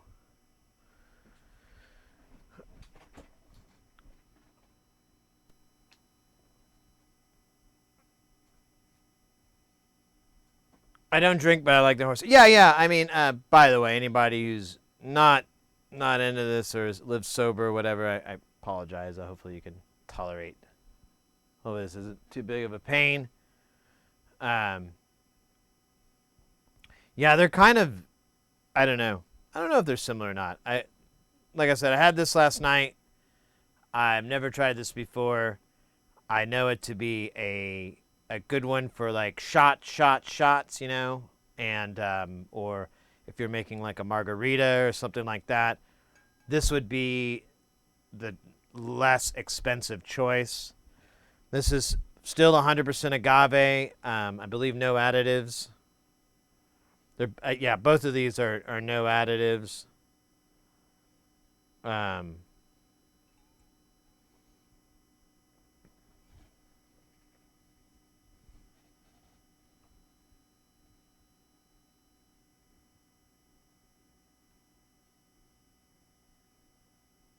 No, its life's pretty fucked up, so learn to screwdriver. Wow. It's like a fortune cookie, like, came to life in chat. And became the screen name Logan. Brilliant shit, mate. White when it does not spend time in a barrel. Rested when it stays in a barrel for more than 2 months. Less than a year. Aged when its maturation in the barrel is more than 1 year. And less than 3. And finally, the extra age, which has more than. Yeah, I saw like they had a bunch of tequilas that were all aged in like different wine barrels. Like I saw one that had like a Pinot Gris and like stuff like that. I was like, huh, that doesn't sound good to me at all. Personally, I don't like Pinots, but I don't know. Some of it sounded cool. Jose Cuervo, that's all right. There's some really good. There's some nicer options out there. So I decided to start like a tequila collection. It's really stupid. I mean, obviously, I'm a man in my mid-40s, and I'm just like, I'm going to do something the guy on the TikTok did. You know, I don't know where the accent came from, but it happened. And I started a collection. I have about 5 different ones, and I'm just trying to have like a nice little. I thought it would be fun for like social stuff and so forth, like have friends over for a tasting, and or if I had a friend over, you know, I'd be like, hey man, you wanna try some of this or that?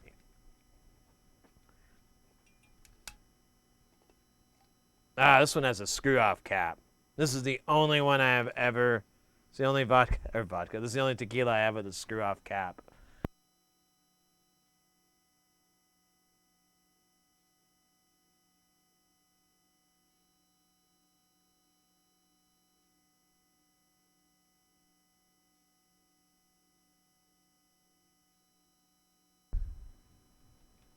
That was fucking cold. You serious, chat? That's cold-blooded. Alright, well then I'm going to just try the one I haven't tried yet and see how good it is. Here, let me do this.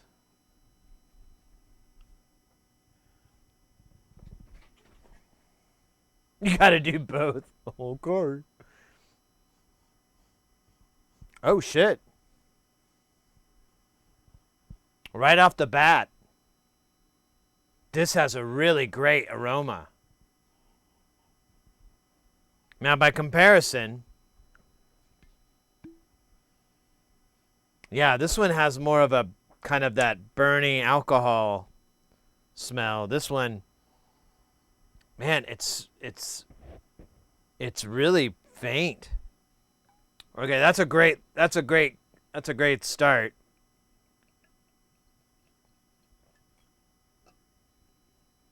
Okay, it's a little taste there.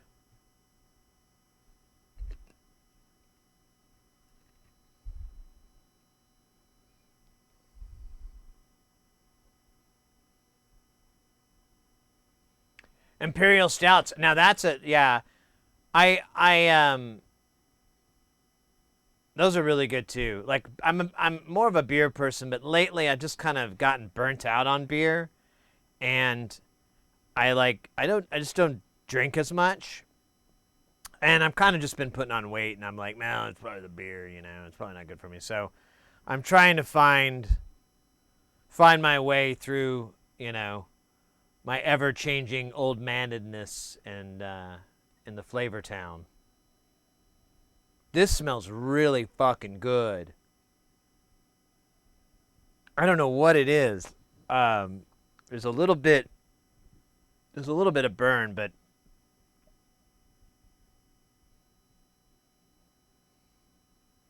yeah, I don't know what that is. That smells really good. Maybe it's the barrel, or it's, oh man, it's really good. Okay, let's see here. I can't wait. This is gonna be fun.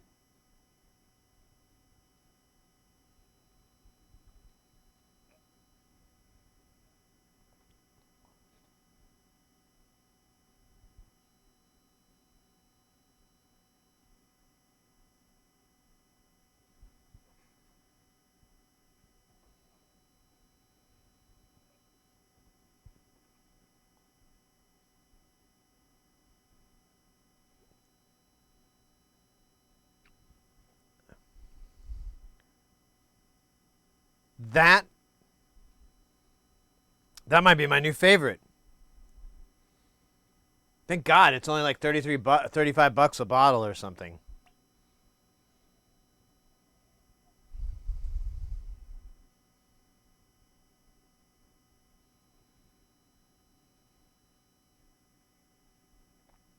It's made from actual horse piss. I think that's Heineken.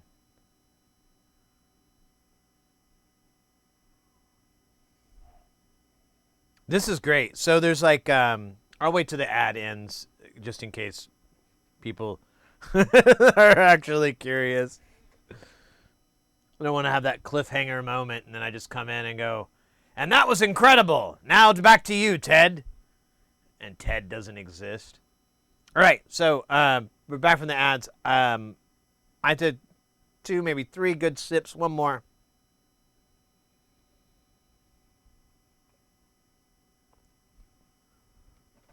There's like a cinnamon flavor in there. I'm almost positive there's like some cinnamon in there. I fucking love cinnamon. It's my jam. God, I can't read this. There we go. It doesn't say. But, yeah, there's like this cinnamon flavor. It's so good. Ted's been in recovery since 2002. Yeah. After the accident with the horse tranquilizers and the bullfighting fetish. Yeah. Poor Ted. You know, I feel bad, but at the same time, I tried to tell him, "Hey, man, you shouldn't be shooting that much PCP into your penis. That can't be good for you." And he just stared at me and was like, "You're not my mom. She's over there." And then I looked at his mom and I was like, "I'm out of here. This is weird." And what was the point of that story? Oh, yeah. Poor Ted. Poor Ted.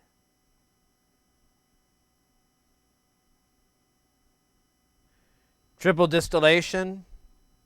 Let's see. It does not say that. It just says 100% DeAgave, Reposado, bottled in Mexico. Areta, Eco in Mexico. Yeah, it doesn't say anything about that on the bottle, at least. Oh, wait, what's this written on the bottom?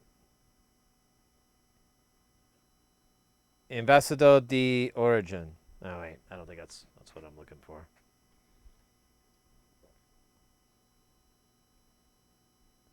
Tequila Jalisco.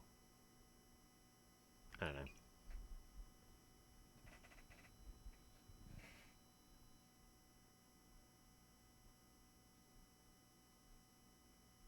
Pure CB, pure luck. I know. They figured out it was in the dong. Yeah. Ted, say what you will about Ted, but he was forward thinking. Just a trendsetter all the time. I think personally that's why we all just kind of secretly hated him. You know, there's a little bit of the green-eyed monster.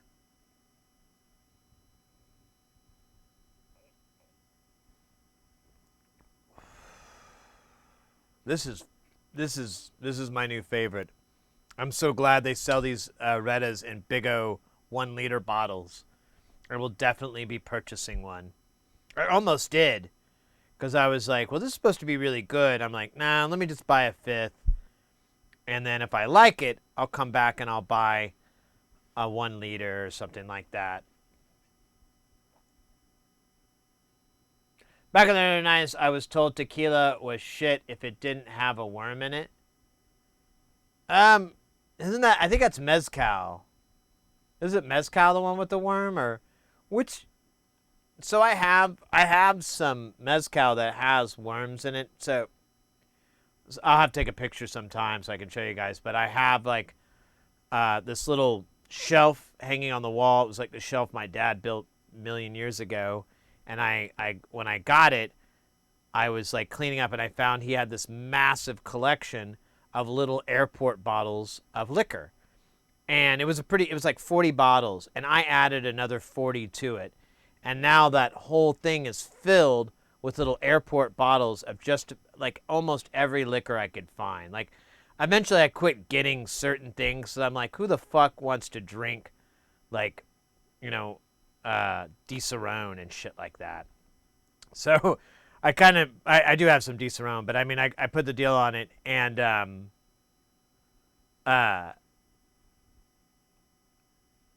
he would go to Tijuana a lot because there was like my parents were educated. My dad was a principal, and there was a principal's convention in San Diego, like all the fucking time.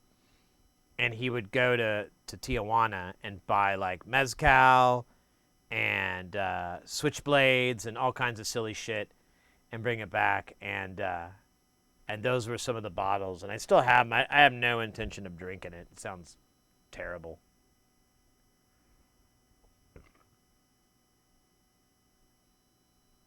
Such a mum.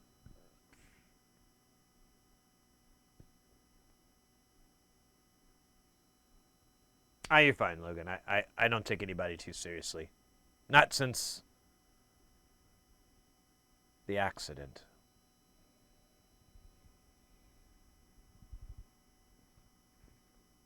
Damn, that's good. I'm gonna name this one after my birthday. Man. All right, so we got the drum machine fixed. Most likely, we still got to stress test it with MIDI, but I mean, we could feasibly send it back to the guy and just say, "Hey, don't play catch with it," and they would be happy. I think they'd be cool. They'd be like, "Ah, okay, I won't play catch." Yeah, just leave it stationary when you're playing it. But then I think like drum pads, and you got to tap them with your fingers. Probably better to put a little bit of extra oomph on it. So we'll SMD it, and then we'll glue those some of those pieces down.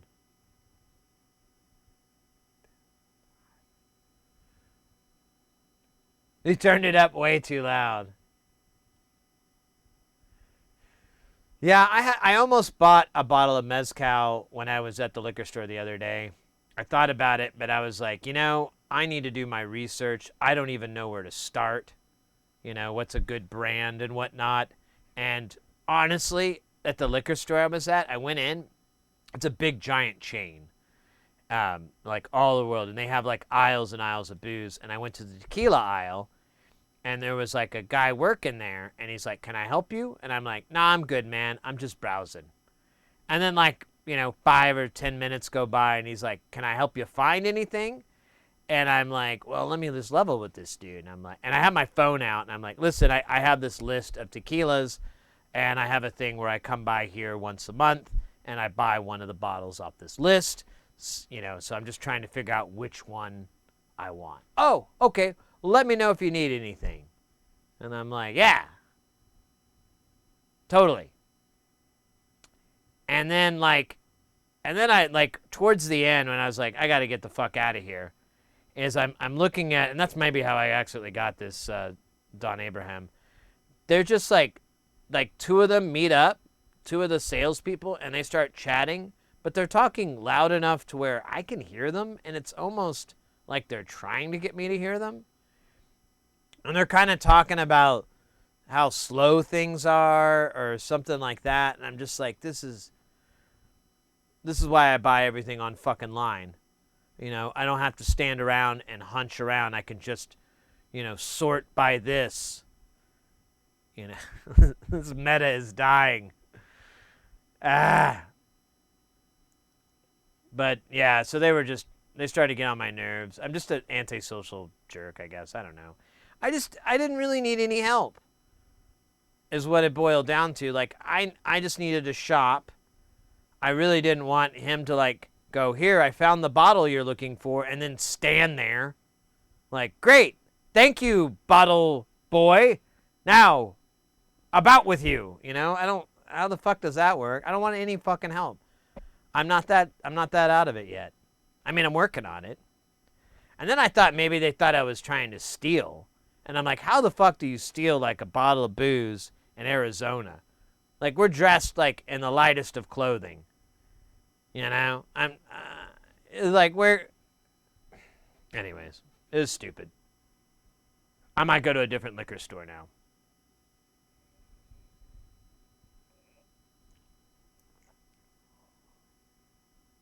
Damn. This is my new favorite. The Tequila Ocho was really good. And they didn't have the Que Cuatro, which they had it, but they had Blanco, and I wanted to try the others, the Reposado and or Reposado. Reposado. Yeah. There's no S in there. Reposado. And but yeah, didn't happen.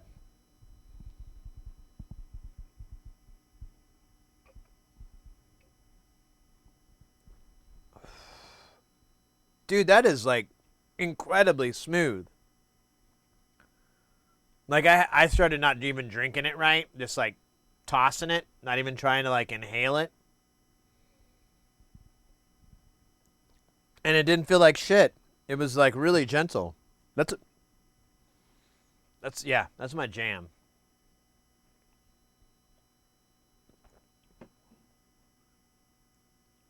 Yeah, I'd love to go to Jalisco. I kind of want to go to Mexico lately. I'm having this weird thing about it. My best mate, Cozy, was the beer expert at a local Water Oils supermarket and helped me choose awesome beer. Oh, really? Well, that's cool. I couldn't feel like me and this guy at the store could really be friends. I didn't feel like he was into electronics and pinball and reggae music.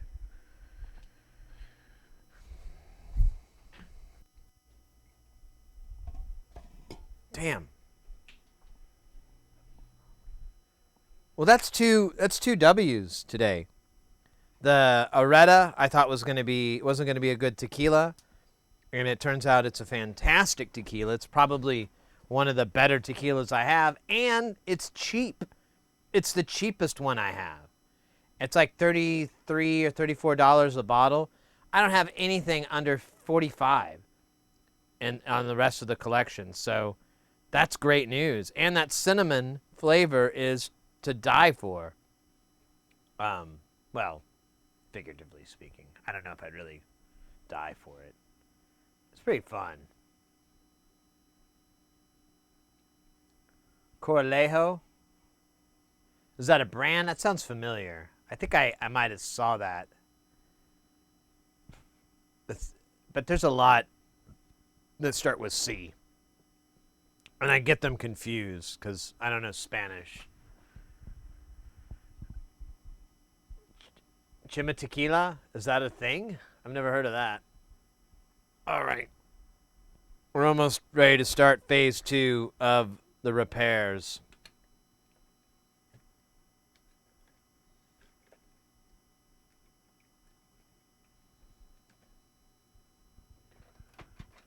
No, we're not. We're not gonna start phase 2. I lied.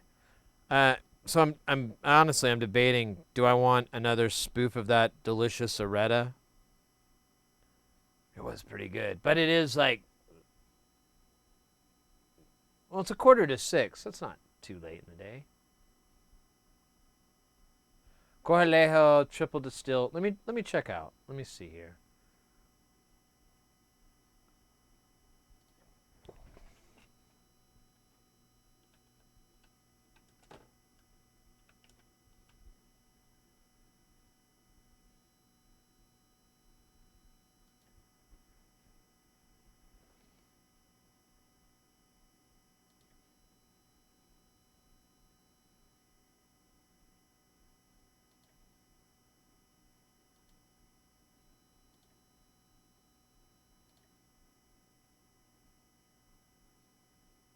All right, you said Corlejo.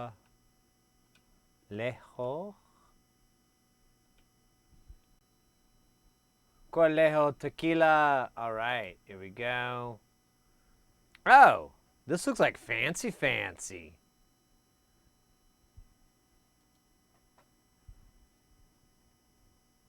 Look at these fancy bottles.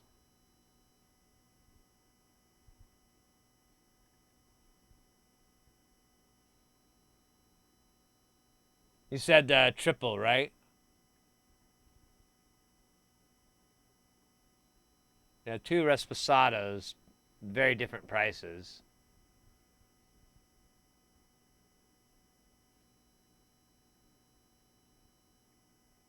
Oh, one's twice as big. That's why.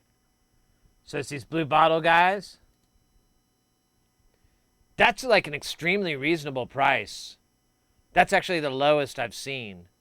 So you're saying Corlejo Reposada Tequila is your jam? Is what you're like? You should put that on your list.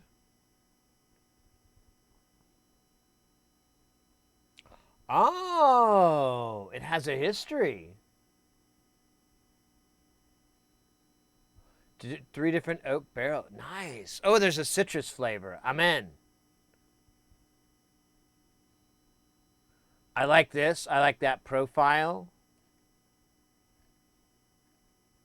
Look at that rating.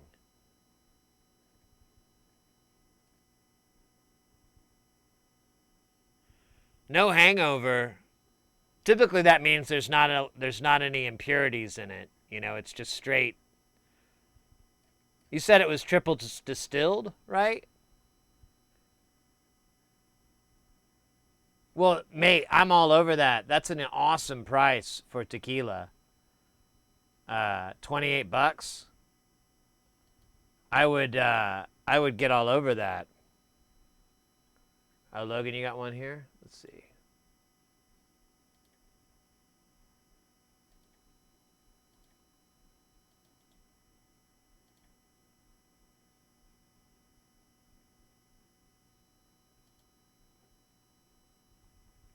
Oops.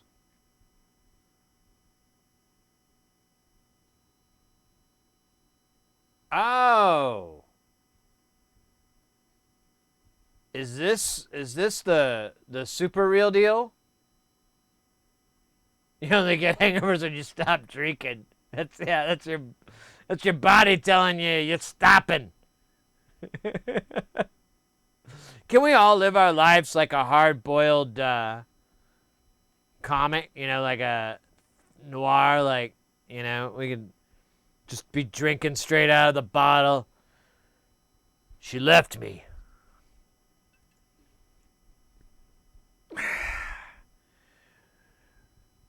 You know, this doesn't hurt nearly as bad as her leaving me. I think I'm gonna cry. You know, yeah. Well, you know, they never do that. So I can't get this Corlejo at the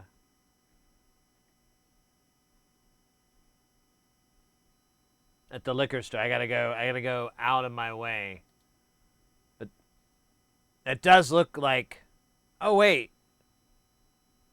that's pounds. Is that just a different bottling, possibly? Or is that this? It does say triple distilled, though, and it doesn't look like it. Yeah, it does say tripled. Okay, well.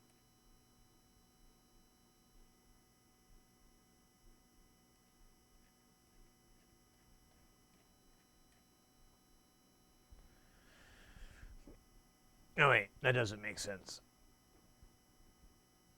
Ooh.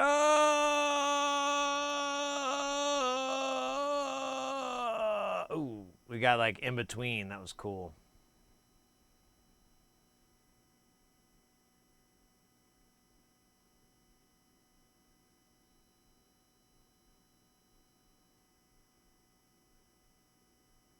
I don't want any of that funny money tequila.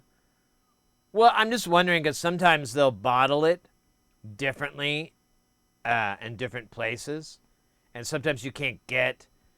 I mean, it's an imported liqueur, or it's imported liquor or spirit. So sometimes there's and so the way that this and a lot of other liquor is, yeah. So this is imported by T. Edward Wines, New York, New York, and then this is I think it was a Pennsylvania company. Oh no, California, Pacific Edge Imports. California. So there's different companies that handle it, and some of them will rebottle it in the States because of it's like a cheaper way. Like they don't have to pay for the bottles; they'll just pay for the big vat. I don't know. I'm just making half this up. So yeah, I got that the triple distilled, but I couldn't find. They don't sell that at the liquor store by my house. I'm gonna have to, or not by my house. The most. It's actually not. It's the most robust liquor store. But the whole reason I decided to even mess with tequilas is because I live here in Arizona. We're near Mexico. They're our bordered neighbor. And I kind of like that.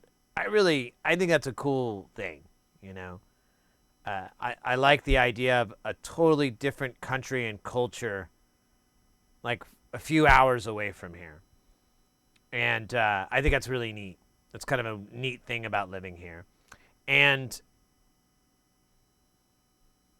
it kind of coincides where I'm like, well, you know what? Why don't I get into tequilas?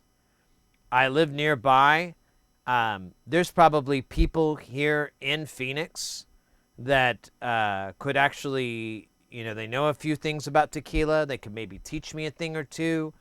You know, maybe there's, you know, because of my geographic location, I'm in a better situation to really mess with something like that. Like if I was near Russia, I lived in Alaska, I'd probably be like neck deep in vodka.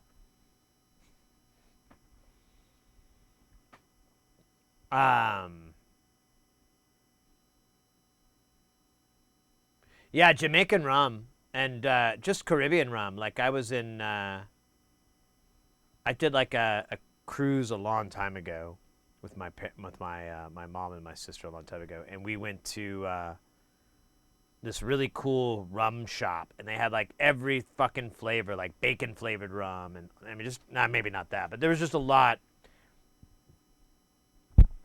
and that was pretty fun. I don't know, rum is cool. As far as I know, UK has quite high takes on liquor. I think it's better. I think a better would be to look in EU shops. Okay, good point. Good point.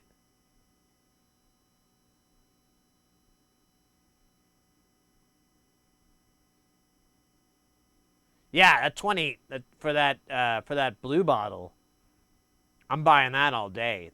I'll pay that price any day. Have you ever been to Mexico? I've been to Mexico. I've been to Jamaica and Cayman, and but like honestly, I never spent any real time there, and it was almost. I mean, technically, I was with like a tour group, and everything, but it was almost the equivalent of like saying, oh, I was in Jamaica because my plane landed there and we had a holdover, so I got out of the plane and touched the grass and then got back on my plane, so I've been to Jamaica, you know? It's like that level. I did have some adventures when I was there and stuff like that. I had some fun, but I really, really would like to just go there and spend time. Same with Mexico. I'd love to go there and just spend some time, and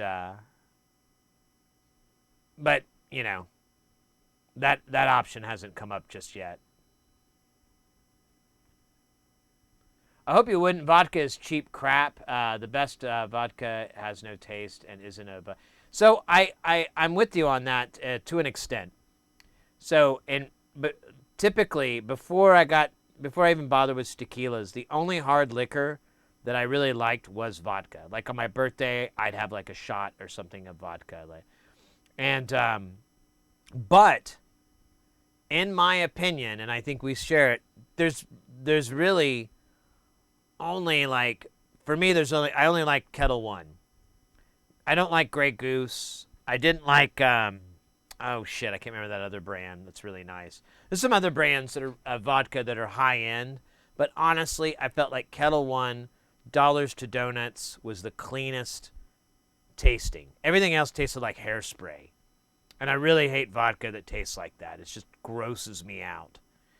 And when I thought about this when this liquor collection kind of idea came into my head, a friend of mine, he's a big whiskey, bourbon, Scotch fan. So he has this collection of that, but I don't like brown liquors. Just as simple as I can put it, like those dark brown liquors, I just, like whiskey and bourbon and stuff, they gross me out. I just cannot do them. No offense to them. I'm sure they're great, but not me. I hate it. And so I didn't really want to do that. And that's when tequila entered the room, and I'm like, there are a lot of flavors. There's a lot of variants of tequilas. And honestly, a majority of the bad tequila is simply just mass-produced garbage where they put a bunch of additives in it and stuff like that. But if you put those guys aside and you just go for these small distilleries and these kind of, I guess you could say, boutique tequilas, you can actually, as I'm experiencing, find some really interesting flavors, some interesting experiences with it, rather than, like we were saying, with vodka, where it's like, man, I'd have like 3 bottles. I'd probably have 3 flavors, and I'd probably still be like, I only take this one.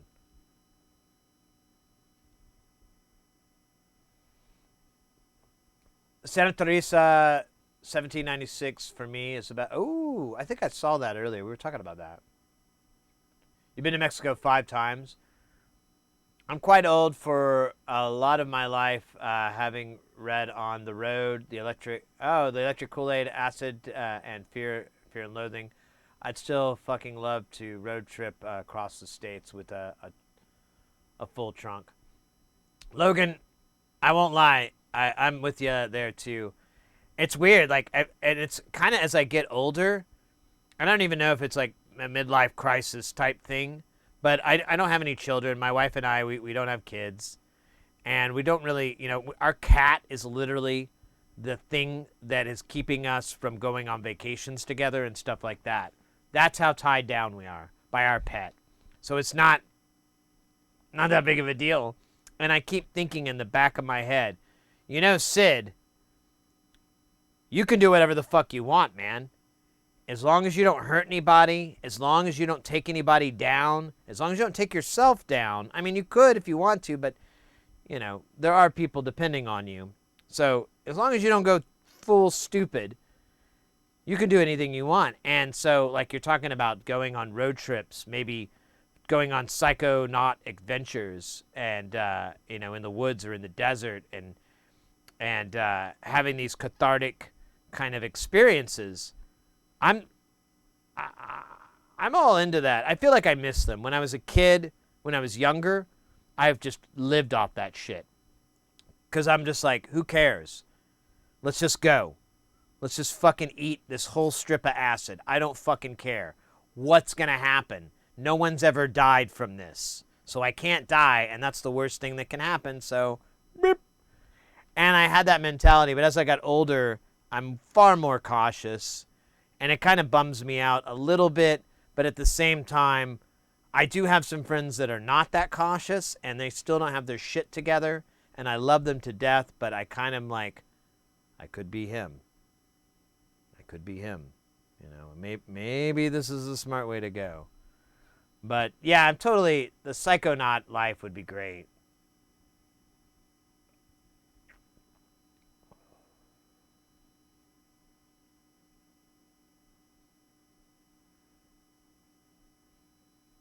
Cheap, oh yeah, the Stolies.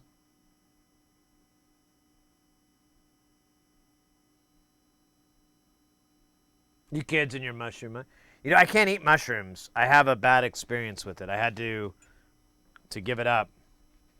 And what sucks is I have like a pound of mushrooms that I probably aren't good anymore. Someone told me they're bad. I'm like, what are you talking about? They've been in a bag. Are they vacuum sealed? No. Gotta vacuum seal them. Oh, man. Have you ever read you brought up Jack Kerouac. Did you ever get into William S. Burroughs? That was where I really, really personally I focused. Like out of that whole scene of the literary scene there at that time when I got really fascinated about it. Things like that and Abby Hoffman and so forth. I was really fascinated as a teenager. But to this day, I absolutely still love Burroughs. Like I've thought about doing some YouTube videos where I have to really kind of set my voice in that level, like smoke a couple of J's, really get it going, but I can do his inflections and his mannerisms pretty decently. And I thought about reading a bunch of Burroughs stuff because I think I'd be legally protected. It would be fair use, but it would be entertaining because people could be able to enjoy some of his stuff that he never did spoken word via an impression. The only problem is there's a lot of words in his stuff that I don't want to say. Like there's a lot of slurs and I just don't want to say them. And I'm like, and trying to find a piece where he doesn't, even in a sarcastic manner, when he's making fun of somebody. There's like words where I'm like, I really don't want to record myself for the world, I mean, I'm all into art and I love the art, but I'm like, people are going to ask, why did you do that? I don't know. So, yeah, Naked Lunch is good.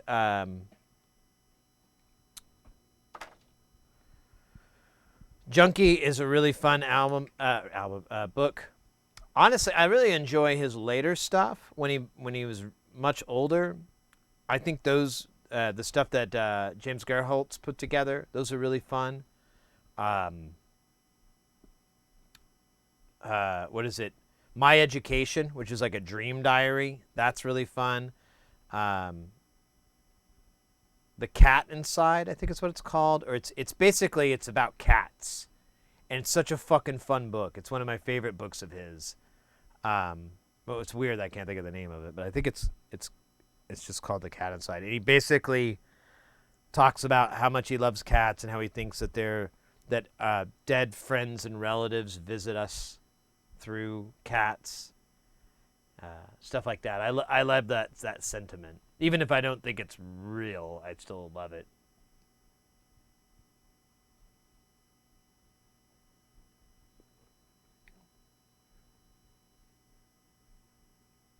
A free public domain. Yeah, well, so I've been able to put a few things out that are technical copyrighted IP, but from what I understand, I'm under fair use. I think once monetization occurs, then it's a gray area.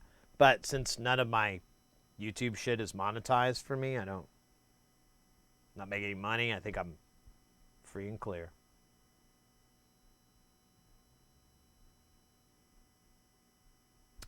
So the place I went to is called Total Wine. I think it's Total Wine and More, or is it just? Oh yeah, it's Total Wine and More. There's it's a liquor store chain in the States. I don't know how big it is, but and you could just put in Phoenix or Tempe or Chandler or Mesa or Scottsdale. That whole area, all of that is all the same city. And but they do have a deal where you can show, actually, wait a minute, that's right. I didn't have it switched to all stores. Hold up. I just switched it to all stores, and this fancy $370 bottle popped up. That's extra añejo. Does that mean butthole? Asshole? No, wait, that's bendejo.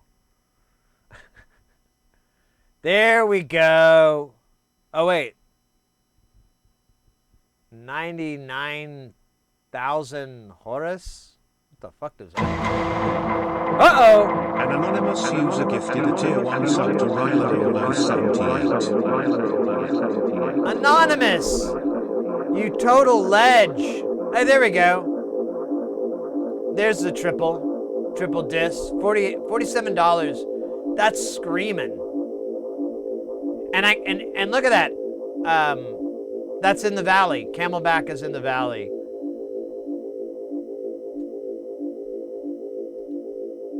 Awesome, mate. That's my next bottle. I'm getting that. That is extremely cheap. Is it like listed as a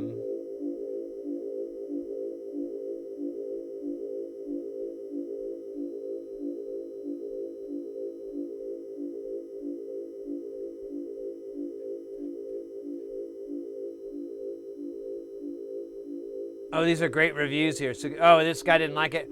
First, I love the offering. It was the worst repository I've ever had, to the point I should have returned it.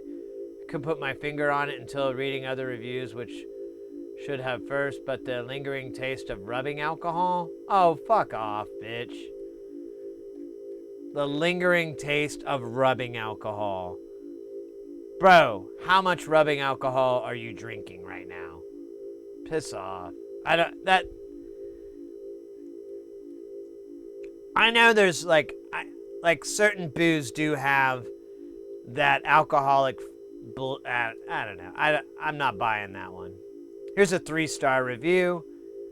It's 10 years ago.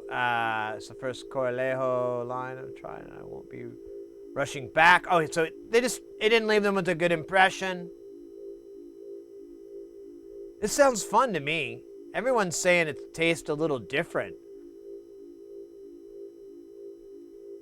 I'm in. Oh, well. All right. Cool. I can't wait. I got to wait till next month. Because I did... oops. There we go. I did... so I have a rule. I just buy one or two bottles every month. And so I got these 2 bottles. Can't buy any more for another month.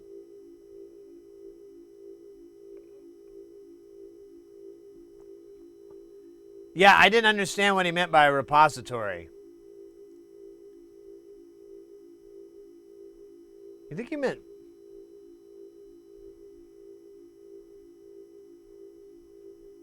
I think he meant suppository? Do you think he put the booze in his butt? It is a rather, the flared edge there. That's probably what happened. He shoved the bottle in his ass. Or her ass. We really don't know the gender of this person. We'd only assume they're a dude because they said it was the worst repository they've ever had. Which doesn't really make a whole lot of sense. Jesus Christ. Hold on. That's like that's a little novelette of a link.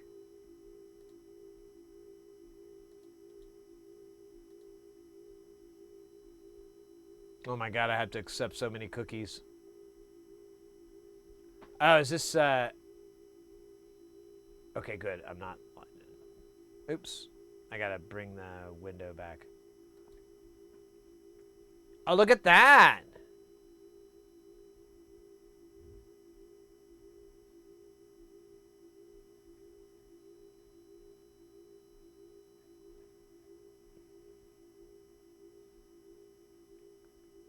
Blue Weber Agave. Corlejo is the only tequila distilled to use the French Chantes method of distillation as used in cognac production. No shit.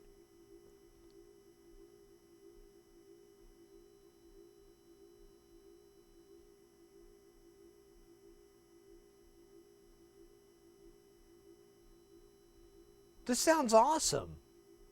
These are all selling points.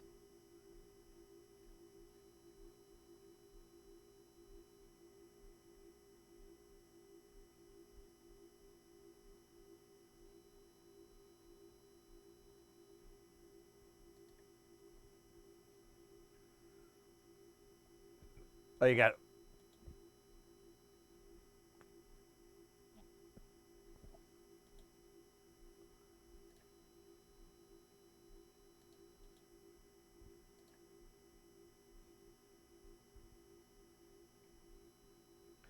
So, check this out.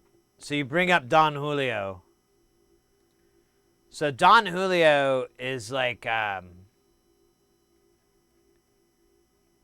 don't know. It's debatable about it because I think there's additives. But if you want,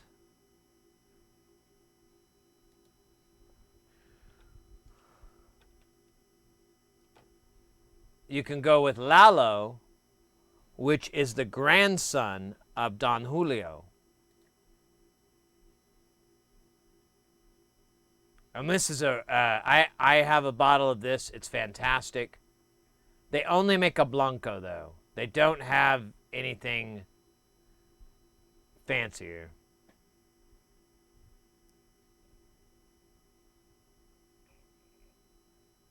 Well, if it's an older bottle, that might be different. From what I was told, Don Julio is now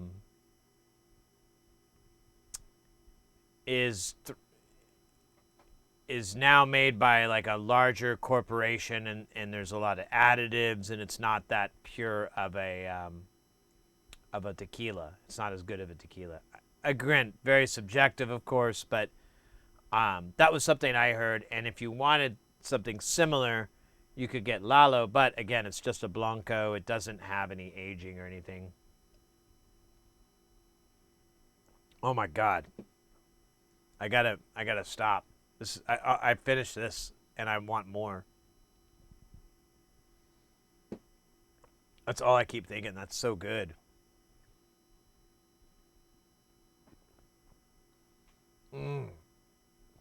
All right. If we fix the Roland really quick, then we have nothing to work on tonight. Oh man.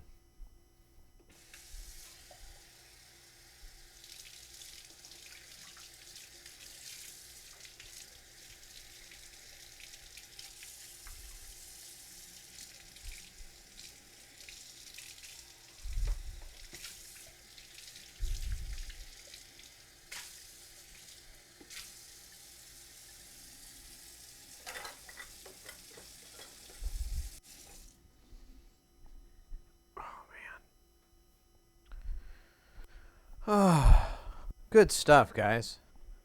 Good stuff. Man, it is hotter than fuck in this room. It's 30C. Well, you can't really read that. 30C or 87.5 Fahrenheit.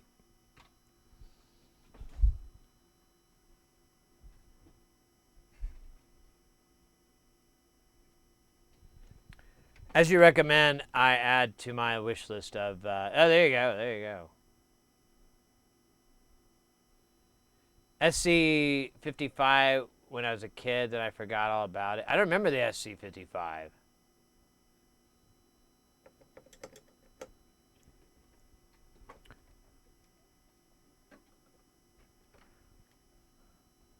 Patron?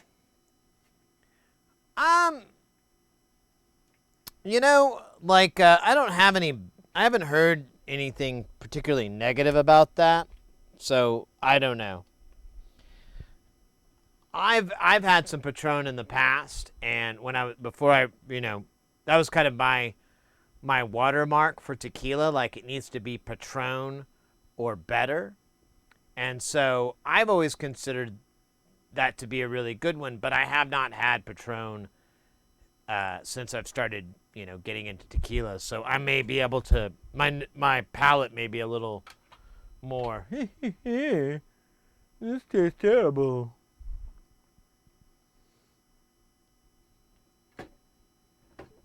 All right.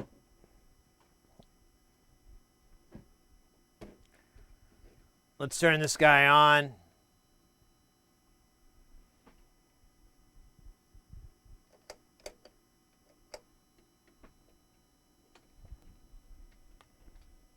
Well, that's not good. Oh no, the screen's just shit. It's really, or maybe it didn't come on all the way. All right.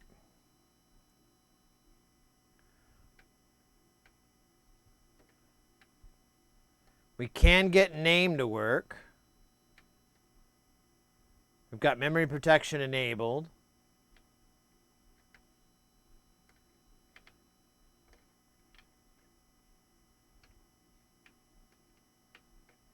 Memory O Protecto. What the fuck? Look at that. It says Memory 0 Protect Q.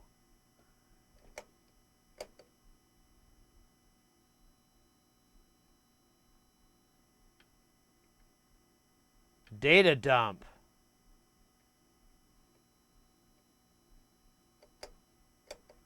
All right, so we can kind of get these buttons.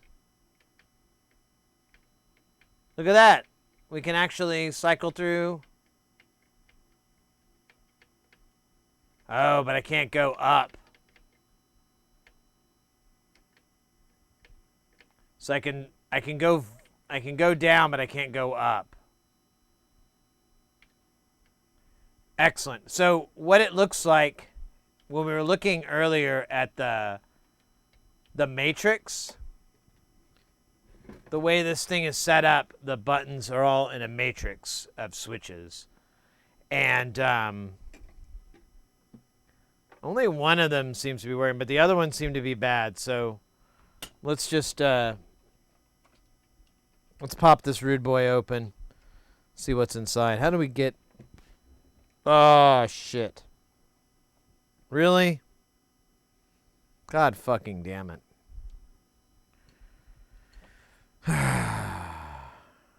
This is going to take a little bit of work. We have to remove these screws, the ears, I believe. And then we have to remove all the screws on this perimeter. And then I think we can slide it out, like it slides out like a pizza box or a Hawaiian pizza. Yeah, I think that there might be that, but the only thing that's saving me for juice is that I'm getting a consistent row not working and another consistent row working. Like, so the way this matrix was set up, these are all on the same bus. These are on a different bus. None of these fucking buttons are working. These are. Little bit of hope.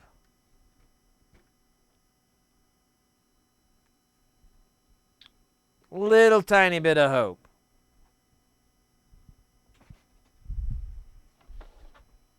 And, I mean, we'll go ahead and look at how the membranes, all the buttons are set up, and we'll go ahead and just give them the old swabby clean.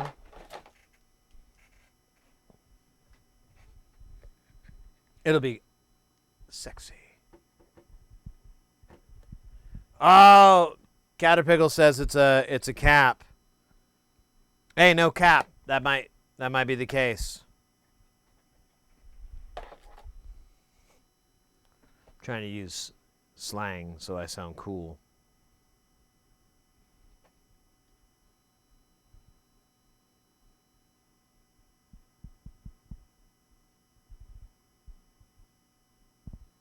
Sorry, Caterpickle. It's a cap! Admiral Akbar cereal! It's loaded with traps!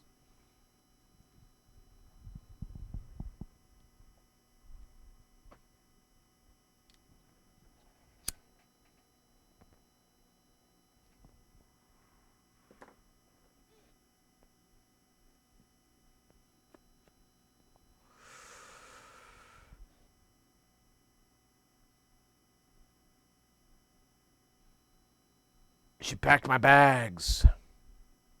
Tonight, pre-flight. And I'm gonna stay.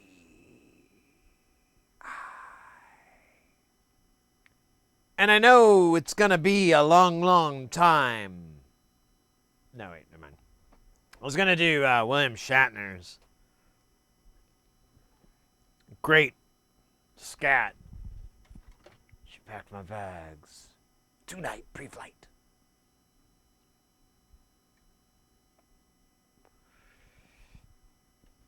I'm a rocket man.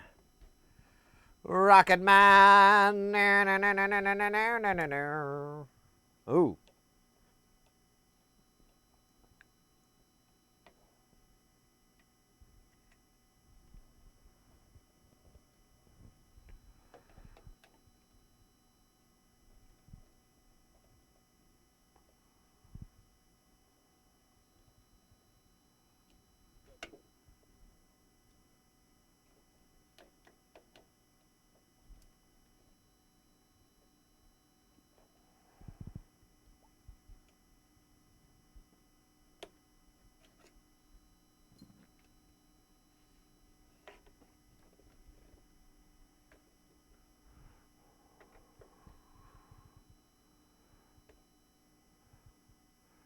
Herradura tequila?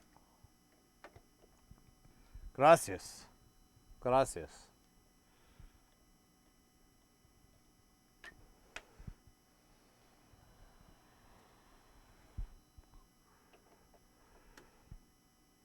Oh my god, I just had this hilarious idea. So,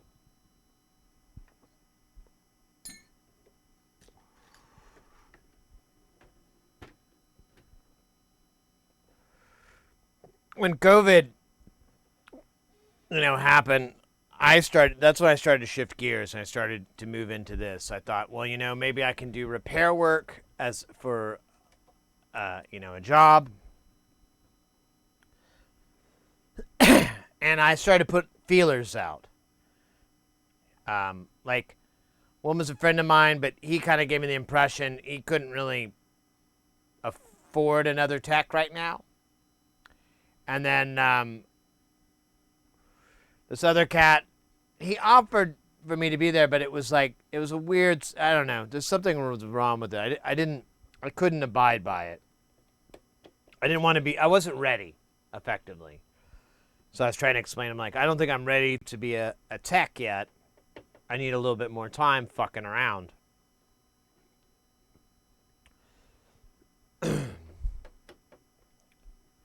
But I'm thinking, like, what a shop. How funny it would be if I had a shop where I was just smoking joints all fucking day, stinking up the shop, Like, customers would come in and they'd smell it, like, right out of the gate. And they'd know.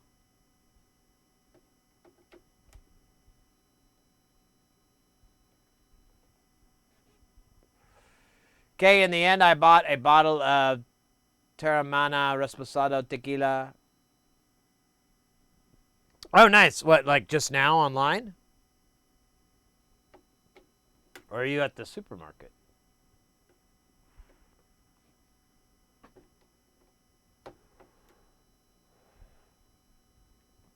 Nice.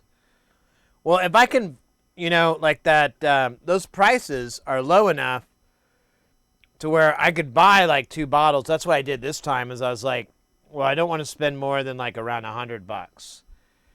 And the bottle I was going to get, either I had made a mistake or the price went up, but it was like $110. And I'm like, I'm not paying $110 for a bottle of tequila. Not now.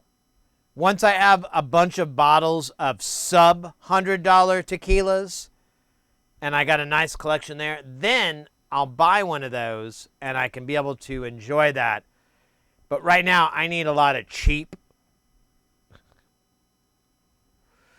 and not fucking $110, $130 tequilas.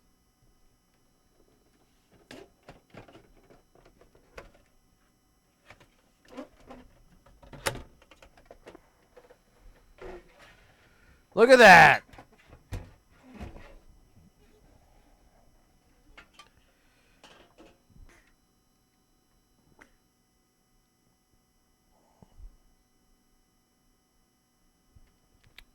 Now, just to be clear, here's the other end of the AC cable. I'm even going to put it on this side of the deal so I don't screw up and die.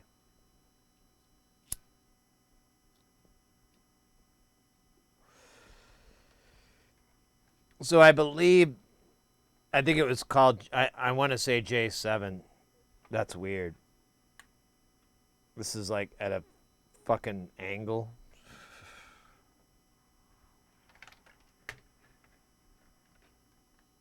Yeah, that's weird. Here.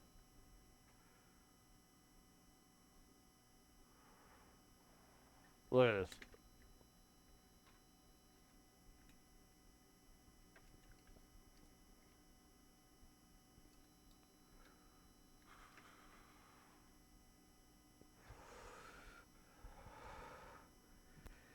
Weird as hell. I wonder if there's a new firmware for this. Let's look at what we got out there on them internets.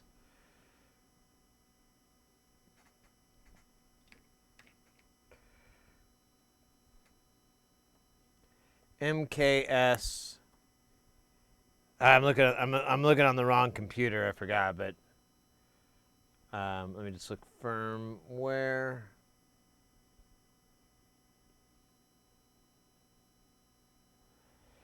There is.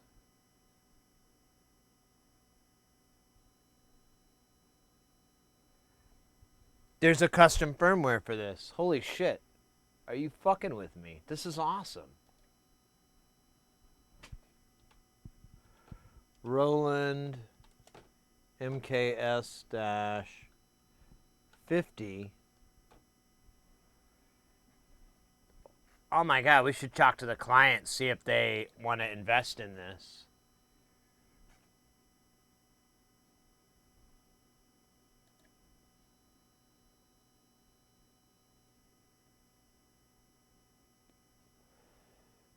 OLED support. Oh.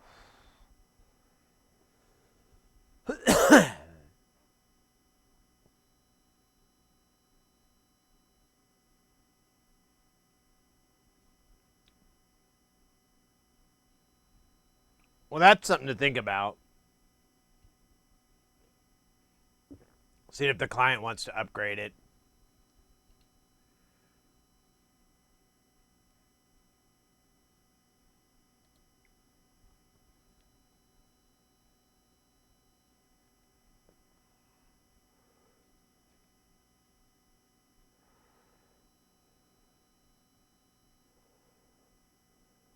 Patch tone utility. Oh, wow, like it's an interface?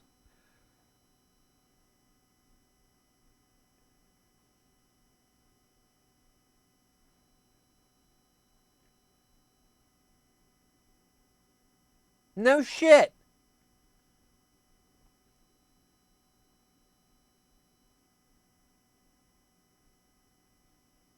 Holy crap. I wonder if client knows about this.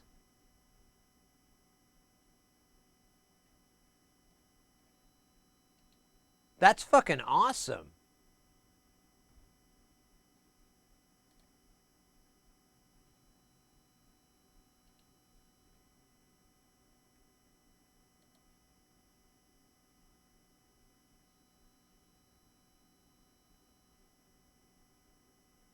I don't care. Go away.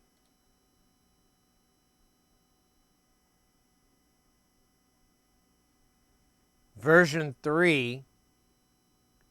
Yo!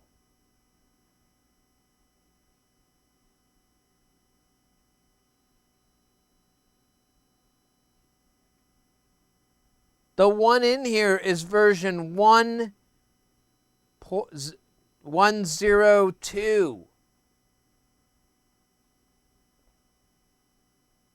It's it's not that expensive. I might be able to do it myself.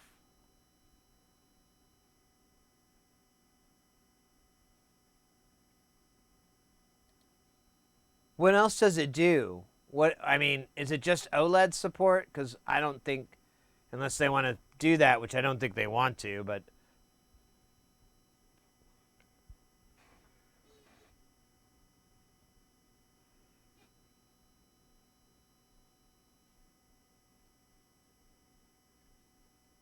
dude, what does it do? Release notes. Bro.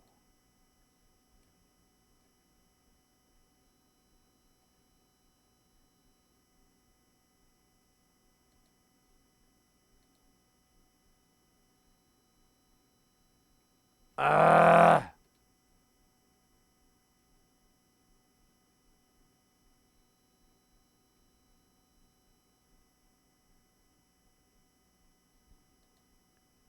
dude.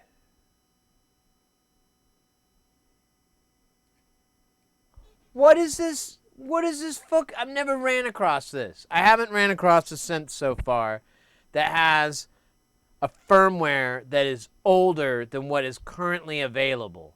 Like every time they're either the latest and the greatest or the client already upgraded it. Someone upgraded it.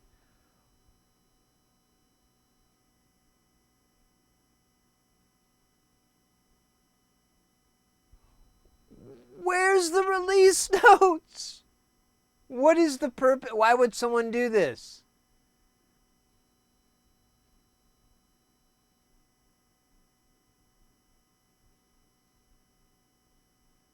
Fuck.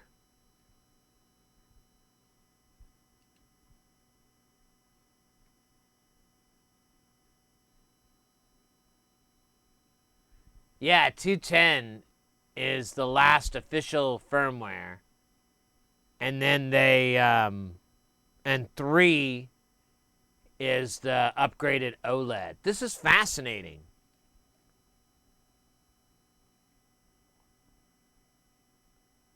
I'm genuinely kind of hopping up and down a little bit on this project. So I mean, if you're not in chat, right? Client? I don't know if you want to reveal yourself either. Maybe there's anonymity that some like to enjoy. Well, whatever. I'm going to message the client and ask them, like, hey, you know there's a firmware update for this, right? But I can't find anything that tells me why you would want it. Like, is it faster? Is it, can you do more with the SciSex? But I did discover there's an editor librarian for it that is fucking badass. And if you get the 3.0 firmware, you can put an OLED screen in there instead of the one that's in there. Although I'm still really tripped out on how the fuck that works. Because I don't know. We're going to have to take that part apart. We're going to have to take the screen, the whole front assembly apart anyways to get to what's on there. But this is a really cool find. I know my life is pretty boring, but it's like going to Disney World nude by yourself. And you get the whole place. There's just robots that operate everything. There's no humans, so you don't have to feel weird about being nude.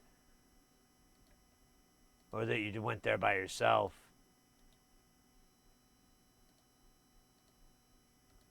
What is this? I hope this is good.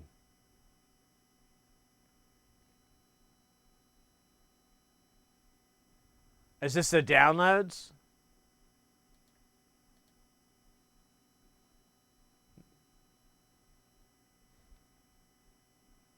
Am I downloading it? Yeah, there it goes.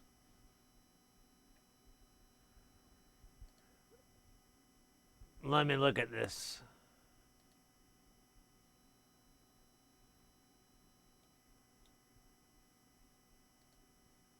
Super chop.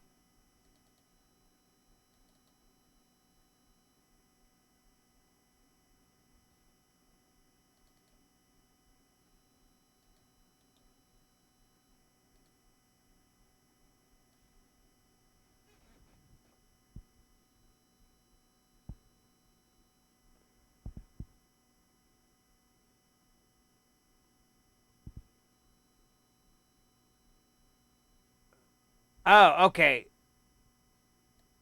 I just realized what this is. So this is the Sysex dump for the patches, which we will need when we replace the ROM because they're probably not going to make it.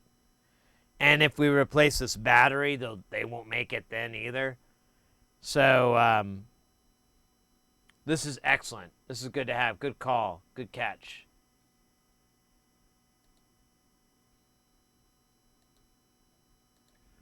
But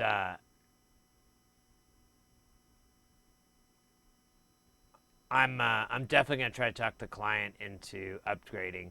It looks like what was it, $20, $22 from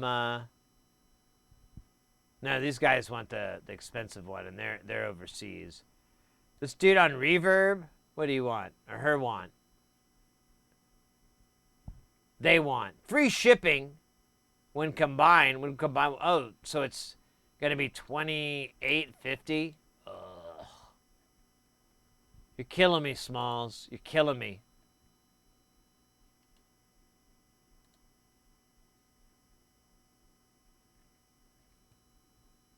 All right, so I could download it and flash my own EEPROM, which I don't have. Oh, shit, yeah, I do.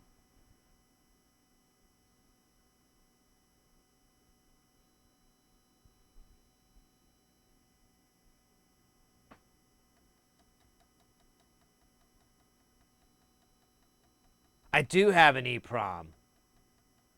From the synths, like the guy didn't want the old one back, so I kept it. From like the other ones I updated. So I have at least, and they're from a Roland, so they're going to be the same form factor, pen out. They're going to be identical. I should be able to just, well,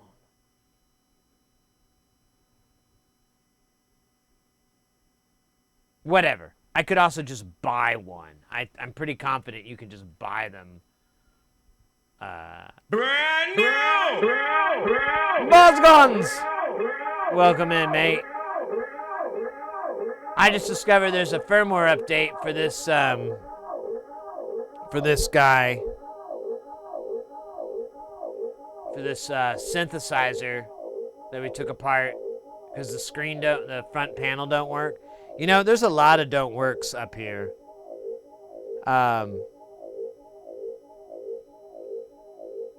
Maybe we should get back to work on that. Should probably pull up the fucking manual for this mother trucker. Let's see, that was the boss. I think I have. There we go. Here's the Roland. Look at it. So here's the buttons and the switches I was talking about. Damn it, mouse. Where are you? There you are. So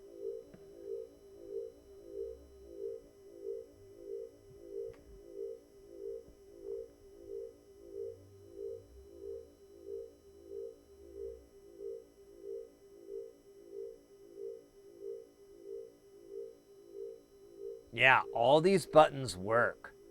But none of these other ones, like, they don't even make contact, even when you put your back into pressing it.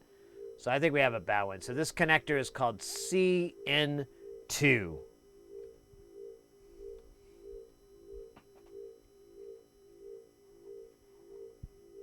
And they don't use that nomenclature here. All right, well, whatever. I'm pretty sure it's J4. Although, there is J6. God damn it. No, I'm going to stand by this. I think it's still, let's see, what is this chip that it's interfacing with? This is a gate array. Oh my God. You know, after a hard day of sports or working outside in the yard, I like to have a nice, cold, refreshing, and delicious Gatorade. I find Gatorade has the electrolytics that I need to continue to be the sex machine that I am after I get all stinky from sports and working in the yard. I just grab a big old bottle of Gatorade and I'm there and ready for you. Not that way, though, the other way. The way that doesn't involve touching or looking at each other or smiling. All that's gone. Just get over it, all right? Be happy that we're still together because you asked for this and I said it was a bad idea. And then you said, it's okay, my dad's gonna get it. And I'm like, what does your dad have to do with any of this? And then you're like, don't you ever say anything bad about daddy again. And I never heard you call him daddy like that. And it freaked me out. So then I was like, whoa, what is up? Is this Veruca Zoltz? What the hell is this? Remember? And then you were like, okay, I didn't really mean to do that. I was actually doing a bit. Sometimes we joke that I'm Veruca Zoltz. And I'm like, wait, who's we? And then you're like, my whole family? And I'm like, what do you mean your whole family? And you're like, my mom and my dad and my brother and my sister and the dog and my grandparents and my maternal and paternal grandparents, my uncle Clyde, the neighbors. They all think it's really, really funny that I go, Daddy, like Veruca Zoltz. And then like right there, that's a red flag. That's a red flag for me. But I persevered because I'm like, hey, I only know half the story. What if Veruca Zoltz is actually like a really, like she has an epiphany one day. She has that moment where she connects with humanity and becomes, a good person. I don't know if you've read the book, but she literally dies by her own hand. It's like, no. So anyways, let me show you something way cooler than Veruca Zoltz. Why don't we just get all hot and bothered looking at this fucking synthesizer, baby? Did you just notice these voice modules? Because I did. Look at this shit. Ba ba ba ba ba ba ba ba ba ba ba ba.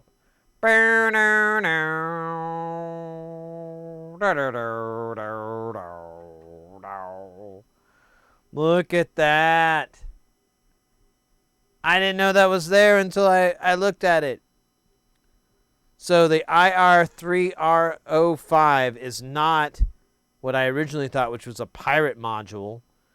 Yo, check out this caterpillar of a SIP. Look at that. Oh, I'm in heaven right now. This is awesome.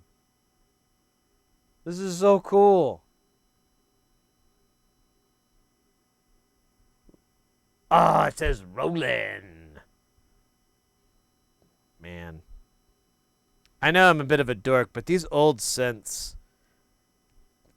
like, if you just try to think back to the day, you're working, you're in Japan, and, you're working on creating a chip, for your company's synthesizer. You're not off the shelf. Fuck that shelf. Roland doesn't fuck with the shelf. Roland makes their own things.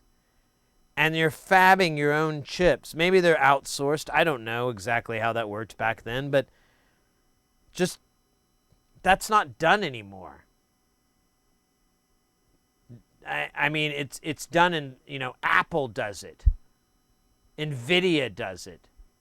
There's like a tiny, tiny amount of companies that are doing chip designs. And instead, the market is flipped upside down where you have all these different variants of off-the-shelf chips that aren't very expensive, and you build your architecture around that. Or at least, correct me if I'm wrong, if anyone says that's not necessarily true. That's just my observation from the market. And because when you look at this old stuff, it's insane, the names on some of these chips. Like Roland made that Gatorade over there. Delicious Gatorade. Roland made this chip. Roland made these chips. Like, they made sense. You know, they weren't making iPhones and laptops. They're making synthesizers. What an incredible time. I mean, they had a lot of limitations. And nowadays, you know, the sky is more the limit than I think it ever was. But it's really cool to time travel a little bit in that world.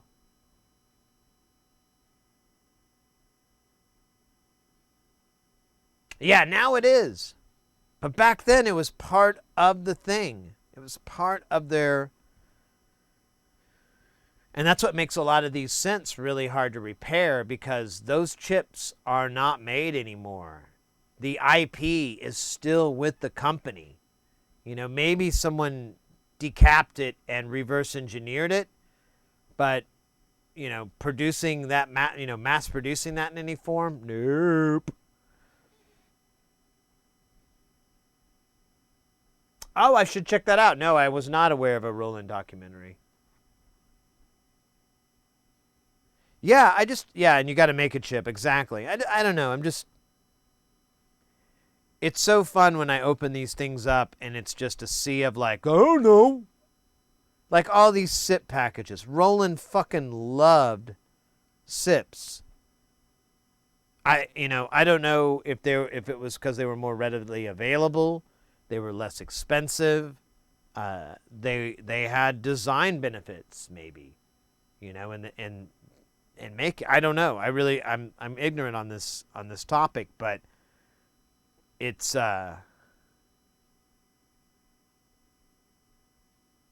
funny how they do that over and over on all their shit. Like from the 303, it's just covered in SIPs. The 909, SIPs. I can't wait to build a Yocto someday. I know I'm going to be covered in SIPs. It's just, I don't know, it's funny to me. It's really cool, too. I noticed Behringer are recreating Mutronics mutator filter. I think I saw that, too, which that'll be interesting. Yeah, I've been fascinated with what Behringer's been able to pull off. They're one of the few companies that's kind of doing that. I mean, they are making their own chips. They are doing chip fabrication. So maybe, I mean, I know they're a controversial company and whatnot. I know some people dislike them, and I totally respect that.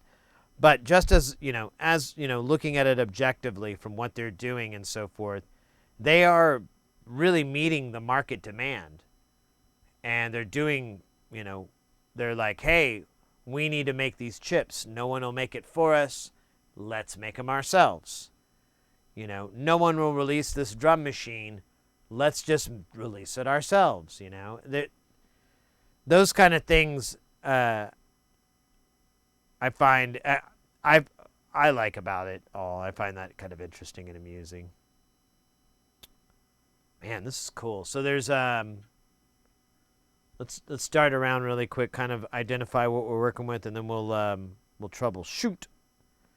So we got a good old rectifier here. We got our voltage regulators. I didn't see what these are. There's a 15 volt. There's a 7815 here.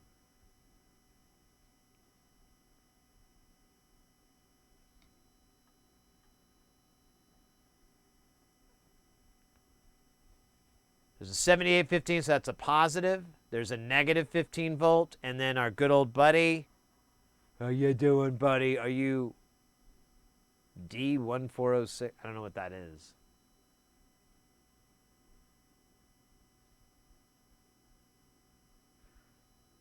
It's like a diode thing. 1406. I don't know what that is still. Either way, we've got two 15 volts. There's probably, oh wait, this big guy right here. I'm just gonna read it. 47.8? No, that can't be right. I think that's a 5 volt regulator here. this big O beast. Either way, we'll figure it out in the schematic. We've got an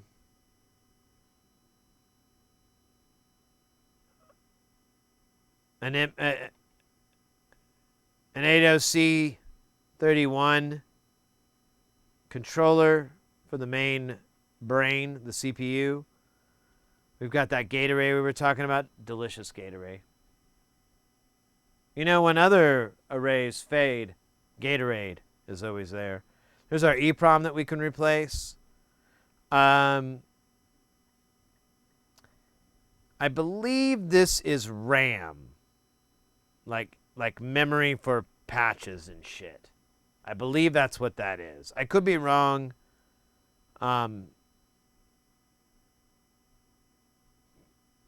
It's kind of hard to say without just looking it up. And then I believe this is our voice chip. This is our DCO. It has all the other functions, and then it feeds out to these, what is this, 2, 4. So this is 6 voices. For some reason, it looked like 8. 2, 4. Yeah, no, it's 6. I just can't count anymore. That's too bad. So you have 6 voices of polyphony. We'll have to look it up, but one of these is a filter. One of these is a VCA. And looks like an envelope generator, maybe. Oh, wait, the envelope might come from there. Or the CPU. We'll have to look it up, but these are the 6 voices, so that's your max.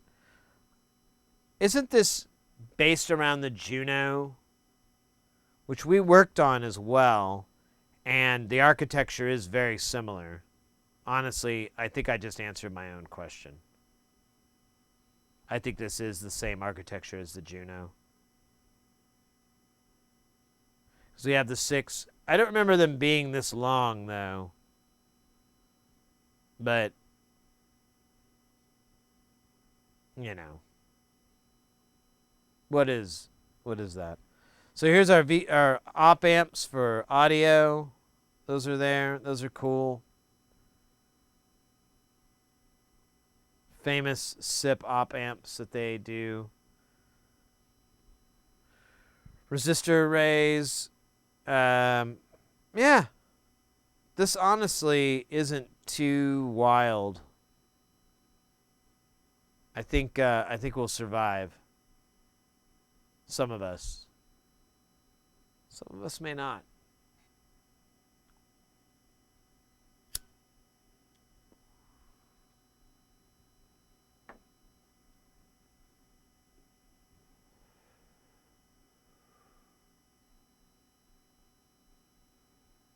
Yeah, I think so too, Caterpillar. The chip market is very fucking kind of sucky at this moment.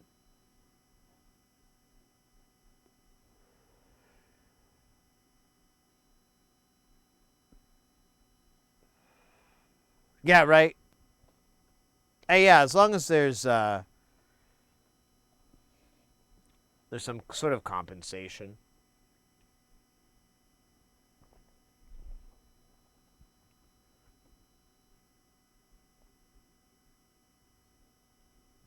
All right.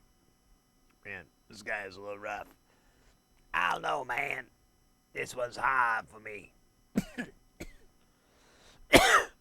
Sometimes I don't know, man. It's hard. You understand? Why I gotta make it all weird? That's not cool, man. Now I'm drooling. Why I keep drooling? Is there something wrong with my brain? And now it's a drooling brain? I don't know. Alright. So how the fuck does this come out?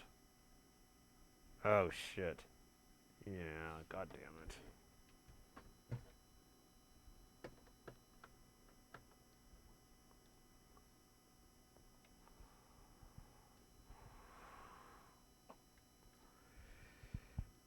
Yeah, I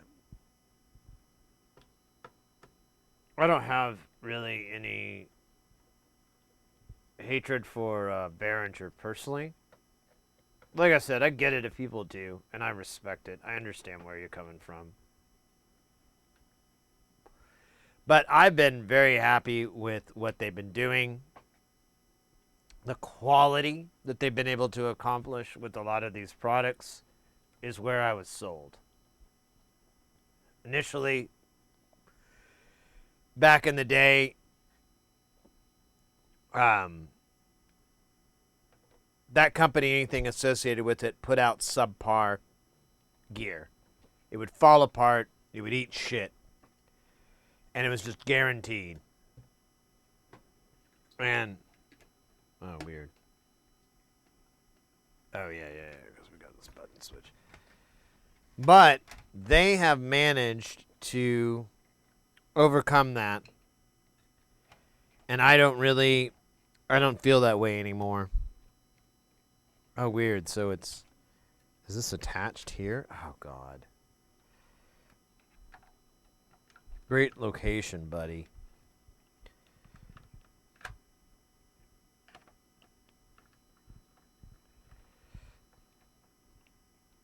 One of my favorite scents, honestly, and the one I recommend to a lot of people if they want to get into modular synthesis, is the Behringer Neutron. This should come off, but I have this horrible feeling it's glued on.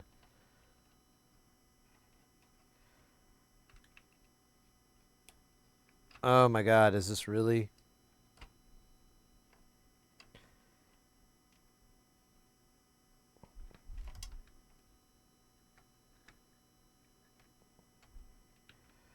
Dude. Ugh. All right. Apparently, I'm going to have to take this panel off too. I thought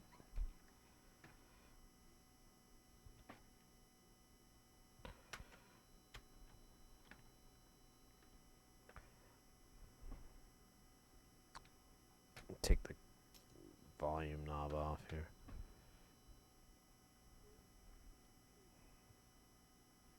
Yeah, I agree with you there. He's very much could be a villain. But what's crazy is there are several things that he's done that are extremely out of character from that. Or from I don't know, that make him more endearing. And so there's certain things where I don't know. I try not to. There's a certain amount where you can judge a company by the boss. And be clear, the boss is the company. They're the face or the part of it. There's a big part of it. I'm not disputing that. But you kind of try not to get too deep. And the guy like genuinely fucking loves keyboards and synthesizers. And he's like a total nerd on this stuff. And I don't know. I can't help but see another synth nerd and know, like, hey, I don't know. It's just this weird thing. I agree. There's definitely some rotten things he's done and said, and I'm not excusing those things by any means. I'm just saying that I don't know.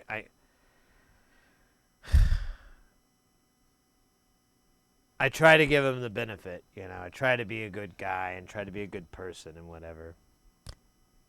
Always trying to do that.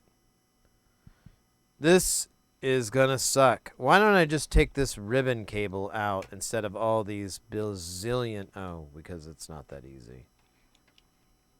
God damn, why is this not that easy?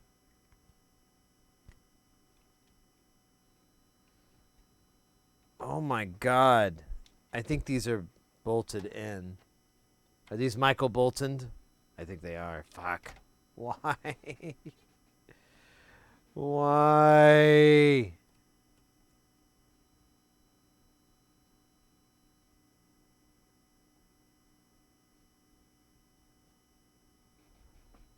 Dude, I gotta take a picture of this.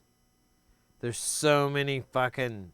I don't know, some of these are jumpers or what. Oh my god. Oh well, I knew this was gonna happen, so I don't know why I'm whining so much. Being a big baby. Big baby man. Put on your big baby pants and take off your baby shoes and put on some baby clothes.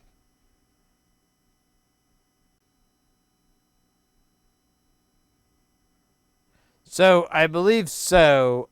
Well, honestly, I don't know, because wait a minute, it does say CN3 here. Wait a minute.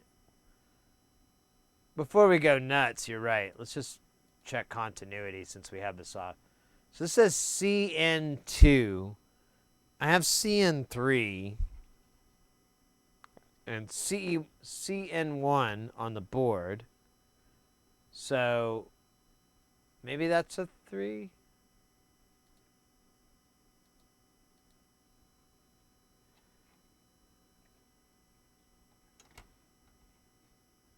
Oh wait. So this says C. No wait, that it said CN2, I thought. But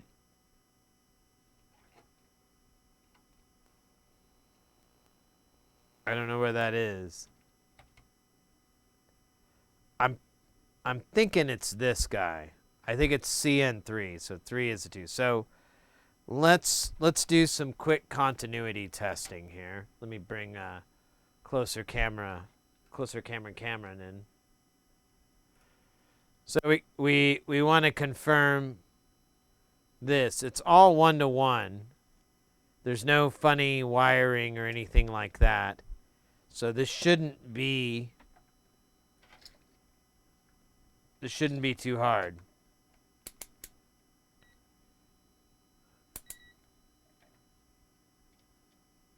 And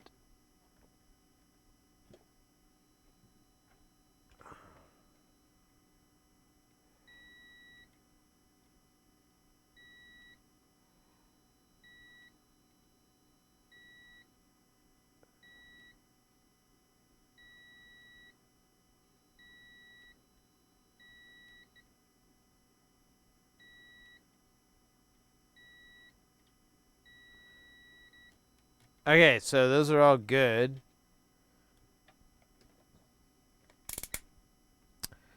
Now, they do all run to a gate array, which I'm never going to get tired of saying. So just be cool about it, you know. So the gate array is made up of 2 parts here. We've got our banks, and then we got our addresses, or however you want to put it. I don't know. I'm pretending like I know what I'm talking about. But, you know, this is like the one part of the matrix, and that's the other part of the matrix.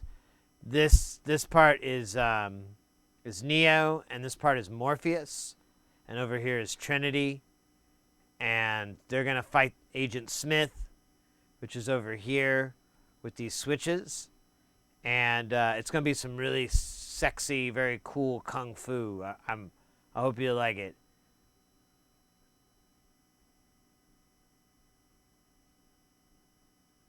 So I just realized I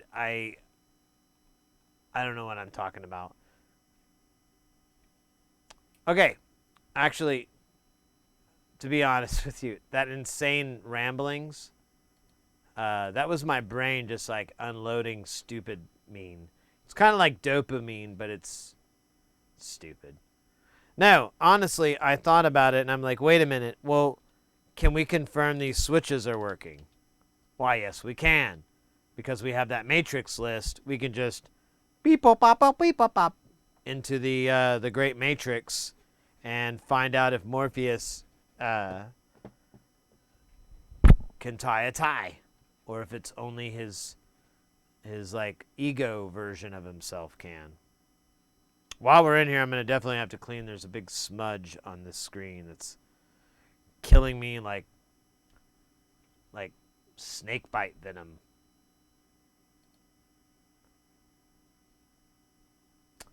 All right, so we know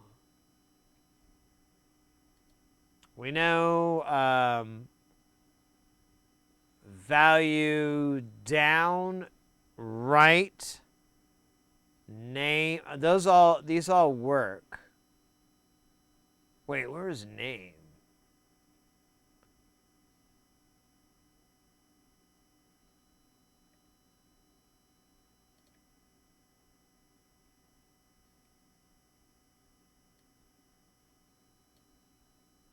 Oh, there it is.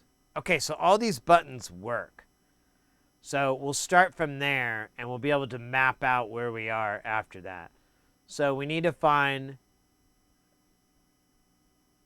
Are you fucking kidding me? Is that the pen out? It's non-linear?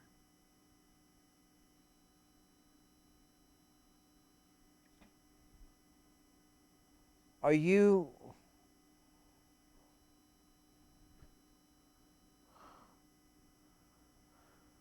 Why are you trying to... Why? Okay. All right, so we get to figure it out. Didn't everyone want to do that? Fuck. This is going to suck. But...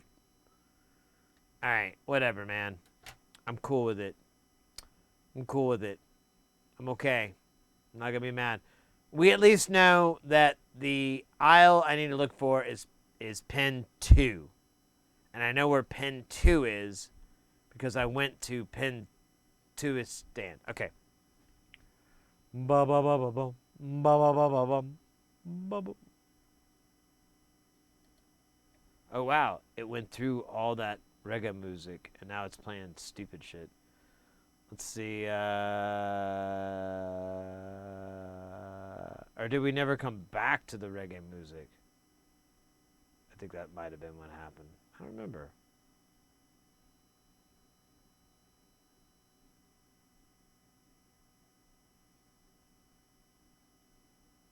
Let me try this out.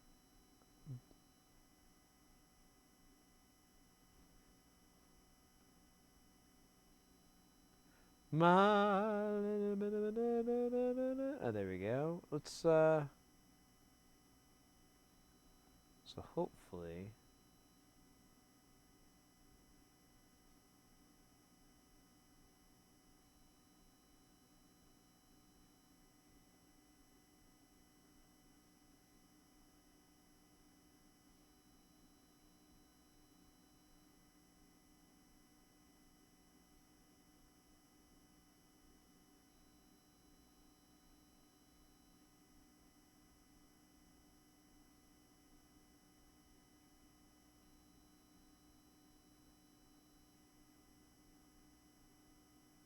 all right. Let's see. I put it on some. I joined up with what's their names? Escape Velocity, which are streamers on here, and they have a really cool drum and bass jungle collection and so forth. I joined their Patreon so I could get the DJ mixes of their sets, so I could just chill on that, you know. Delicious chill. Okay, so the next part is figuring out what the other pens are. Looks like 1, 2, and 3 are lanes. So we just need to find the other buttons. So I guess I can just kind of fucking screw around. Looks like 4 is... Oh, wait. Look. Oh, 4 we could... Oh, 4 won't work. It's good to know.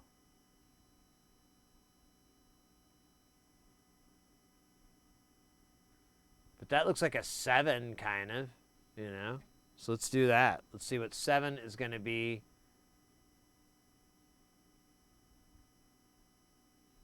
Tone. All right. We can do this. We have the technology, the wisdom, the drum, the bass. 3, 4, 5, 6, 7.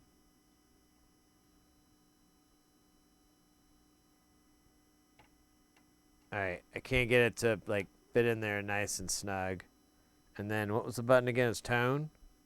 Oh, wait, we want beep. Huh. Alright.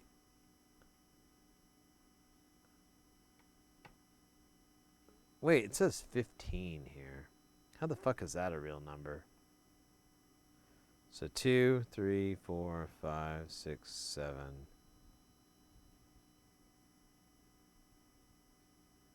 Was it 7? Yeah, 7.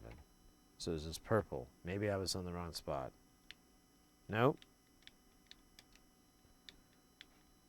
Interesting. Huh. All right, let's take it back a bump until we can get a confirmation here. So 3, 4, 5, 6, 7 is the purple one. Yeah, I should have known. Okay, I gotta be wrong then. Let me try these other two here. Maybe I have pin 1 backwards. Maybe that's possible. Let's try that. Let's assume I have pin 1 backwards. So this would be 3, 4, 5, 6, 7 is green. Nope. No beep. All right. Let's look at the diagram again. I don't understand why this is so hard. You wish I had a 10 speed. I had a fixed gear bike. It was pretty nice. I have 2. I still would ride it. It's just so fucking hot. Yeah, that's pin 7. Should connect to tone. Through this. Oh, you're not even seeing one of them. There's pin 7. Tone goes through this switch. And goes to pin 2. Let's try a different button. One that worked earlier, which is going to be 8. Let's see if we can get that guy to fly with us to the land. Yeah, I still don't know where pin 1 is anymore. Well, it makes it look like pin 1. There's like a single dash and there's 2 dashes, so. All right, so I need to go to 8, which is going to be the gray one, I believe. Let's see, 3, 4, 5, 6, 7. Okay, so it's the gray. And I believe it was parameter down. Value down. Is this more sophisticated than I am letting on? Is that the problem? I thought it was goddamn switch matrix. How the fuck is this beating my ass? I don't want my ass beat. I want my ass gently coddled. 4, 5, 6, 7, 8. So it's going to be this black and this yellow.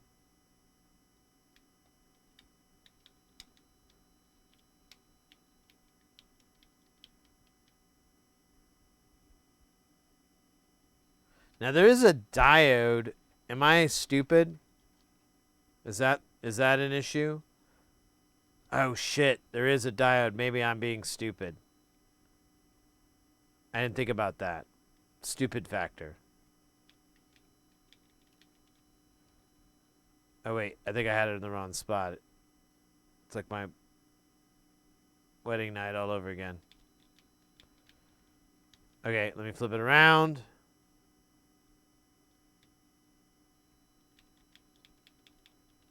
Okay, still no beep. Let me put it in diode mode. Okay, so I'm reading a diode. I'm reading 1.4.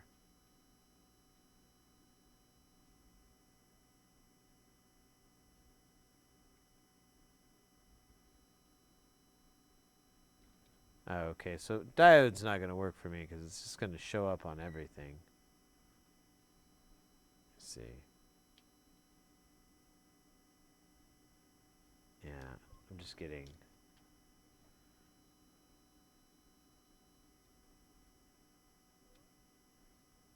Well, wait, maybe we can find these buses out. Okay, so this is definitely pins 1, 2, 3. Oh, okay, never mind. I don't know anymore.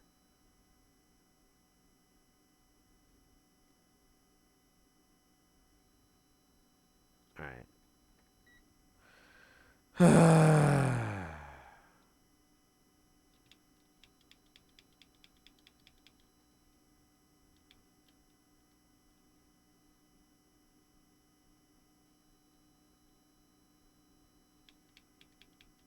Dude, I don't understand why this isn't working. Let's go to a known button that was working, which was name. I could press name. I could press right. Both of those buttons worked. Those buttons are attached to... Oh, wait, that's not the one I want. I want right.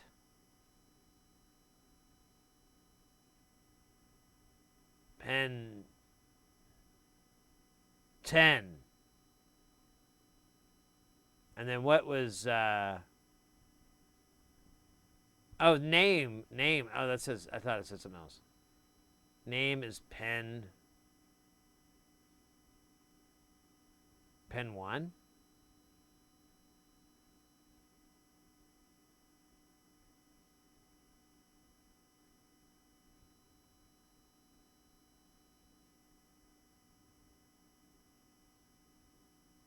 No, it's pin 11, you chode.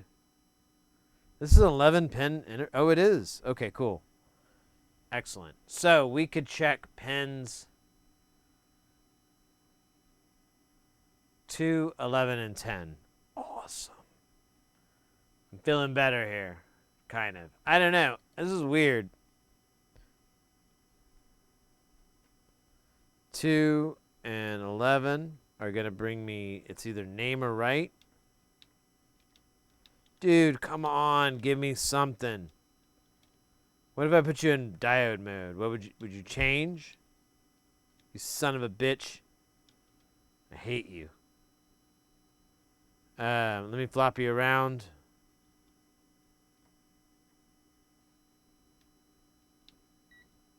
Oh! Oh, about goddamn time I figured out a way to test this. All right, now.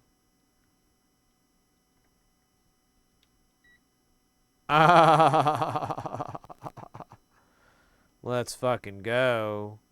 All right, I forgot what I think this pen is, well, maybe used. Let's find out. Excellent. That one works. Purple. Yep. We're good. We'll keep going down this. Oh, yeah, this one doesn't complete. Or does it? No, it's the next row down that does. So that's it. So that's row 2. Now, and that was the one that worked. So now let's check row 1, which is going to be... Oh, my God. Anonymous user gifted a tier 1 sub to my C opinion. Anonymous, thank you so very much. You are True Blue Ledge. True Blue Ledge. They will sing songs of Anonymous and your triumphs. Oh, shit. An anonymous user gifted a tier 1 And a sub gift to sub my to fan North page. End Terra. They are awesome. They're one of the OGs from the channel, one of the very firsts. Very cool for them to get that. Hopefully we can say hi to them and it won't be weird. Wait, that says tone as well. Why are there 2 tones? Oh. Yeah, that's weird. Maybe that says tune. Oh, it does say tune. This is the row that didn't work. So now I'm going to do 3 and 11. I'm going to work my way back. I think I understand the pattern. I'm going to understand it.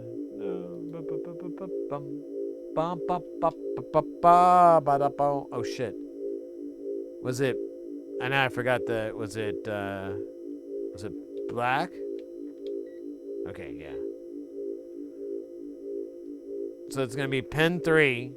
And then I'm going to go shock value. Just spits the Atari circuit board with the IPA to get rid of the dust buildup. Now we'll let it for the day to make sure it's very dry. Hopefully, nah, it should be okay. Make sure you get the majority of the liquids off of there. The rest should evaporate, but if you have like big pools, that's not good.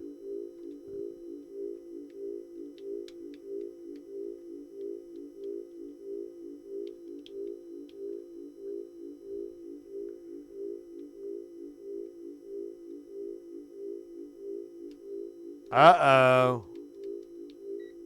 Okay, there we go. There's data transfer, which that did work, but this should be tune. And it doesn't seem to work.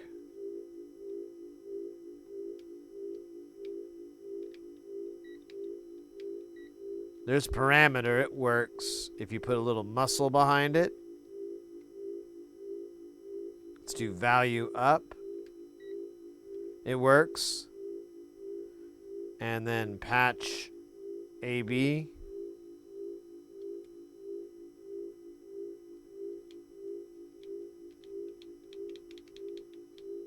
Alright, what is that on?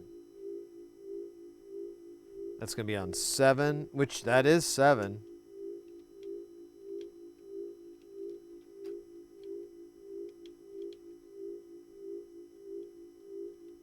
Alright, that does not work.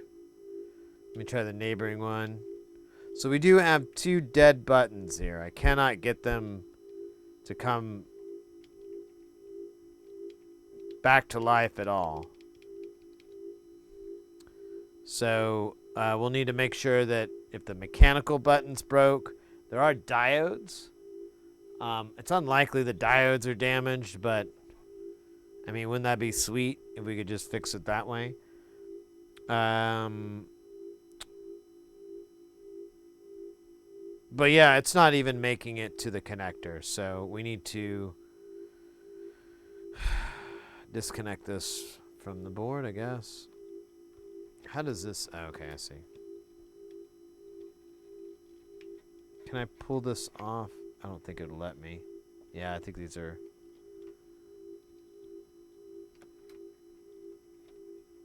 Let me see.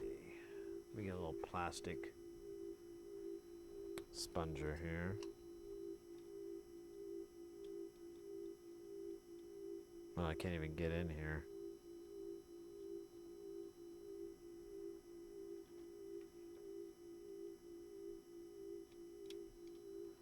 Yeah, I don't think these are supposed to come off.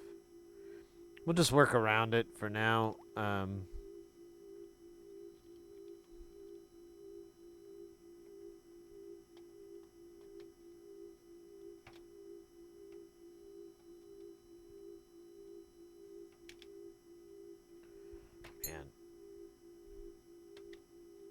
I can't remember if I took a picture of the fucking layout or not. I don't know if I did.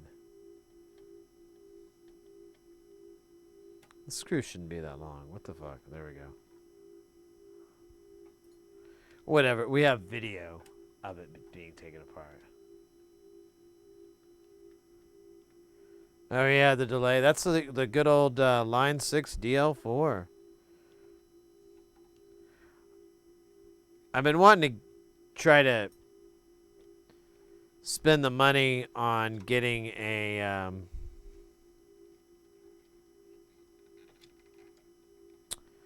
what do you call it? Oh, these are mechanical switches, aren't they? Let's find out.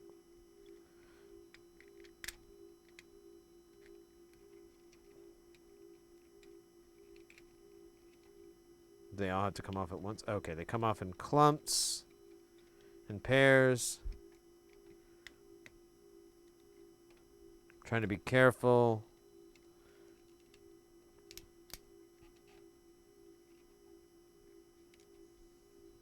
Excellent.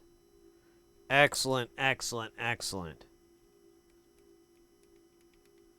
So, these switches, this footprint, everything about this is totally... We can work with this. We can get these. So if we have to order new switches, we should be able to do that.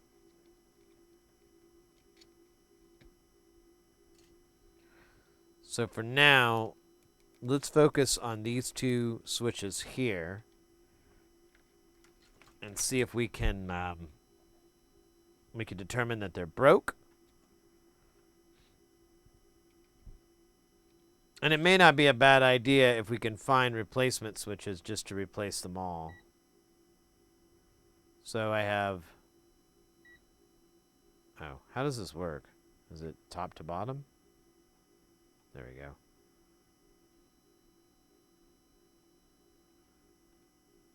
Oops.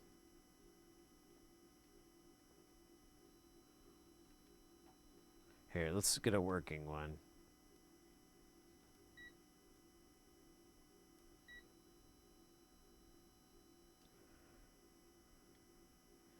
But if we go on to this... All right, so we've got bad switches. There's no way around it. Let me see if maybe there's a weird orientation, but we need to try to figure out a way to replace these. Now, I'm pretty confident this footprint is normal. Like we can get that because it looks just like what I've seen a million times. Oh my God, get the fuck in there, you son of a bitch. I swear to God, I will fucking eat your soul and shit out your spirit. Okay, there we go. Yeah, it's not working. That switch is dead. We would probably benefit from replacing all the switches on here because I have a feeling they're all shit. Or they're gonna be shit. But I don't think this connector's bad. I don't think our gate array interface is bad. We should do a little flyover with the microscope and look for any possible leaky caps or any damage. But, you know, honestly, it's my feeling a lot of the times is if it ain't broke, don't fix it. So if I don't see anything that's obvious damage, obvious leakage, I'm not going to get, you know, neck deep in it because it's just not going to be, it's not, the payoff's not there. Yeah, so let me see if I can disconnect this here. Good. Let's snip this off so we can...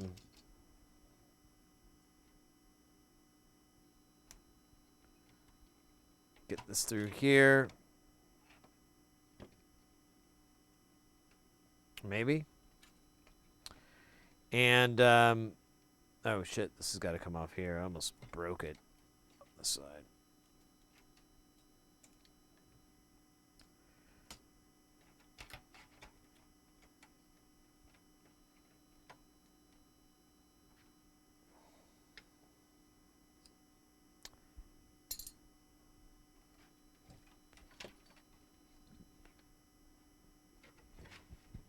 All right.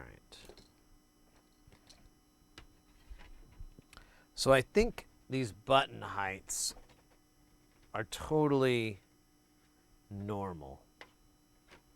So I think I'll be able to just replace them with off-the-shelf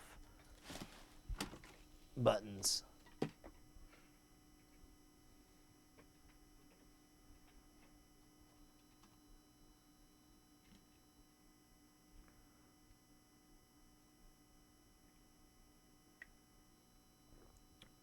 You know, I honestly, I think I've seen I bought those buttons. Like I might even have some somewhere. Let me check.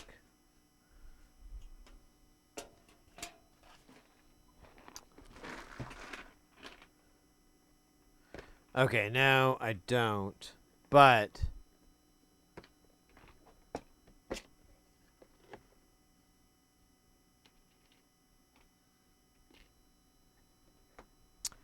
I'm going to look around. I think I can find it. I remember buttons like that had those caps built into it, and then there were some designs that like sat in. It was really cool.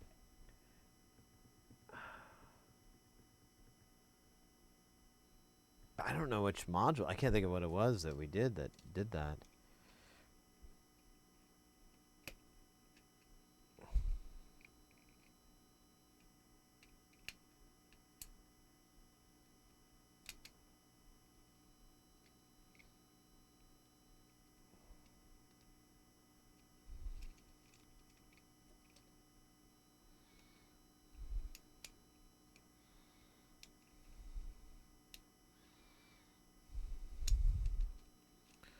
It's a big 3-piece.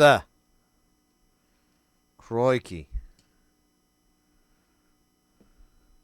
Now, I know one place we could look right out of the gate that might have our part. I wouldn't mind supporting them.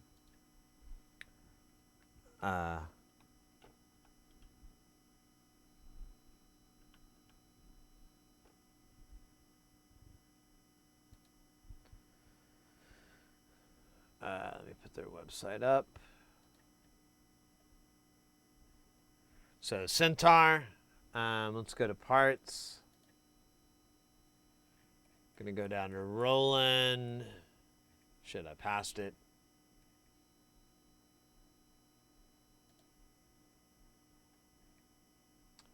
And we're gonna look for the MKS series. And we're looking for the MKS-50.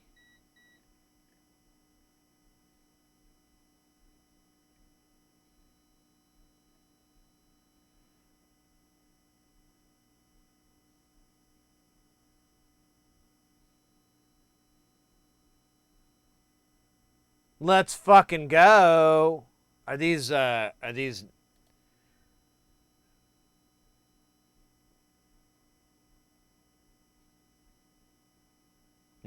new item? Awesome. How many do we need? We need 2, 4, 6, 8, 10, 12, 14, 16, 18. Perfect.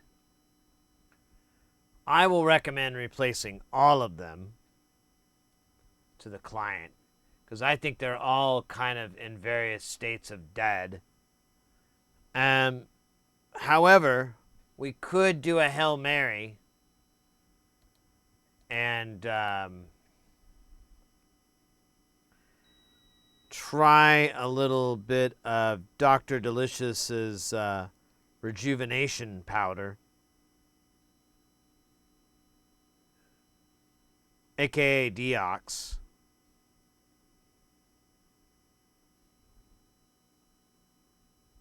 I don't know. I mean, you know what?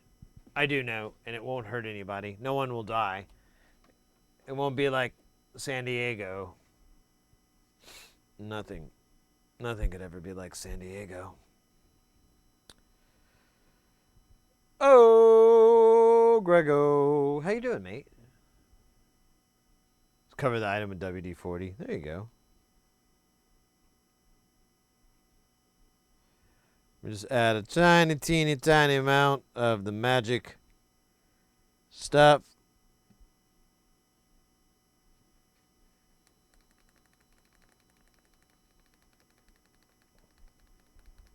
Sound like I'm George Jetson.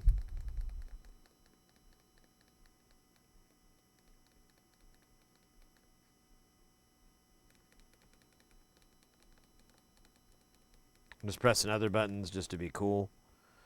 Thinking like people think that's sick. Oh, wait. We gotta make sure it's in beep mode.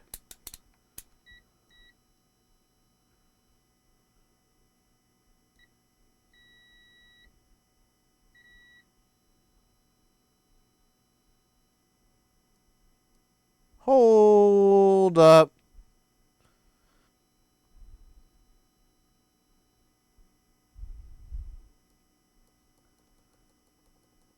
What, were they touching or something weird? Was that what's happened?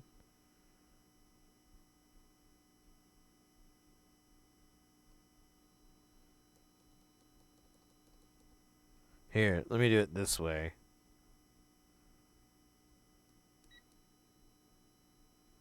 Dude.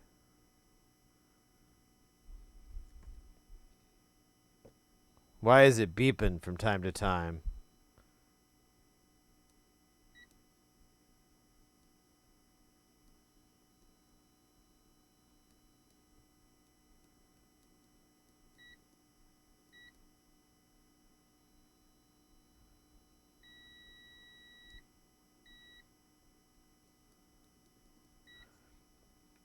While it may be possible to rejuvenate these,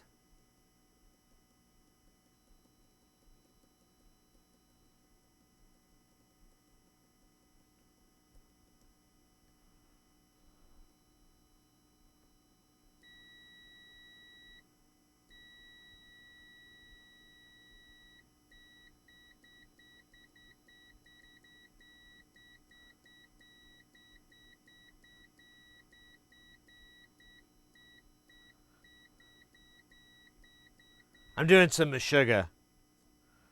That works now. I have resurrected the button. What sacrifices do you have for me? I have brought back the dead. That which was not alive is alive again. A large meal is the very least you can do. Smothered in bacon and cornflakes. All right. One down. 18, 17 more to go. I don't know. We don't have to bring them all back, but I'd like to get them all good. All right. So this button does not, definitely does not, totally does not work. Let's see if we can bring it back to life with the power of voodoo. Hoodoo? You do. Do what? Remind me of the babe. A goblin babe. Well, love. I saw my baby crying hard as babe could cry. What could I do? All right. I think copyright-wise I can't really do the soundtrack to Labyrinth a cappella without the bassist from it. Guy was killer. Cat was live.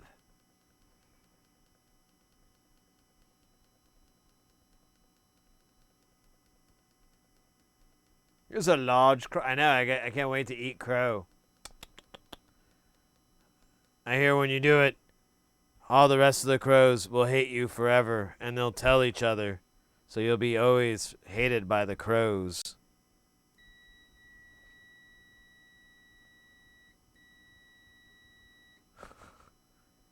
Mr. Hearsey, my son, he drowned in a pool. Yes? Can you bring him back to life?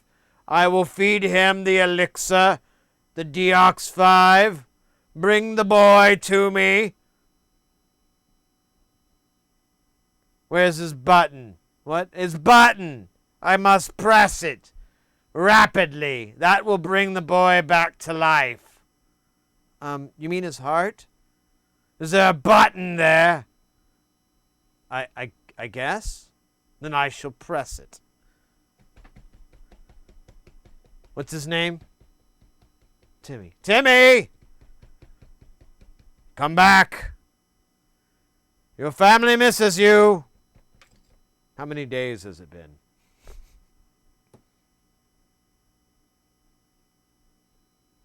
All right, let's see if this button works. Okay, this button does not work either. This is what we call in the industry a Sutton. That's a sucky button. We're going to put some more magical DeOX life-giving elixir and save ourselves so much money. You know what we're going to do with all that money that we're saving? We're going to buy a Maserati, and then we're going to set that money on fire inside the Maserati. What's a Maserati? I'm not exactly sure. It was the first car that came to my head. Should have said like Maybach or Rolls Royce or Toyota. I should press on 2 buttons at the same time to get more bouncy bounce. I should press them all. Really, when I think about this. So, world's fastest sofa. I love sofas. All right. I have massaged its contacts with my healing touch. Shall I bring it back to the earth, or will it remain in Stovacore?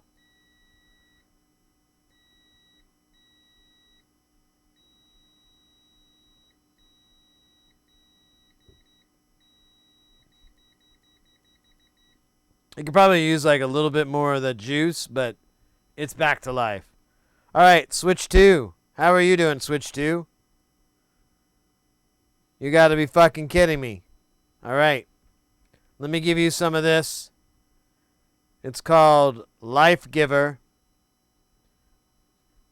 I'm just going to fuck you up with it. Again, I'm really regretting I didn't do 2 at once, but I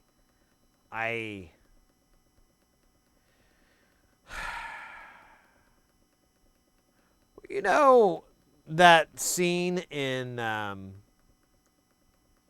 Forrest Gump when he meets President Nixon and he has to go pee?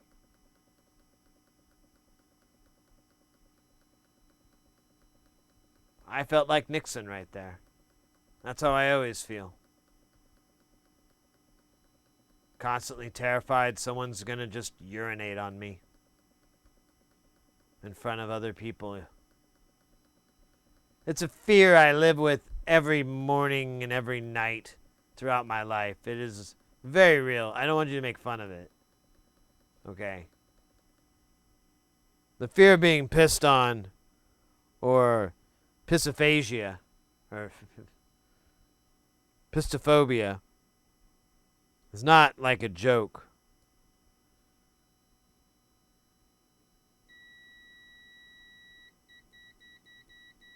All right. Let's see if our first patient that we brought back to life is still alive, or was its magic only temporary? I'm happy to say that DeOX healing powers are eternal.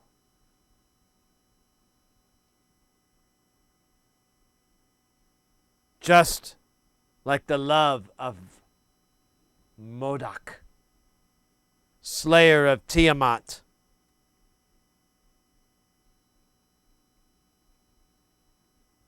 All right, I'm going to do 2 at the same time. I'm not even going to check if they don't work. I'm just going to do this to all the buttons while telling you stories about when I got my nose hair caught in a zipper. It was a cold, cold winter in 1994. I was a young man, 27. Honestly, I think like these buttons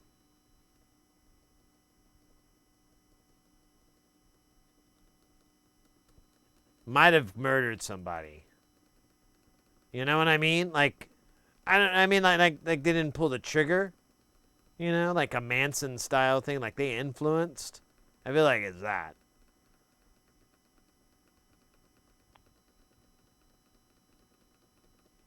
Alright. I feel like I'm bored of hitting those buttons, so I'm going to test them here.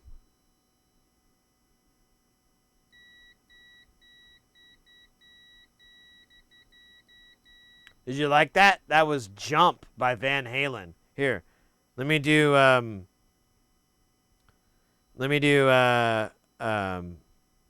Hot for Teacher. Oh shit.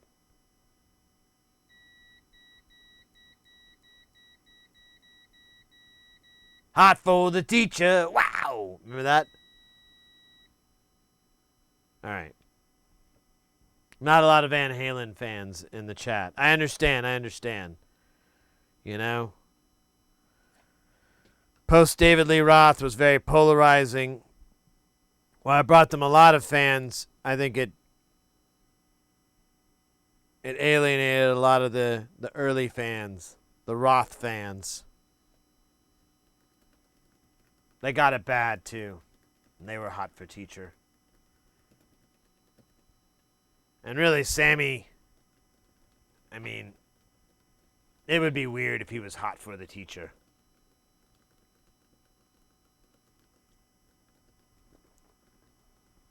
You know what I'm saying? Of course not. It's all nonsense.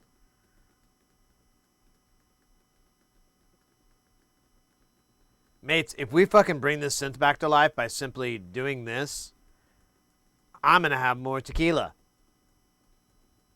I'm kidding. I was going to have tequila no matter what.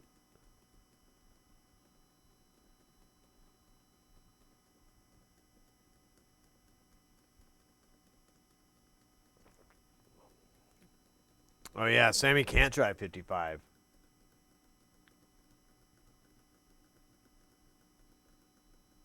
All right. I think that's enough massaging.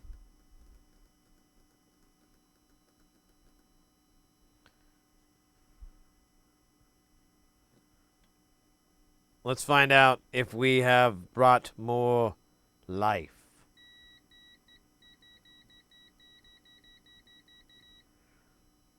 That was I Want to Dance with Somebody by Whitney Houston.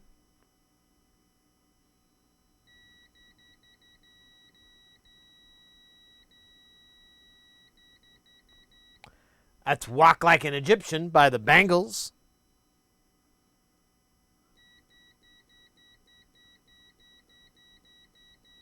And that's just a bunch of A's.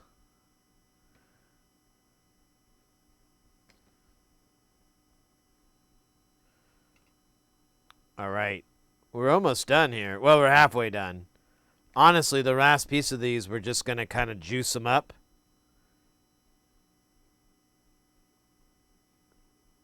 I'm just going to do let's see if we'll do this whole section here.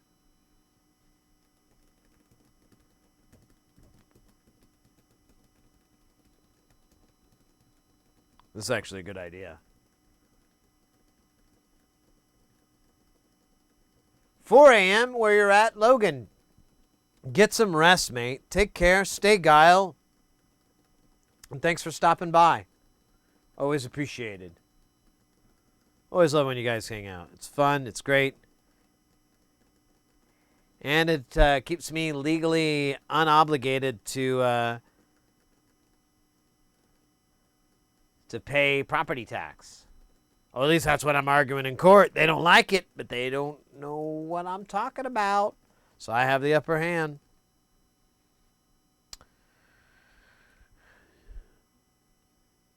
All right, so we're just going to check these uno by uno.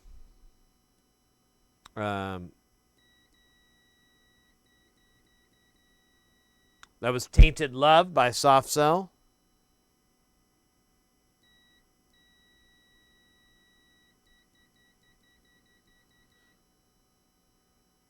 That was that song that Fashion Fits, putting on the Ritz. That was Beethoven's Fifth.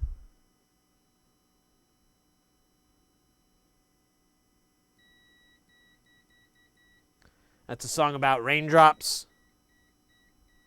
Oh, wait, it's trying to do its own song. I don't think so, buddy. That's a pretty popular country western song. All right. Fuck yeah!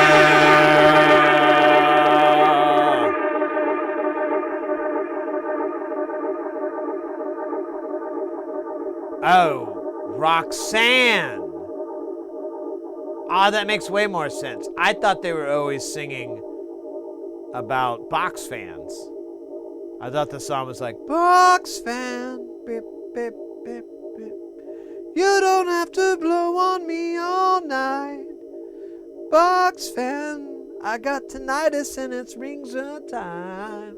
Box fan, blow on me all night. You know, box fan, box fan.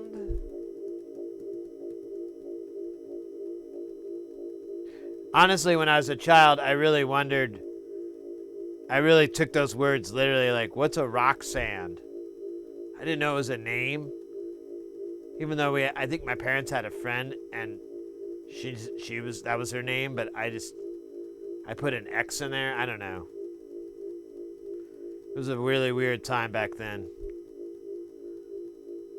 I wasn't doing any blow. I was 6 years old. I really didn't know what was going on in this world. Okay. We're almost done, and we're going to put these caps back on, and we're going to put this in the DUN pile. Or not. What's this? Come on. Why are you not playing? Okay, this guy needs a little bit more love.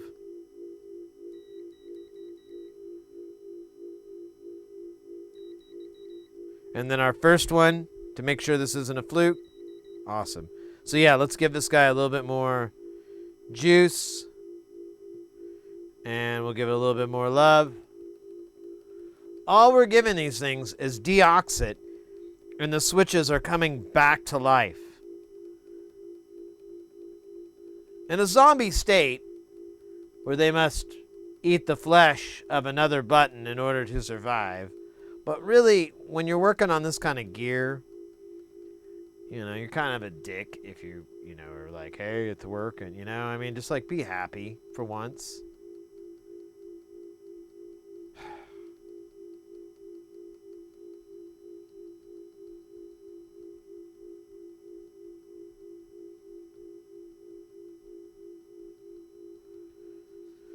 The show was about a panther.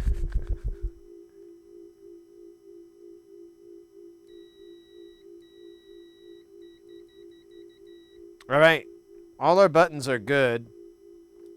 Let's put the little thingy back together. And shit, mates, we might be able to call this a done.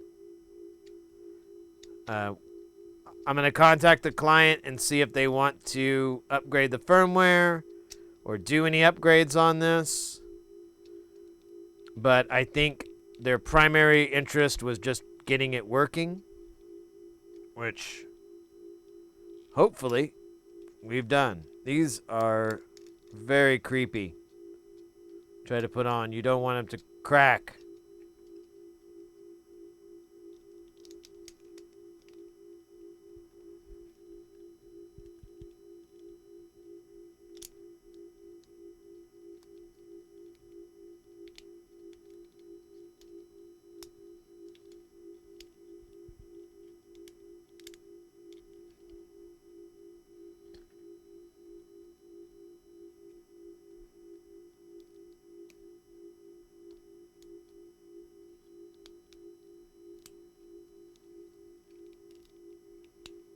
Oh.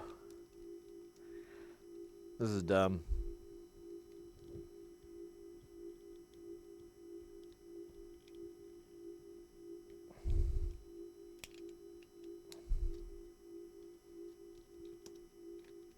I got these on the right way, right? Because I don't want to do this again.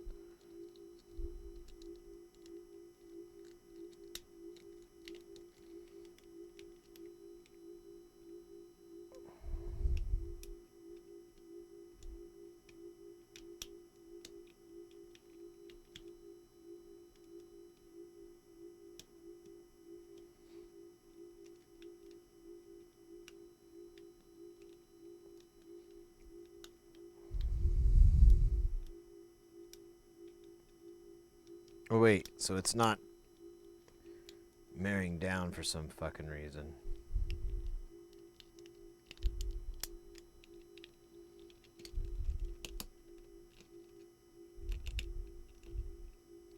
Oh, wow. Okay. All right. So that's how you get them on.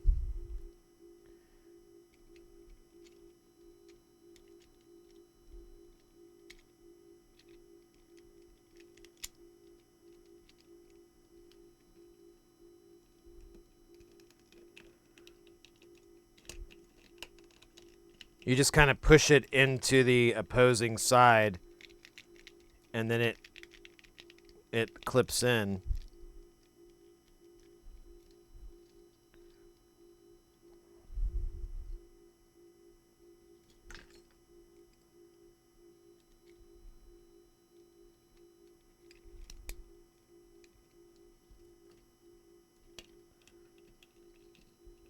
Put this away.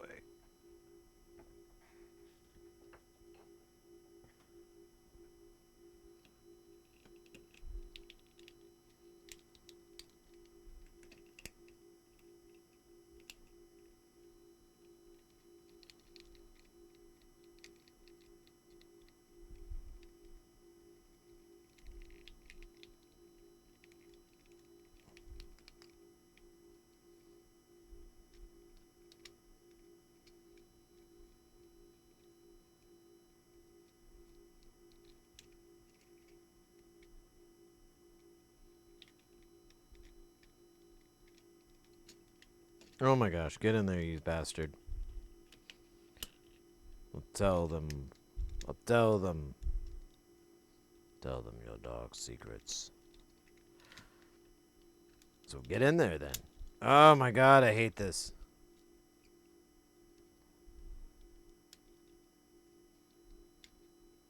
Was I supposed to do this in the opposite order?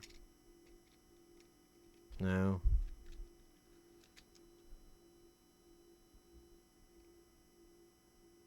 Oh. There is an idiot proofing. Ah, okay. And I was failing.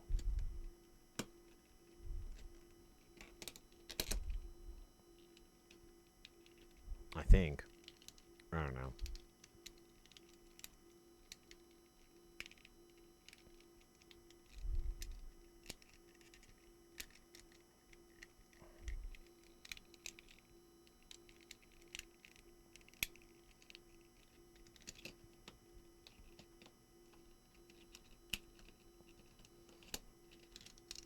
Dude, what's going on? Why is this not? Why come no good?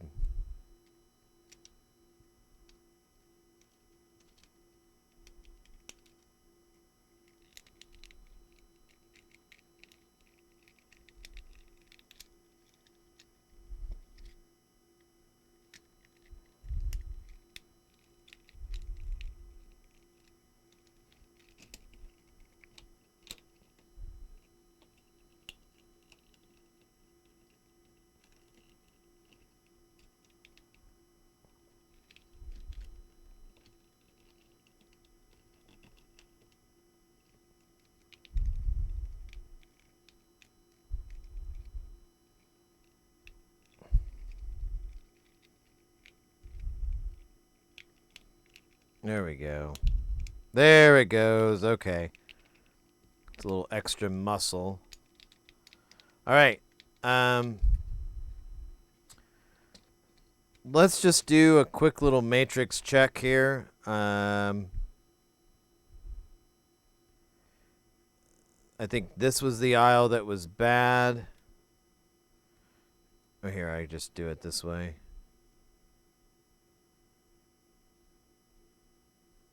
I think it was 2. I might have to do it from the other side. Yeah.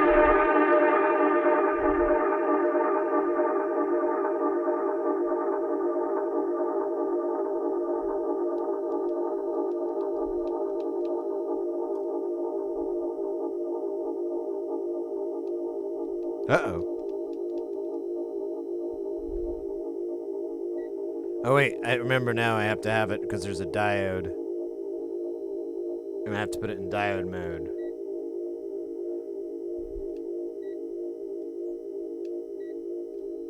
Cool. That one works. That one works. That one works. Let's do the bottom row, same thing. Works.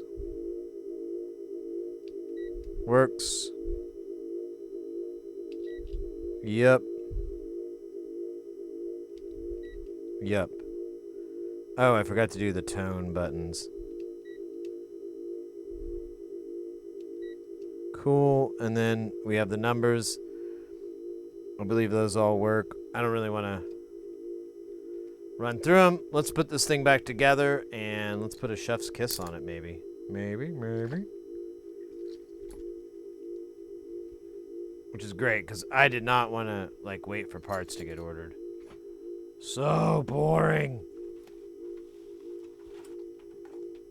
Because you just sit there waiting for the part.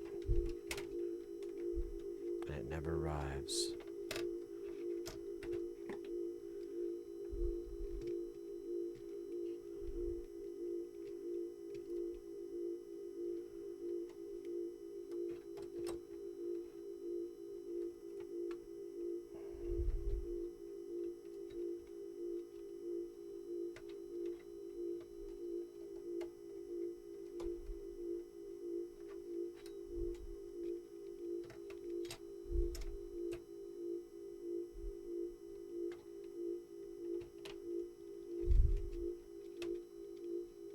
All right. Let's put these screws back in.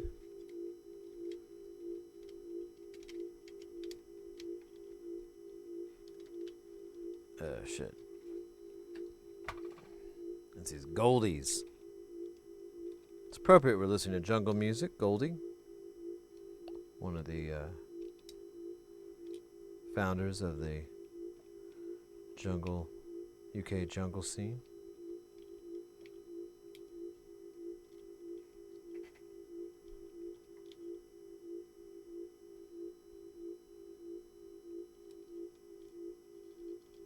Not who I think we're listening to, though.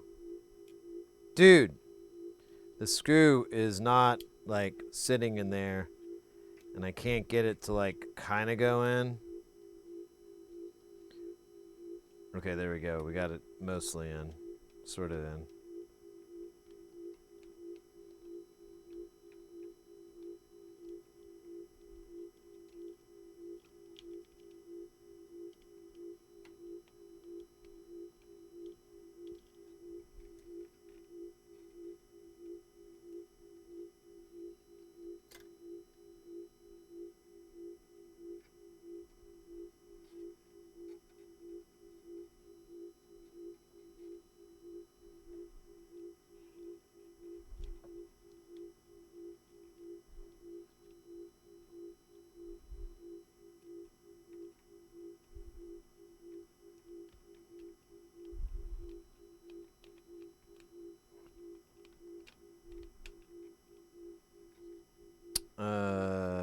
Where's that? There it is.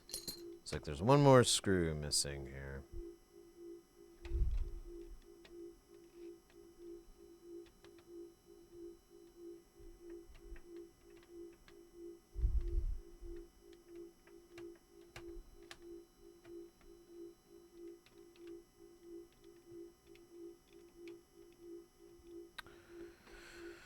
All right. So, there's a screw here. I don't remember if it was... Damn, there's a lot of different colored screws. I don't know why I thought I would remember. I never remember shit. But I do remember this screw in here, so... Oh, shit.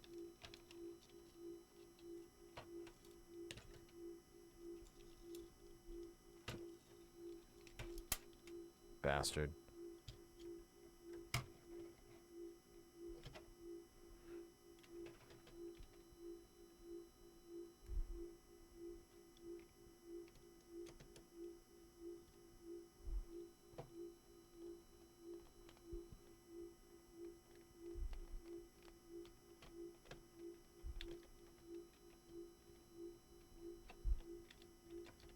Alright, I don't think it's the right screw.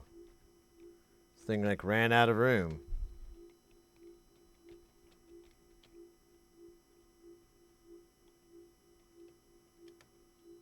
Although it was kind of loose to begin with, wasn't it?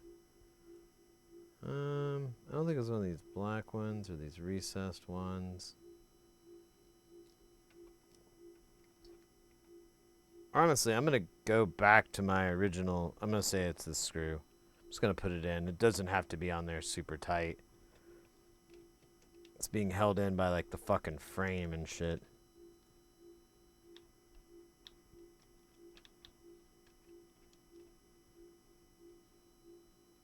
I could put a washer in there and that would help, but I don't see any. Yeah, it's weird.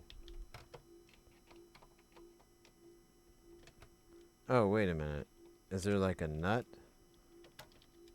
Oh, no? Oh, it doesn't even... I don't know how that fucking connected.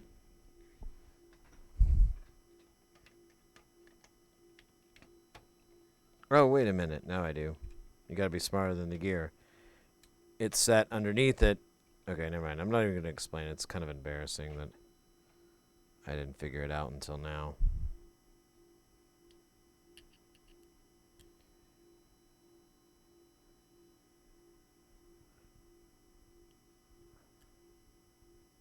Right, your Music Man, have you ever heard of automatic radio model speakers? I found one and I need another, but no, I'm not familiar. Are they like some hi-fi speakers or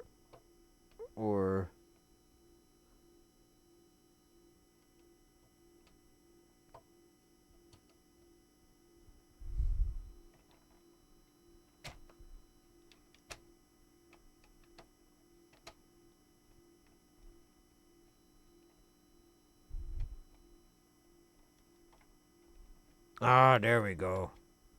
That's nice. Alright, where's that button? I had the stupid button. There it is. Beep-bo-bop. Now I gotta put the front panel back on. Oh, I gotta wipe that smudge off.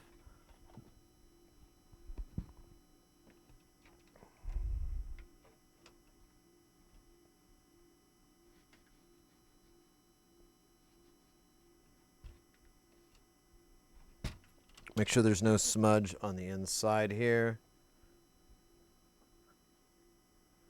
Some shit on the out, but that ain't my problem. That can be fixed. Stuff on the inside's harder. Harder to fix, my love. Harder than the drug above, my love.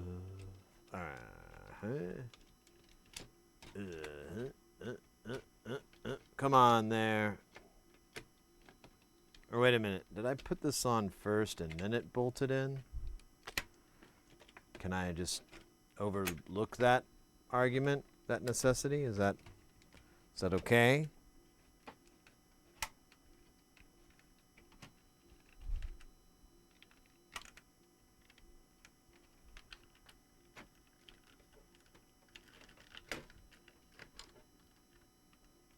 Yeah, I might have to take this loose.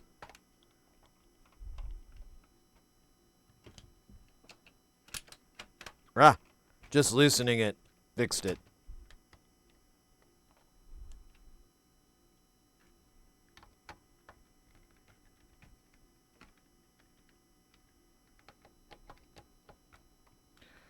All right, let's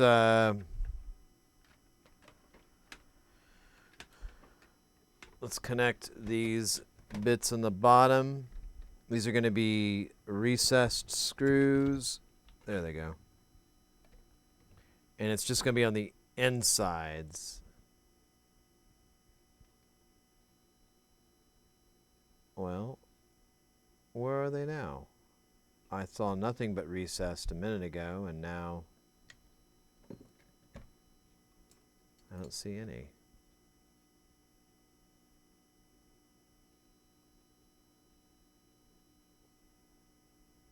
Oh, it's these guys. Is it these? Well, they'll fit the, they'll take the job. Oh, I wonder.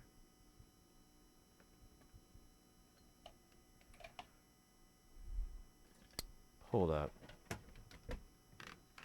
I think actually these recessed ones, these clear guys are for damn it. They're for the top. Yeah. That's what they're for. There's 3 of them. They're silver. The ones on the outside need to be black, and then these need to be recessed and sunk. That's what I was trying to say, not reset. Well, technically, I think it's the same thing, isn't it? You remember? I remember. Hey, you remember Star Wars? I remember. Chewbacca.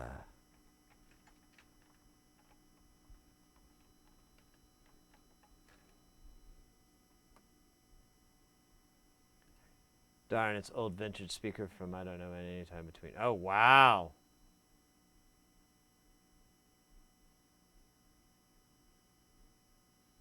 Huh.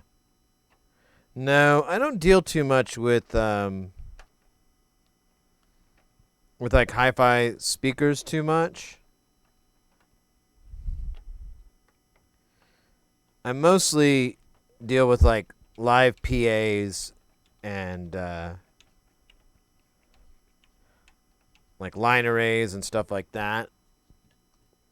That's where I'm kind of comfy and familiar.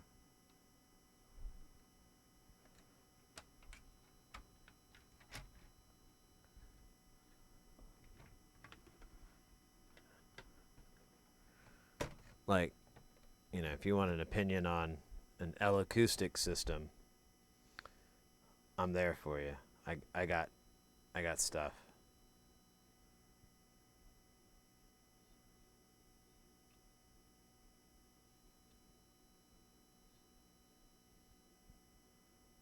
All right, just like I gotta count out these because they're weird.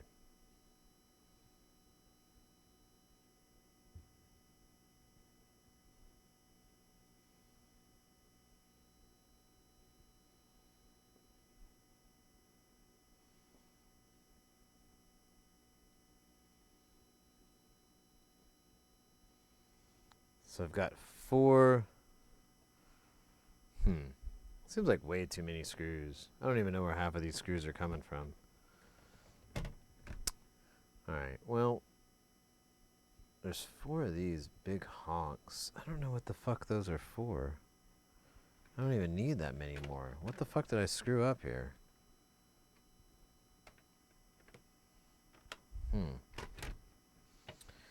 Alright, well,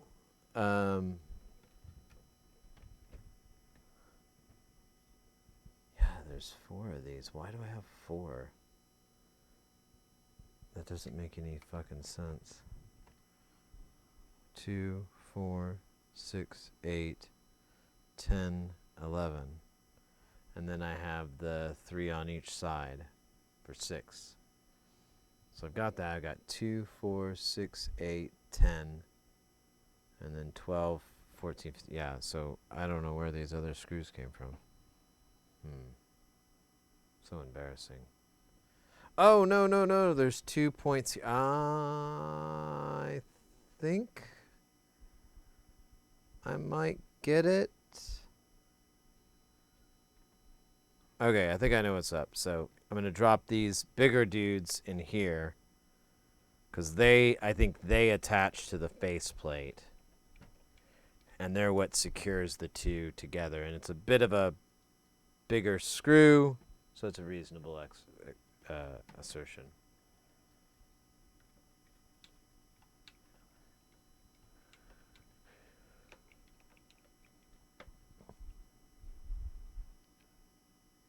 Realistic clamp. Oh, right on. Right on. Alright. Let's put the top on this. And goes on like a pizza box. Or, I don't know why I keep saying that. I don't know what pizza I'm eating.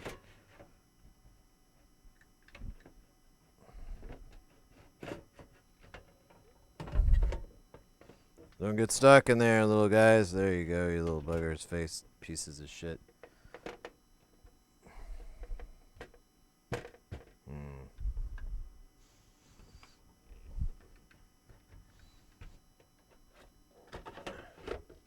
There we go. Feeded it in. Alright. We'll use these little guys. Oh, it's still got a little bit more to go.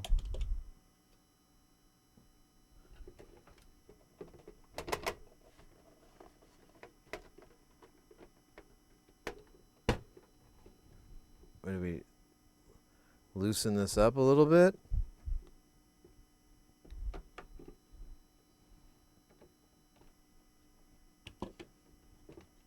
Oh my god, that is what I gotta do.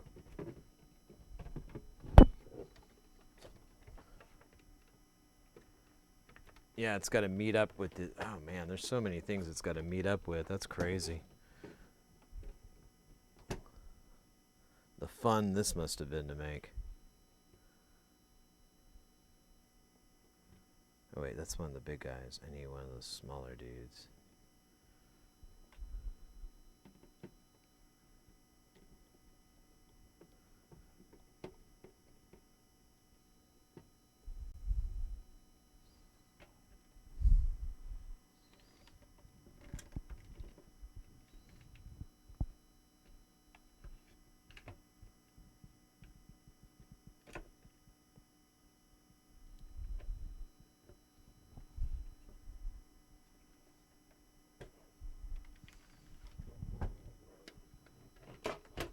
Ah, shit.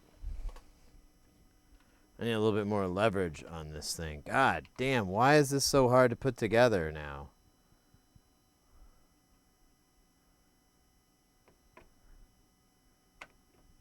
And who is the drizzle?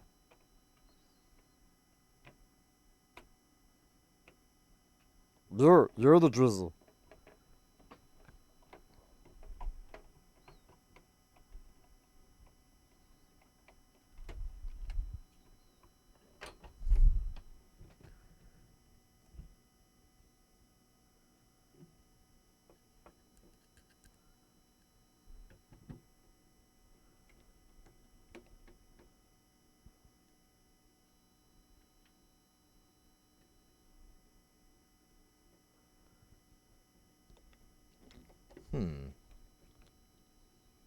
So I found one of these, but I don't know where the other one is.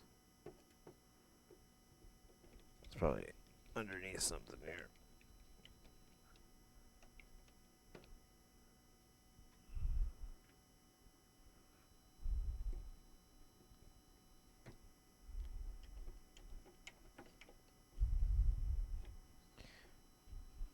Part of me is really nervous because this is really pushing the luck of putting all the screws in without powering it on and testing it. That is like really, really pushing my luck. But that's it. I just like to say the word but, like in the middle of sentences. I feel like that really gets people's attention and stuff. And they're like, but what? And I'm like, oh, nothing. I'm just like to say but. And then they kind of get like a little, like, well, that was immature. I'll be like, yeah, you're damn right. And then they'll be like, wait, can you hear my thoughts? And I'll be like, yeah, I'm in your mind. Go get me tacos.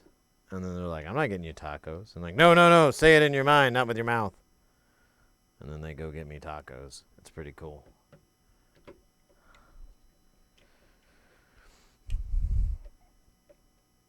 Okay. All right. Let's not push our luck too far. We've got the ears to put on. Murphy's Law states that if we put the ears on, it may not work. So we're at this stage of the game where we're going to plug this in again.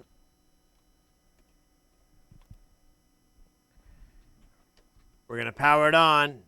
Oh, it's already powered on. And we're going to go to tune. We're going to go channel. Oh, look at this. Working like a champion. Oh my God, this thing actually works better than it did before.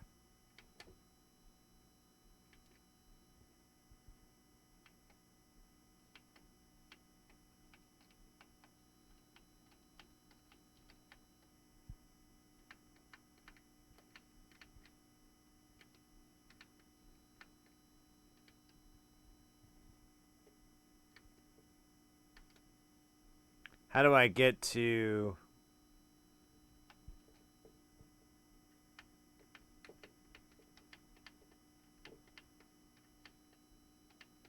I really don't know how this thing works. I just know these buttons work. So, that's what's important.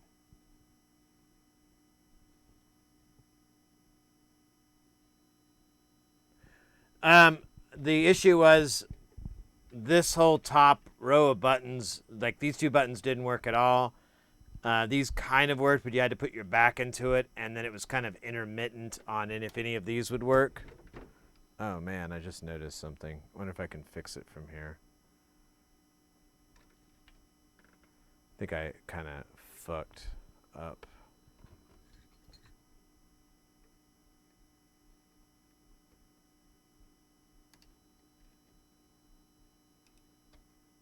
Oh man, I kind of jacked up the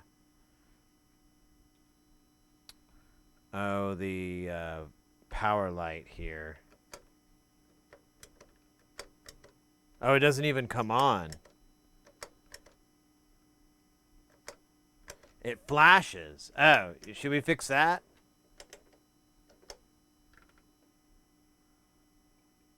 I guess that's a good enough thing to fix. I don't think it came on before, to be honest with you.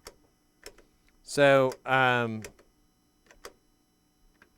it's funny, it flashes for a second. Oh, maybe it's not supposed to. Maybe it's the MIDI message. It does say MIDI message. So maybe it's not a power light. But I do want to take this off and fix that because it's, like, stupid.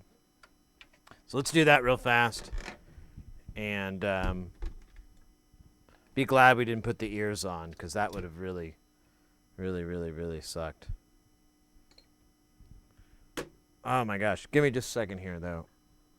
I think I earned another splash of my new favorite throat cologne.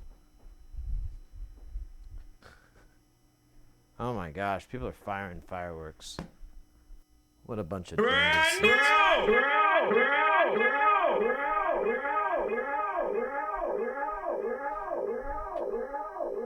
Alright. Actually, I'm going to go to the restroom really quick. I'll be right back and then we'll celebrate.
Yeah.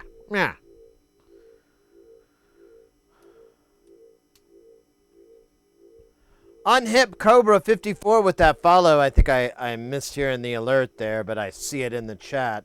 Thank you so much. Welcome to the channel. We got another one in the fix pile. And now we're just kind of putting a bow on it. I'm gonna see if the client wants to put I'm gonna unplug this. Put that updated firmware in there, because that would be sick. So I just need to take this part off. I don't need to take the whole plate off, because I realized I can see on the sides, and I can just push the LED into place. Probably. Oh, we got a dab from Mornax. That's probably not a bad idea. Especially with this booze out. Wait, that doesn't make sense. Oh, you guys want to hear something funny? So I was like, I've been smoking a lot of jazz cigarettes lately. I've just kind of had that hankering. And it's a thing that comes and goes with me. I think it has to do with, I used to be a smoker, and so it's kind of reminds me of those days, And I was like, man, I want some more. And I looked, and they had like all these like buy one, get one free deals. And I actually had to tone it down. At first I was going nuts, and I was buying like, I realized I bought, what was it, like 150 joints? And I'm like, I don't know if I need 150 right now. Maybe I'll regret this, but I think I'll hold off. Oh, I cannot get to the... Oh, wait, there it is. There it is. All right, let me see if I can just push this.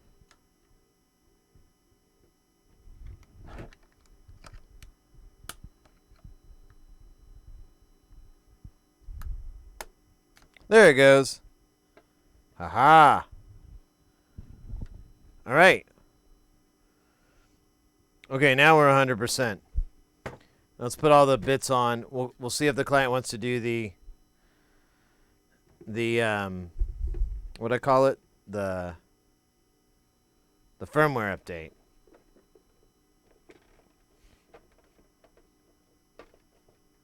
Otherwise, we'll send it back to them. Here it is. There we go. Fuck you, god damn it. It keeps undoing itself.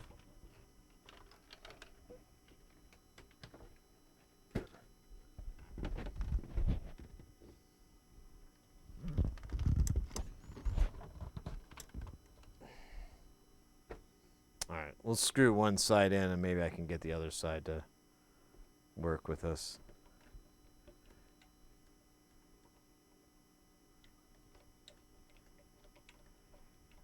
Yeah, I haven't been dabbing too much. And that's on y'all. No. I think I had a little bit. Why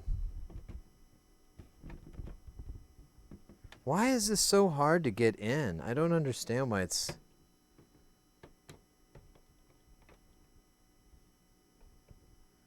Why is this having such a hard time?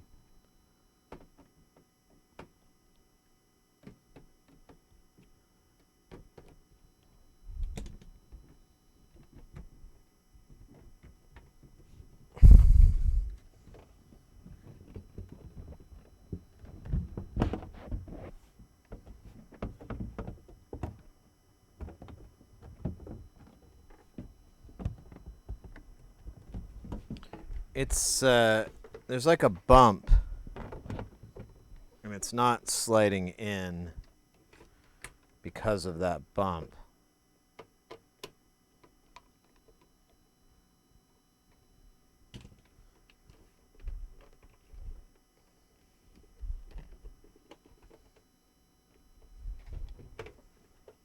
Sorry here, I'm just trying to get this guy to bite in right.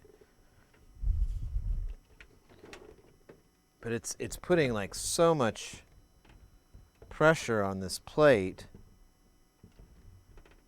and I don't know why. It's not going into the deal. Okay. I think I have a better idea. Let me unscrew this. This panel's kind of dumb. This enclosure.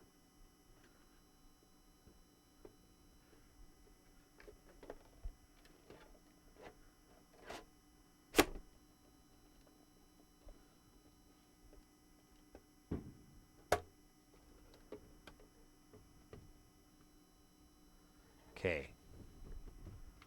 I'm going to put some screws in before this slides out. So I have a feeling if I take the tension off, here, I'll try to put it guys so you can see. It'll pop back out and I'll be back to square one. And not the PBS children's show that taught mathematics with an awesome parody of Dragnet. I mean, square one like the game Square One. Foursquare. No one wants to be in Square One and Foursquare.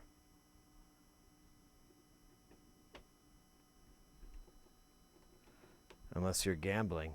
Of course, then, you know, obviously it's... Hey, this is a long screw.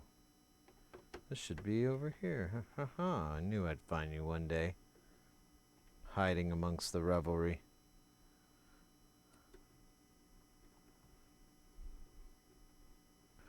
The robbery.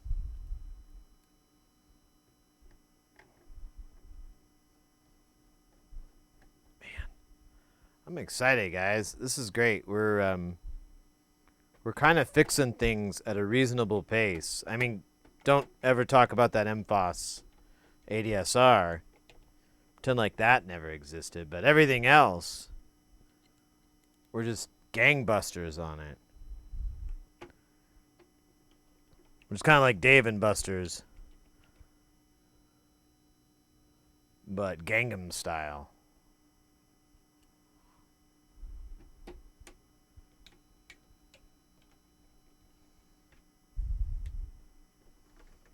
Holy shit. Pretty sick.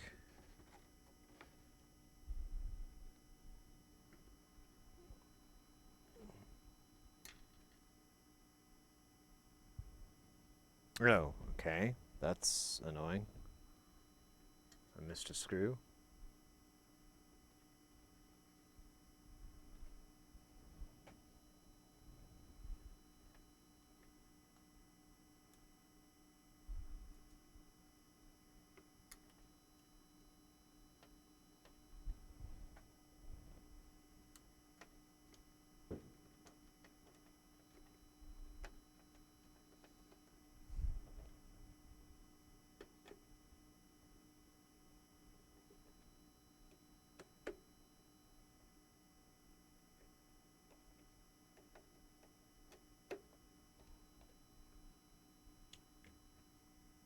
Thought of something. Let me make sure.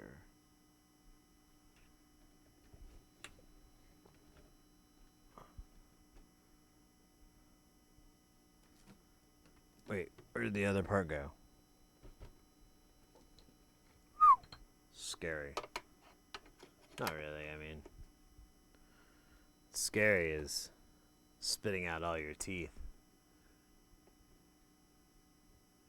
after you're eating a giant hot dog and knowing that it wasn't a hot dog, it was arsenic.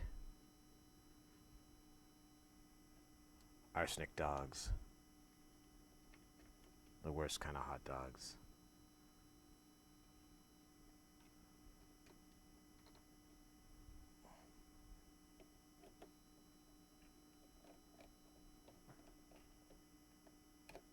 Anyways, what I was trying to say was, before I got all weird and goofy, is we're kind of fixing things at a pretty reasonable rate, I would argue.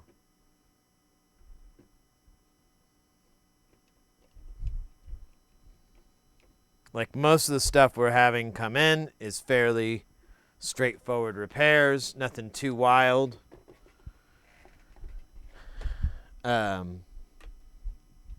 Nothing too crazy.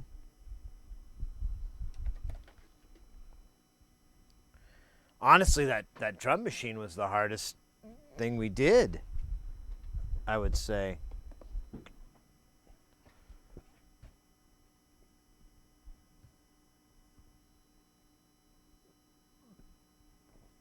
Oh, kids love the taste of Cinnamon Toast Crunch because it's filled with pennies. And kids love pennies. How do you stand this heat? Yeah, right?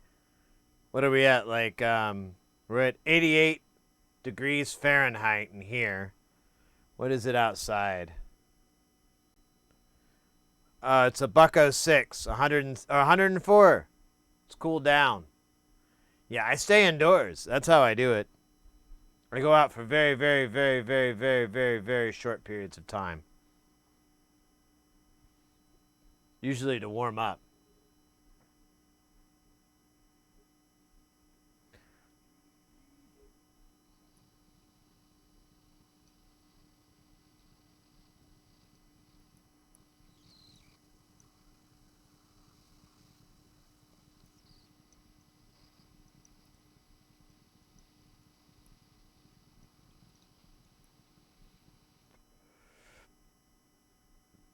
Yesterday, Mrs. Hersey and I both ran errands, and mine never said it, but hers did. She said her thermostat thing said it was 120.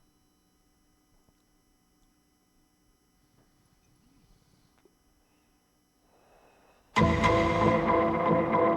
anonymous user gifted a tier 1 sub to Mornax. Anonymous! Thank you so much. You're so cool. Mornax. There you go. That ad-free life that we've all been talking about.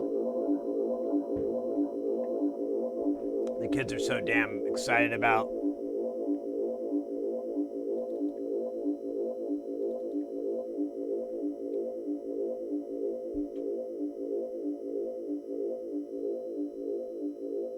Mr. or Mrs. Anonymous.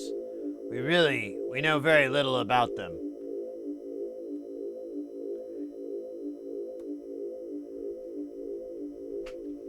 Except that they're pretty cool, you know. Spreading that love, giving that that ad-free life to others. That's really what the holidays and the non-holidays are all about.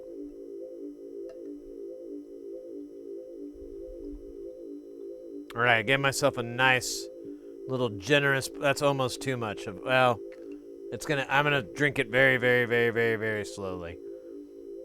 But god damn it, that's a little bit too much. I didn't mean to go that far. But whatever, man, you know, you only YOLO once, right? Isn't that what they say? You only YOLO once, and life is a highway. I want to drive it all night long.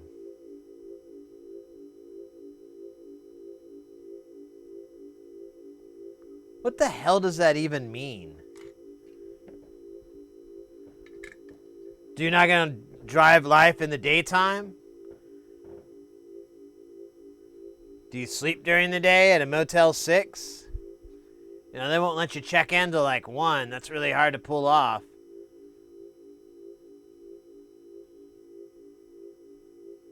That was my first problem with trying to stay up, you know, sleep, you know, drive at night and then sleep in the day. Well, the hotels won't let you check in at 10. They count it like a whole other day. So you got to pay for 2 days even though you're going to be sleeping in the middle of one. It fucking sucks. So, you know, just a word to the wise.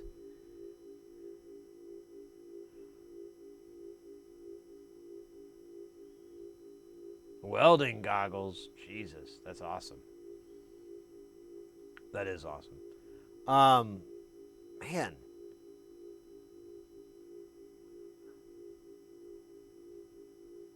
I'm extremely happy with today. That package came in. I knew we could fix it. I just didn't know how difficult it was going to be. And I was leaning towards it shouldn't be that hard. And I ran across two scenarios I've never really had happen before, which was one, having leaky caps and replacing them, and that actually being the problem, that actually fixing the thing, bringing it back to life. Of course, in retrospect, the caps that failed and everything, it totally makes sense, but still, most of the time, that just didn't do anything for me, never worked for me. So that was a nice change of pace. And then the other thing is that with that, bringing those buttons back to life. Since they weren't sealed, it was a scenario where they were just dried up and oxidized and had crust, and we just worked the buttons and it came back. We took care of both of those things today. I don't know, we probably took a little bit longer than we needed to, but still about 7 hours, 6.5, something like that. We did have a nice chunk of chill time between the boss and the Roland, but whatever. I mean, either way, somewhere in that range, 6-7 hours, something like that. Oh my gosh. I'm going to put one of these in.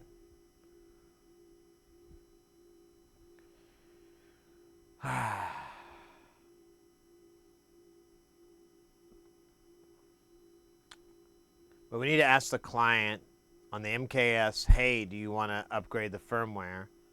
I can pick one up for like I don't know, like $30, something like that. Or I could try to flash it. I don't know how expensive it is. I'll have to look up and see what those ROMs cost, if I can, get them and everything. They should be, I don't know, they may not be makeable. Like after COVID, there's a lot of stuff that you thought, oh, they'll make those forever, and they're obsolete when you go looking for them.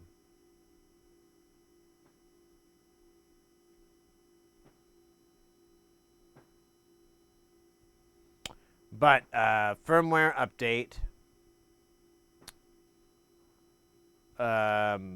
possible OLED screen upgrade if they're interested. I could care less. It's not mine, so I don't really care. But I would like an OLED screen on all my old shit. If I was still maintaining like vintage 90s, 80s gear, I would probably try to change the screens out on all of them. I have an S1000, and I pulled the screen from that thinking I could find one, but I kind of figured out that most likely the people that are selling them actually get 100 fabbed somewhere with those specifications, and then they resell them. They're really beautiful OLED screens. I'd be totally willing to get it for the 1000, just for to be done with it, because the screen that's in it is it's so bad. You got to hit it with like a flashlight to see it. It's like a dead ass Game Boy or something. But damn, that's so good. I don't know what that is.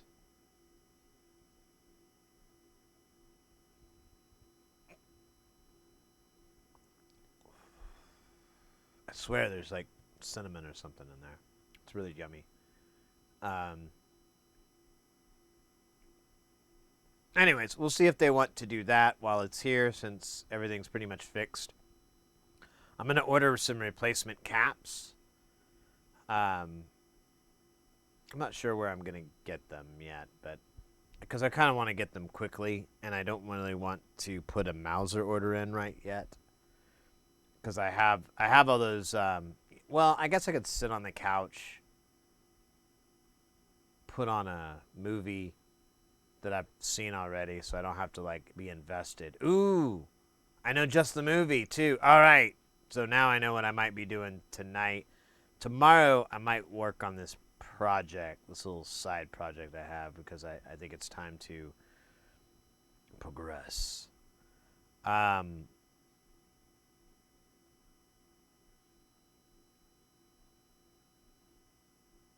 I could sit down and go over all the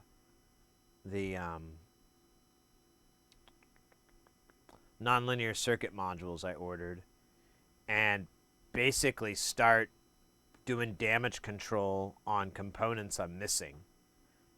That actually, you know what, that might be a really good thing to do, because then I could really head it off at the pass and get all those kind of weird parts. I should have them all, but also it would be nice to revisit restocking, because I have a big restock box.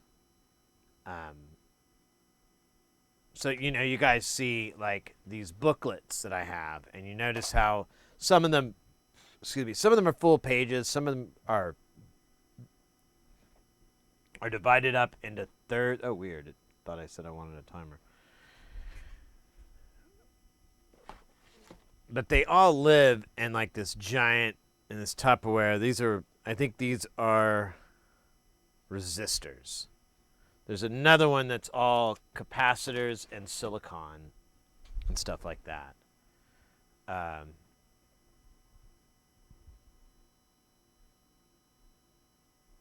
But I don't have like an inventory. I wish, I don't know, I've asked this before, no one said anything, so maybe it just doesn't exist. But I would really love to find yeah, I know, right? Total Tupperware. It's a Sterilite containers. It's the same thing you see at like the doctors like 10, 15 years ago. But I'm really curious if software exists that I could just fucking feed a Mauser invoice for my order into it and say, hey, that's my inventory. Can you fucking put it in a deal? And it's like, yes. And just organize by these values. And then, you know, I can kind of roughly figure out when I subtract from that, when I fill it into the book, and then, you know, just kind of go from there. Because it's like 100 usually per third. And, yeah, per third it's like 100 components, I think is what it comes out to. If it's 603, I think it's like 200 components. It's something else. But anyways, the 805... I should say, so I wish there was just some software where I could do that and at least have some sort of inventory. Even if I like run out and I don't know it, that's fine. But I've never found a program that you can just feed spreadsheets, or I don't know, or it'd be a PDF file, but it would still be able to pull from it that data. I don't know. Because I will not fucking do it by hand. I don't care how easy it would be with a this or a that. I'm not. I just want to do upload file and then be like, this, and this. Don't ever forget it. This is always going to be Mauser. This is how it is. And then it saves those settings. Then, when I require a hot dog, it will prepare me a hot dog in the fashion I am already thinking of right now.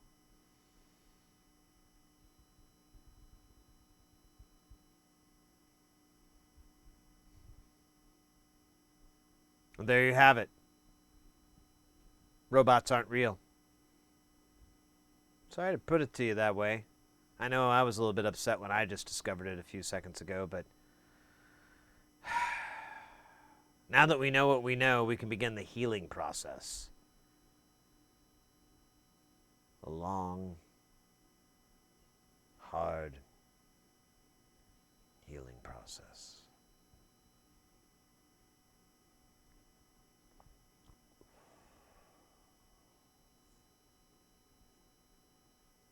Yeah, I just want like a program I could pay like $5 or $10 for to do it.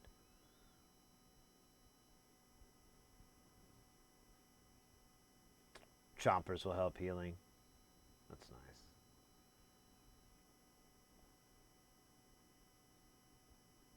What did he do today?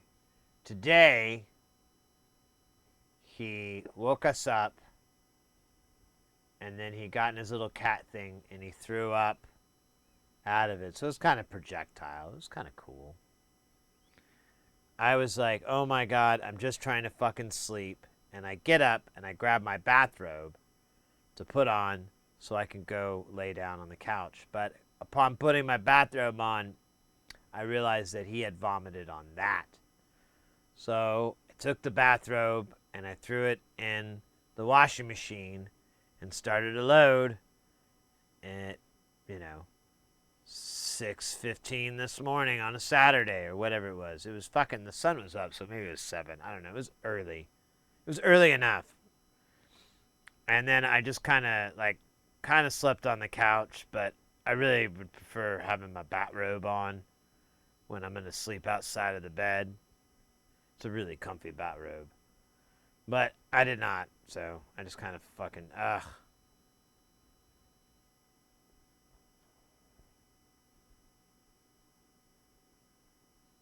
I sometimes think he weaponizes it.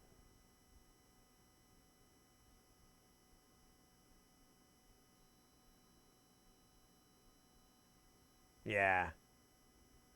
Well, when he does like pure mescaline and stuff, he like throws up every time. He says that that's like how you know it's good, and I'm like, well, why would you want that to be a good thing? I don't get that.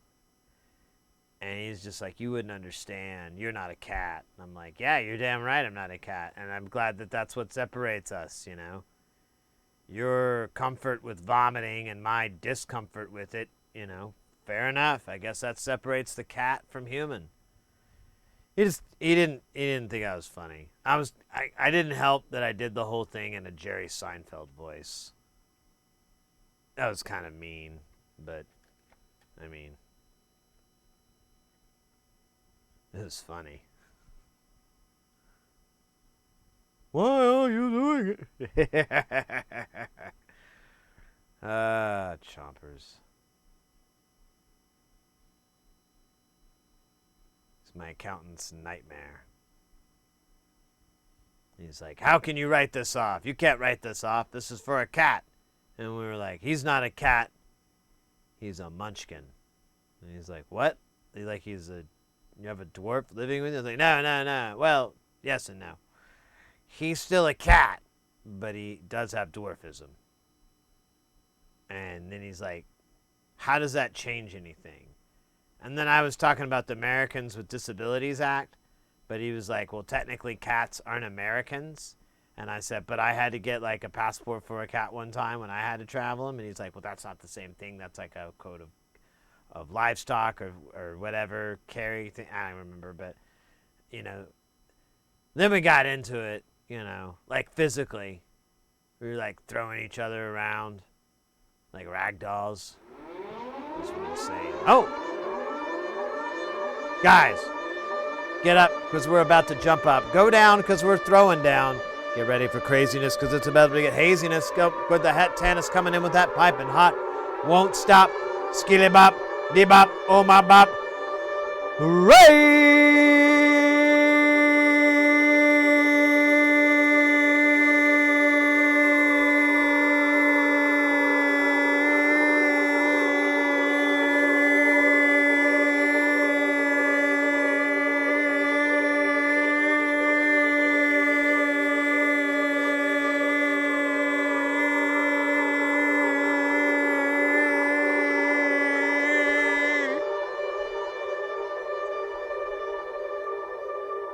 That drooling was totally scripted.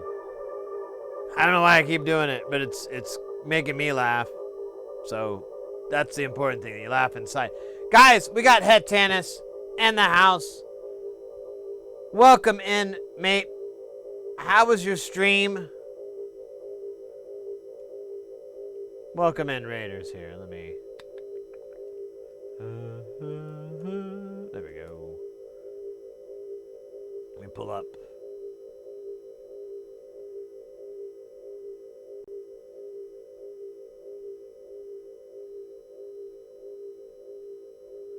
see, continuing out where Werewolf build in the Prolog Labs, all Linux system engineering. Oh, let's go. Linux.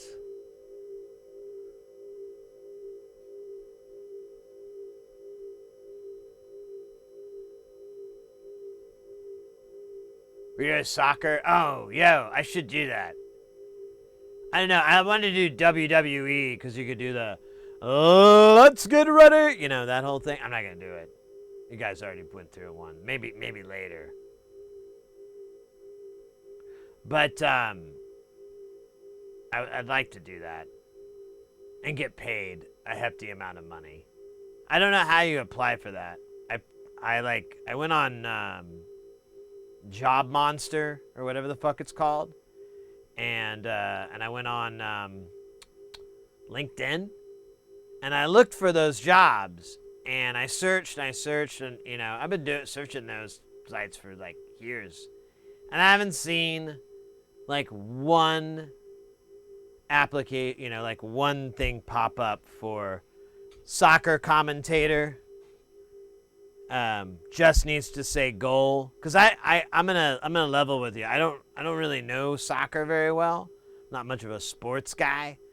I kind of know like basketball a little bit, but not like I never go to games or anything. I don't know who's playing right now. I don't know any of that stuff.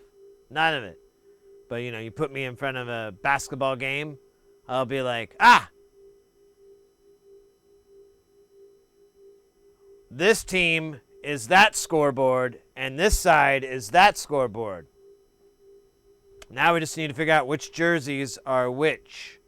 Oh, wait, those are blue, and these guys are white. Okay. We're in it for a solid game. I'm going to crush it. Yeah. No. I've seen that before where there's like in Brazil, I want to say maybe it was Brazil. It's like, go!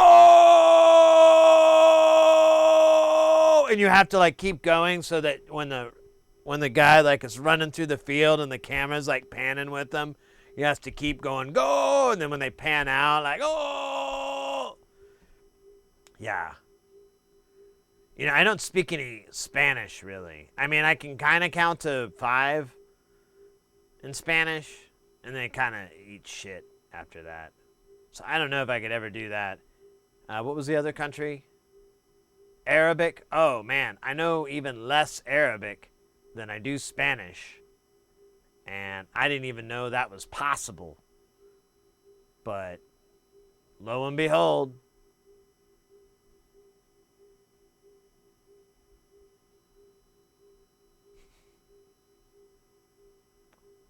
In Spanish, goal is el gol. I love that. That's like my favorite Chris Farley joke. It's like, I can't remember, it's like, is like a newscaster or something like that. He goes, we're in the middle of El Nino. And for those of our friends who don't speak Espanol, El Nino is Spanish for the Nino. The joke is still funny to me, even when I tell it to myself in a room filled with echoes. No, it's funny stuff. Anyways, what are we doing now? Welcome in, Raiders. Let me tell you what we were up to today. We got a lot of, we got some awesome W's today.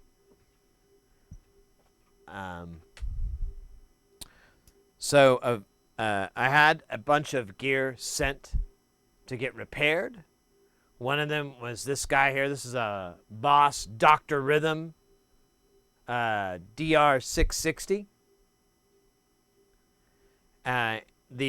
You basically could turn it on and the screen wouldn't really work. Like it wouldn't be there. Just kind of have jargon. And we did find out that the machine wasn't frozen. But what you would do is just power cycle it really quick, and that would get it to get normal operation. Oh, the music ran out. Oh, that's cool.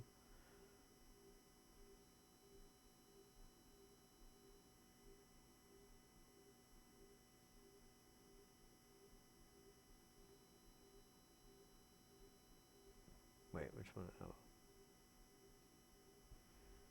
So we went inside and we looked at the we looked at everything inside, and I immediately assumed that it was a power issue, because almost every time, all the time, that's the problem. Something's weird, it's power. Something's not coming on, it's power. It's always the case. Or inconsistent behavior, power. So I ran in with that expectation, and the board actually separates it. There's two boards sort of in here. There's one that's all these jacks and the MIDI and the power connector and the switch, and then there's a second board, effectively, that's all the brains, and then on the other side is the contact points for these. There's some other stuff too, but oh shit. Well, now that's annoying. Oh, that doesn't stick on there very well. Oh, wow, I think I got them backwards, because that one's stuck on there really well. Uh-oh. Anyways. Oh, shit. I might have to get the wooden dislodger. There we go. Okay, so this one still kind of loose. Didn't know there was a good and a bad one. Anyways. Hey, Bravo, welcome in. So we checked all the power, and the power was pretty standard. There was an 8-volt, a 5-volt, and then based off of those, there was a 4-volt off of the 8. There was a little divider that did that.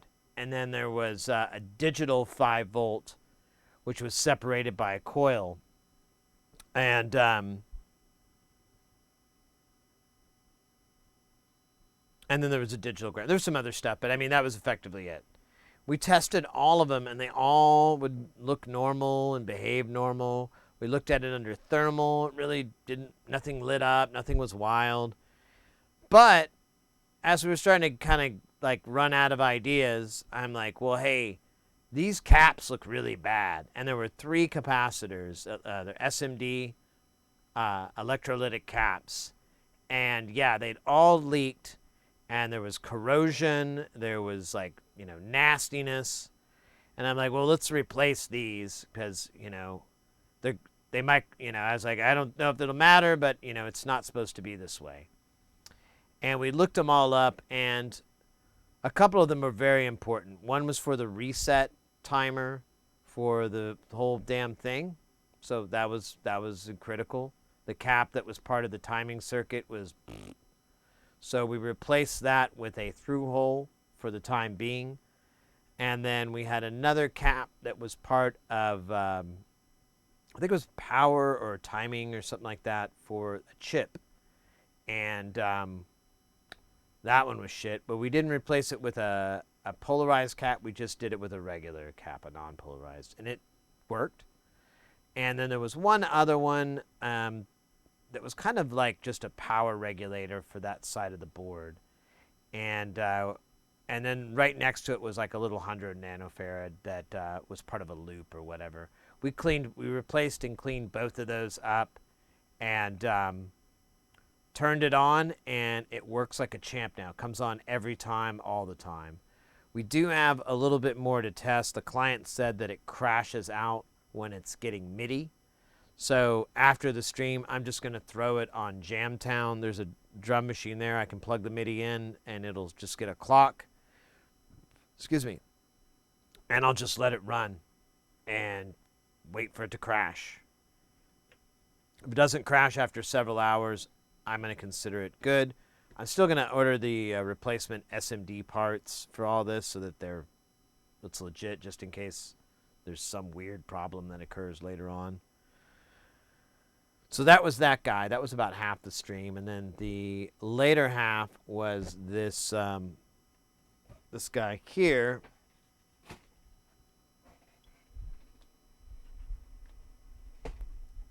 Oh, it's going to be upside down. So this is a 1U Roland MKS-50. It's I believe it's the same architecture as the Juno. Maybe not, but it looks very, very, very, very similar. It's a 6-voice synth with a DCO and an 8000 processor on it. It's pretty cool. It's a neat little guy. The front panel buttons didn't work. We took it all apart and we discovered that it's just clicky mechanical buttons. It wasn't membrane buttons or anything like that. We did identify several of them that didn't work or they worked inconsistently. And then we used magic juice. This vial, while small, contains an incredible amount of the elixir known as DeOXIT 5. With just a few drops of this elixir and rigorous mechanical movement, the oxidation within the switch, the very barrier within it, was broken up and tossed aside like so much garbage. Left behind was the smooth lubricant feel and electrolytic properties. Electrical properties of DeOXIT 5. And once where a switch was dead, there was life. Where there was no hope, there was clickiness. Where there was despair, there was undespair. That's right.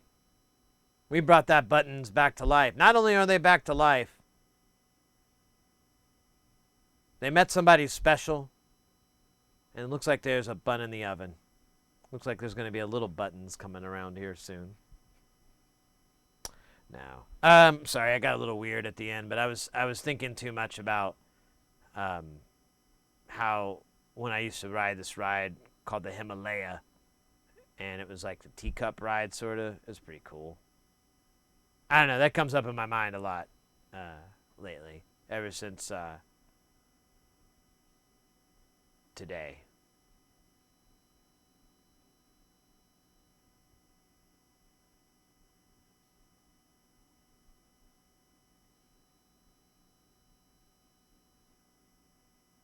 All right, we just do some IELTS.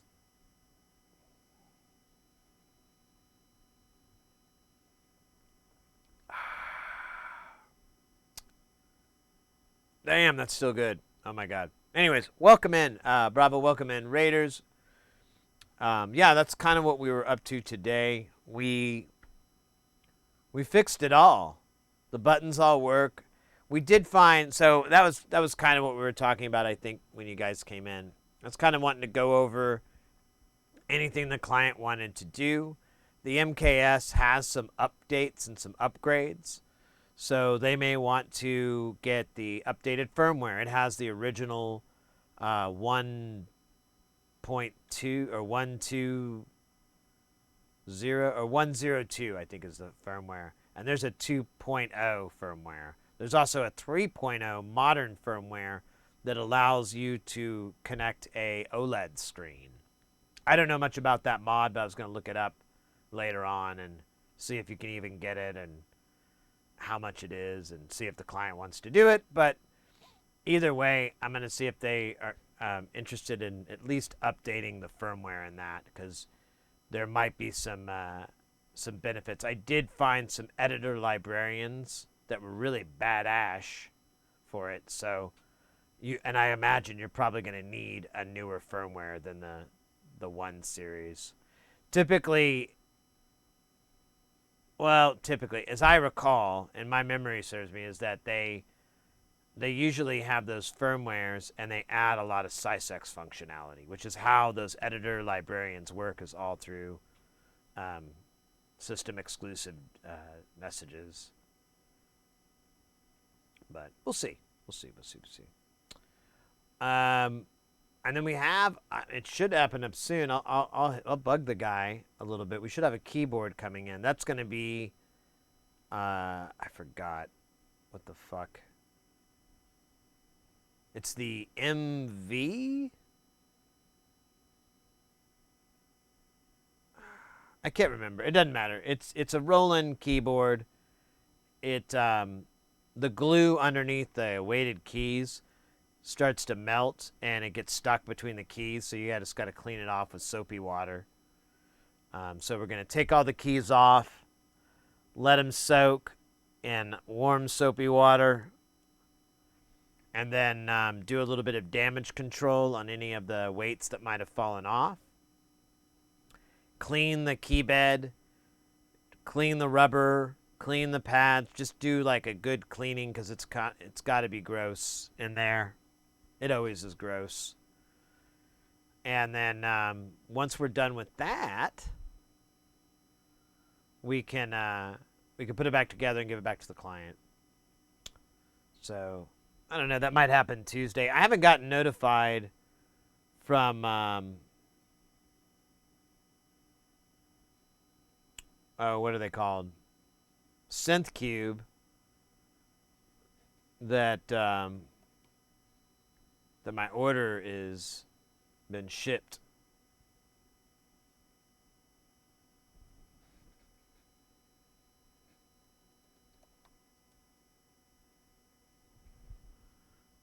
Order history.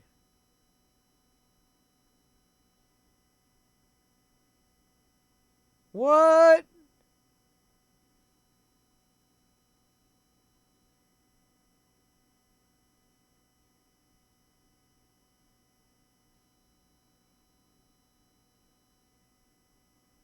Well, I'm glad I checked this. It says canceled.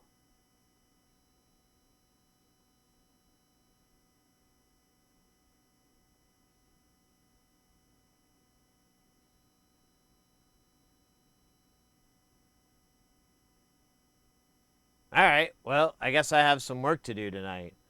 That's fucking infuriating. Wait, how can it be canceled in the future? Oh, wait, that's July 4th. Never mind, I'm reading the date backwards. Weird.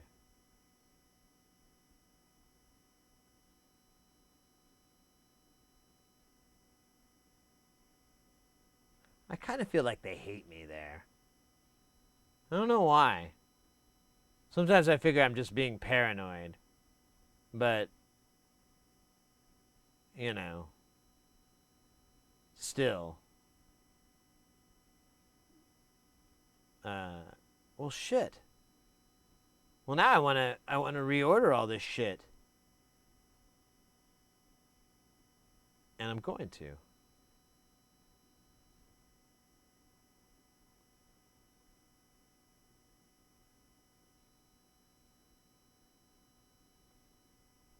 Let me see. I think I skipped something by accident. Oh, what the fuck?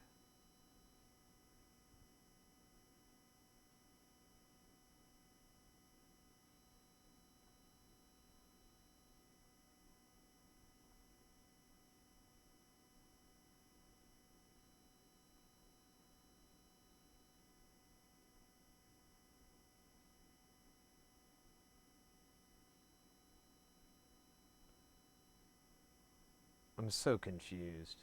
I'm gonna have to figure this out. I'm in the shopping cart, but the price is like way higher than what it was before. So I'm gonna have to like. Oh wait, maybe I gotta hit update. Okay, now we're at the normal price. All right. What the fuck, man?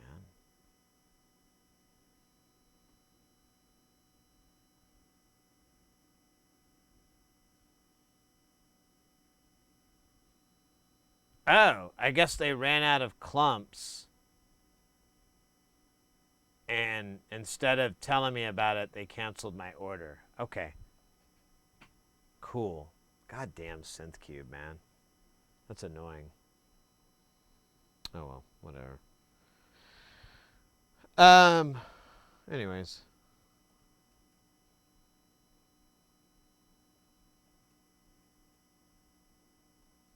glad I noticed this. It's just annoying that it's 2 days later. I was wondering I didn't get any. I didn't even get an email that the order was canceled.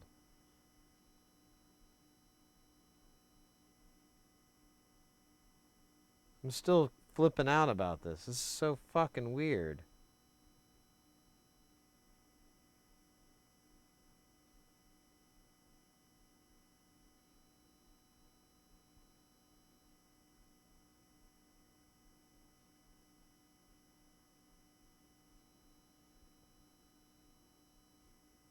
Alright, well, whatever. I'll,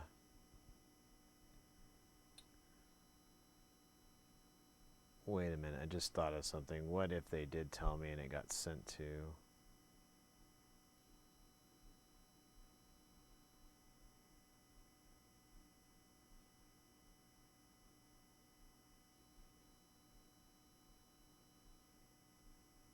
Nope.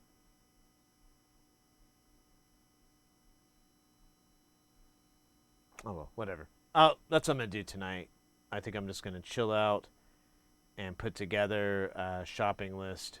Get those items we need, and so we can work on it. Cause I mean, we're just repairing the shit out of stuff. Oh yeah, the turntable. That thing is kind of becoming a pain in the ass to clean up.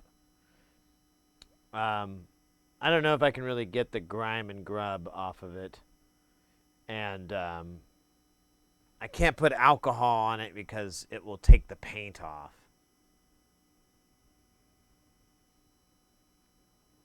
Isn't that great?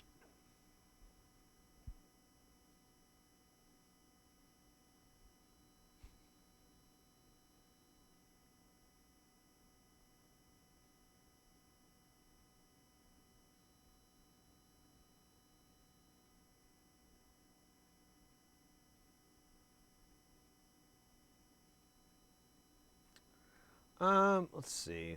What else? We've got...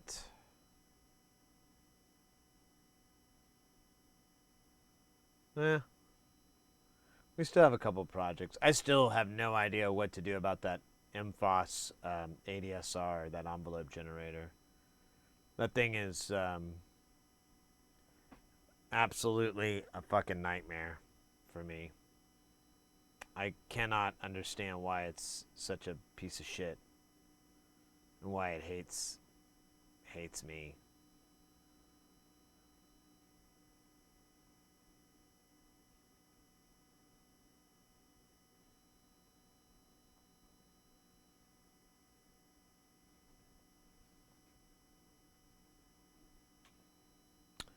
Man.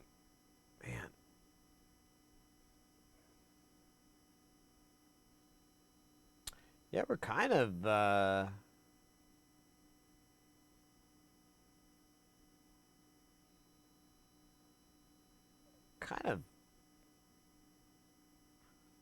back to that whole set.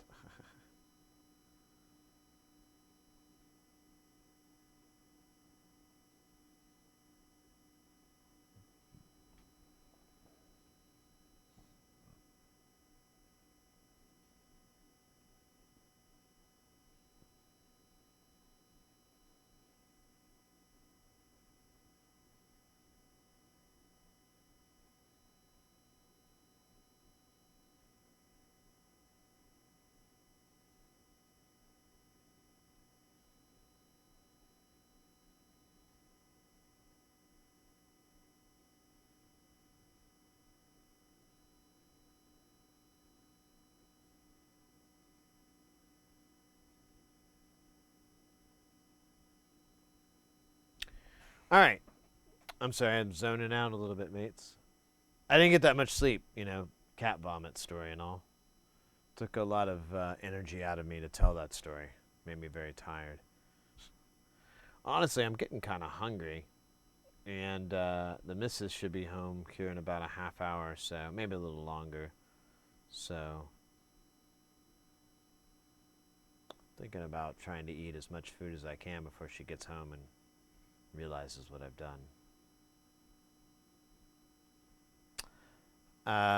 we'll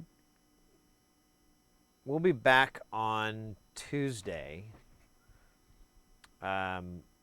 Hopefully, I don't know. I'm gonna see if I can get like faster shipping or something. I don't know. This sucks that they canceled my fucking order and it didn't tell me. But whatever. Maybe I can find something else for fun for us to work on. We'll see. I've got to get more content for us because we've kind of ran through everything. We've kind of hit it all up. So how's the tequila? This tequila is fantastic. This is a Reda. It has like a really nice cinnamon kind of thing going for it. It's really, really, really good. I poured kind of a big sip here, so I'm taking quite a while on this one. But ridiculously smooth. It has this really fun aftertaste, like the cinnamon and stuff, all these little, and like citrus. Yeah, it's really, really yummy. It's probably my favorite right now, and it's the cheapest one too, so go figure. What gauge wire would you use for an 8 ohm load on 100 watts? Oh, you have a lot of room. Do I have an AWE Ranger here? Yeah. So you could probably get away with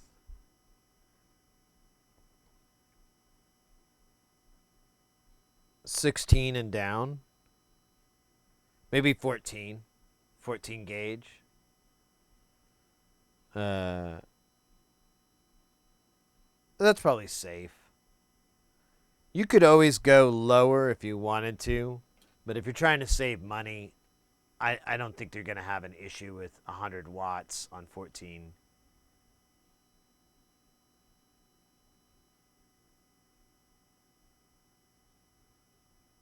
Is it better than Patron?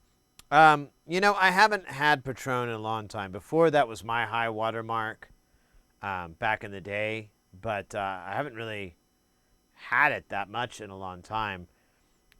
The tequilas I've been getting are like supposed to be for sipping and whatnot. They're supposed to have a lot of flavor and stuff going on.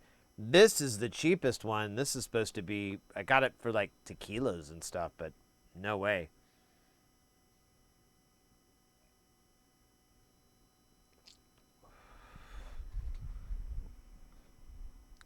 So this is a Reda.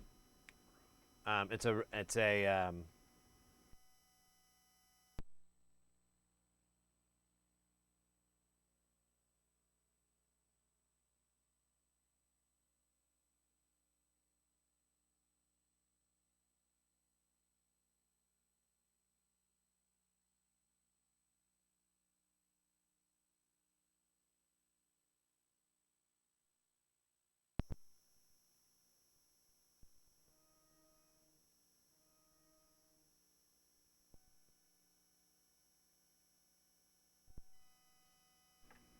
that was weird. That mixer just turned off. Not exactly sure why. I think I kind of fucked up the power switch on it, when I was being mean to it and calling it all those really mean things I said. Didn't think that would bite me in the butt, but, my ass hurts. Anyways, yeah. This is a reposado. Keep adding like an S in there that's not. And which is like the aged ones where there's a bit of aging involved, and that's why it gets that color. Blanco is typically clear, or is clear. But it's like a lot, it's not as, it doesn't have any flavor. Well, not any flavor. I don't know that, but it's just its own thing. And I've been noticing lately that the aged ones and the the riposados and so forth, they actually have the best, most interesting flavor going on. This one smells awesome. Like, it's the only one that, I mean, it's the only one with a twist-off cap. All my other ones have corks, which is kind of lame, but it smells incredible. You can just put your nose right there, and it's like no burning, no,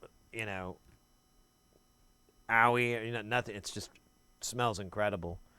And the same with the glass. You can just kind of hang out there, and it smells fantastic. Like I said, there's a lot of citrus and cinnamon flavor, and then with this, you just kind of, when you kick it back, you smell the whole time until you swallow, and then you'll exhale. So,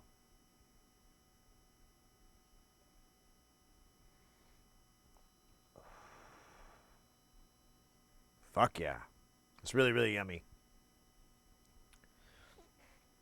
I have 5 tequilas right now. And the Tequila Ocho I really, really like that. But this guy's really, I'm going to have to do the Pepsi challenge sometime.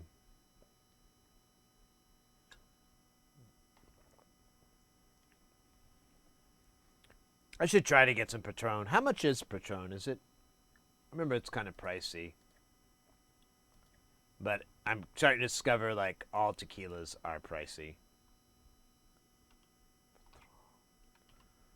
Patron. Let's just do...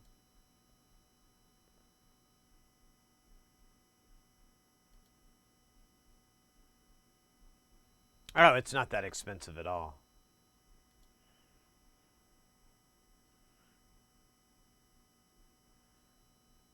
Actually... So here you go. Here's 70 bottles for silver. El Cielo? Cielo? El Cielo? Whoa, $1.41 for Patron Anejo. And silver... Oh, it's a little airport version.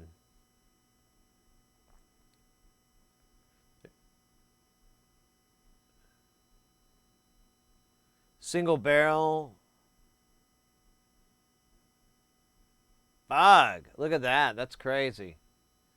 $500.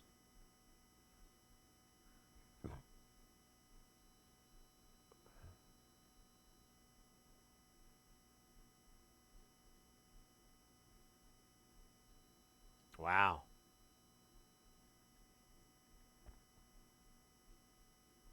$420 for that. I didn't know they made like luxury tequilas. I thought they just made these things. I didn't know they did like luxury. That's kind of cool.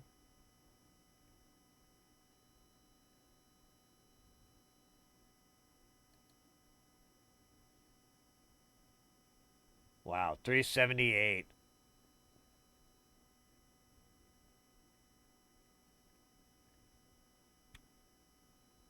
These have got to be like really small batches, and that's why the price is so absurd.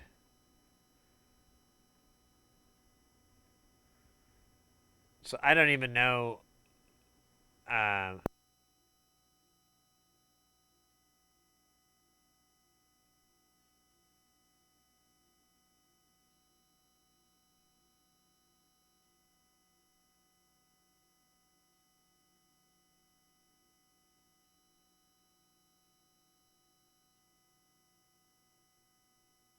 Man, this is a long stream. Anyways.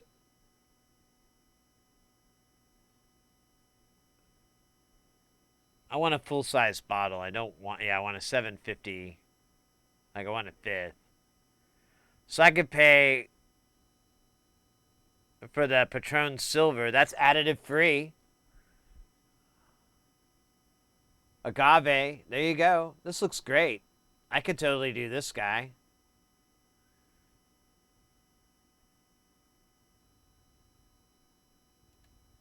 Because they have the añejo. I wonder which one I'd prefer. I don't know.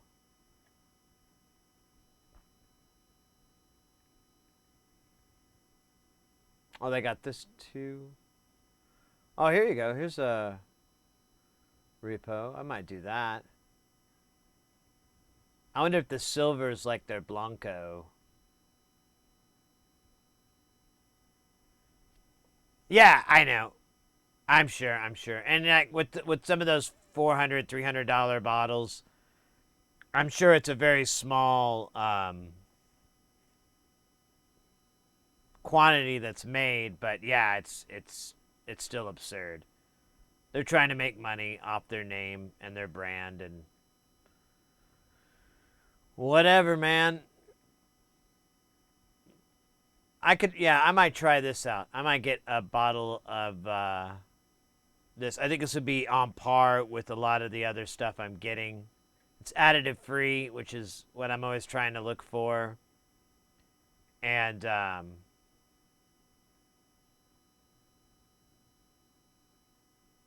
it's 100% agave. So, you know, it's going to be a nice. I don't know anything about. I know a lot of these tequila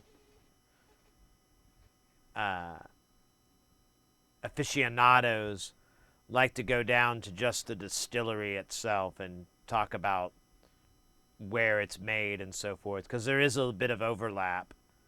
But silver is Blanco. Okay, that's what I was thinking. But more expensive. Yeah, right. It's kind of it's their way to butter it up through branding instead of calling it just a Blanco. Well, either way, I'm down to clown. I really wouldn't. I think it. I mean, the whole reason I started this because I'd like to have friends over and have like tequila tastings and stuff like that, you know, or be a little bit more social, but have, you know, I want to do it honestly in that respect. I was like, you know, this would be a really fun thing for a friend to come over and be like, hey, you should try this tequila. Do you like tequila? Yeah, I like tequila. It's okay. Here, try this, and, you know, and then try a sip of this, you know, and they'll, you know, we'll have the whole tasting glasses and everything like that. And I think it would be just a fun experience for them to come over and have that happen, you know. You know, like I said, I live in Arizona. We border the country of Mexico, or Mexico. So you know, I have it. There's not a shortage of people that kind of have an opinion about tequilas and whatnot. So I think it'd be fun.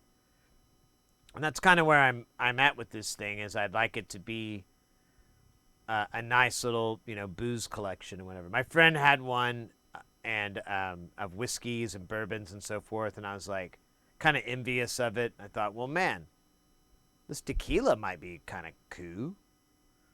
And we were talking earlier about vodka, and I was like, I really only like about one brand of vodka, and everything else kind of tastes like hairspray to me. So I don't think I could start a vodka collection. Plus, vodka is kind of a slippery slope, in my opinion, when it comes to booze. You're kind of just drinking for the sake of drinking sometimes. Or at least that's what I've ran across with individuals.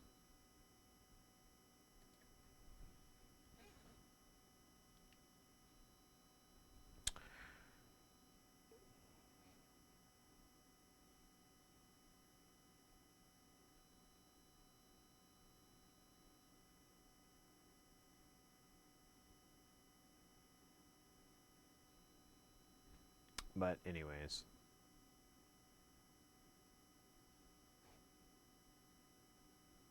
Man, I'm so happy we can listen to music. I hope you guys have enjoyed the jams I've been putting on. This is all DJ sets from we were listening to reggae earlier, but these are all DJ sets from Escape Velocity, who are a fantastic drum and bass jungle label, stream channel, DJ channel. They do all sorts of stuff, but they're primarily a label. They do these fantastic weekly events on their channel where they'll play music for hours and hours and hours. And I've always been a longtime fan. And I was watching them last night on Friday, and they mentioned their Patreon, and I was like, you know what? Let me give it a try. It would be nice to get some jams for us to listen to, and so that that's what I downloaded like 6 months backlog, and figured that'd be a good place to go for now. And we're listening to those jams. They're just the DJ set. They're not, there's no mic or anything like that, which is a really cool feature that they add. I probably should do something similar. That'd be cool. But yeah, I've been enjoying that a lot. It's really made this. It's a nice upgrade. I've got a couple of other upgrades I'd like to do to the stream, but it's it's just a matter of figuring stuff out.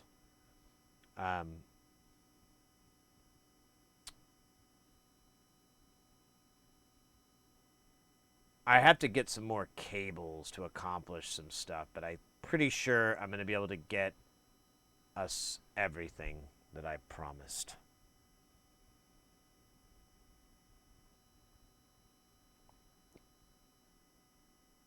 I said everything! Anyways.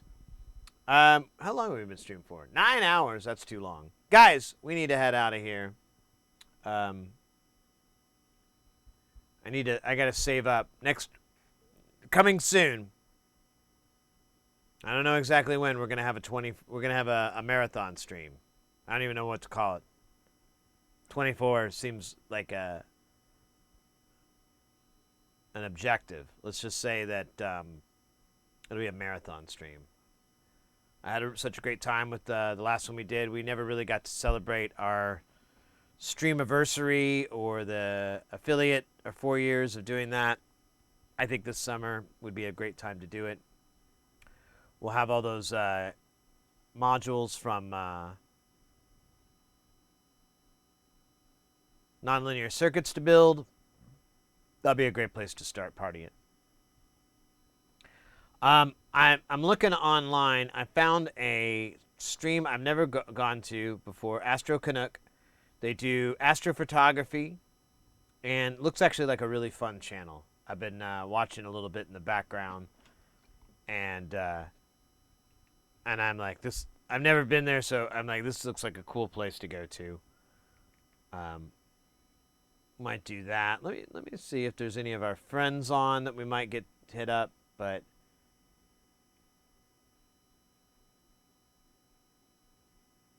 Oh, astronomy show is on, but why don't we visit somebody new just to kind of mix things up?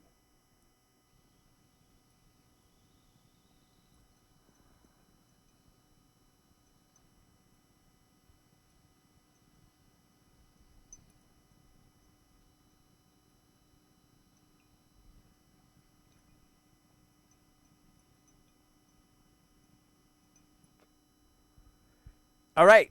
Well, that's good. They came recommended on the Twitch, and I like what I see so far. And I really want to follow. I really want to get into more astronomy, space related stuff. I always like watching those streams, and there's some people, they come and go. It's really weird. Like I understand it's really difficult to maintain a stream, especially in sci-tech, but whatever. The best thing to do is just try to collect as many as you can. Make it a Pokemon scenario, if you will. Just catch them all.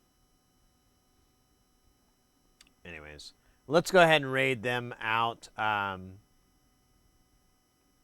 Yeah, guys, thanks to everybody for coming in and hanging out. Thanks you to Anonymous for those gifted subs today. Thank you so much. That's so awesome. The resubs, everybody that just came and hung out and chilled, really, really appreciate y'all.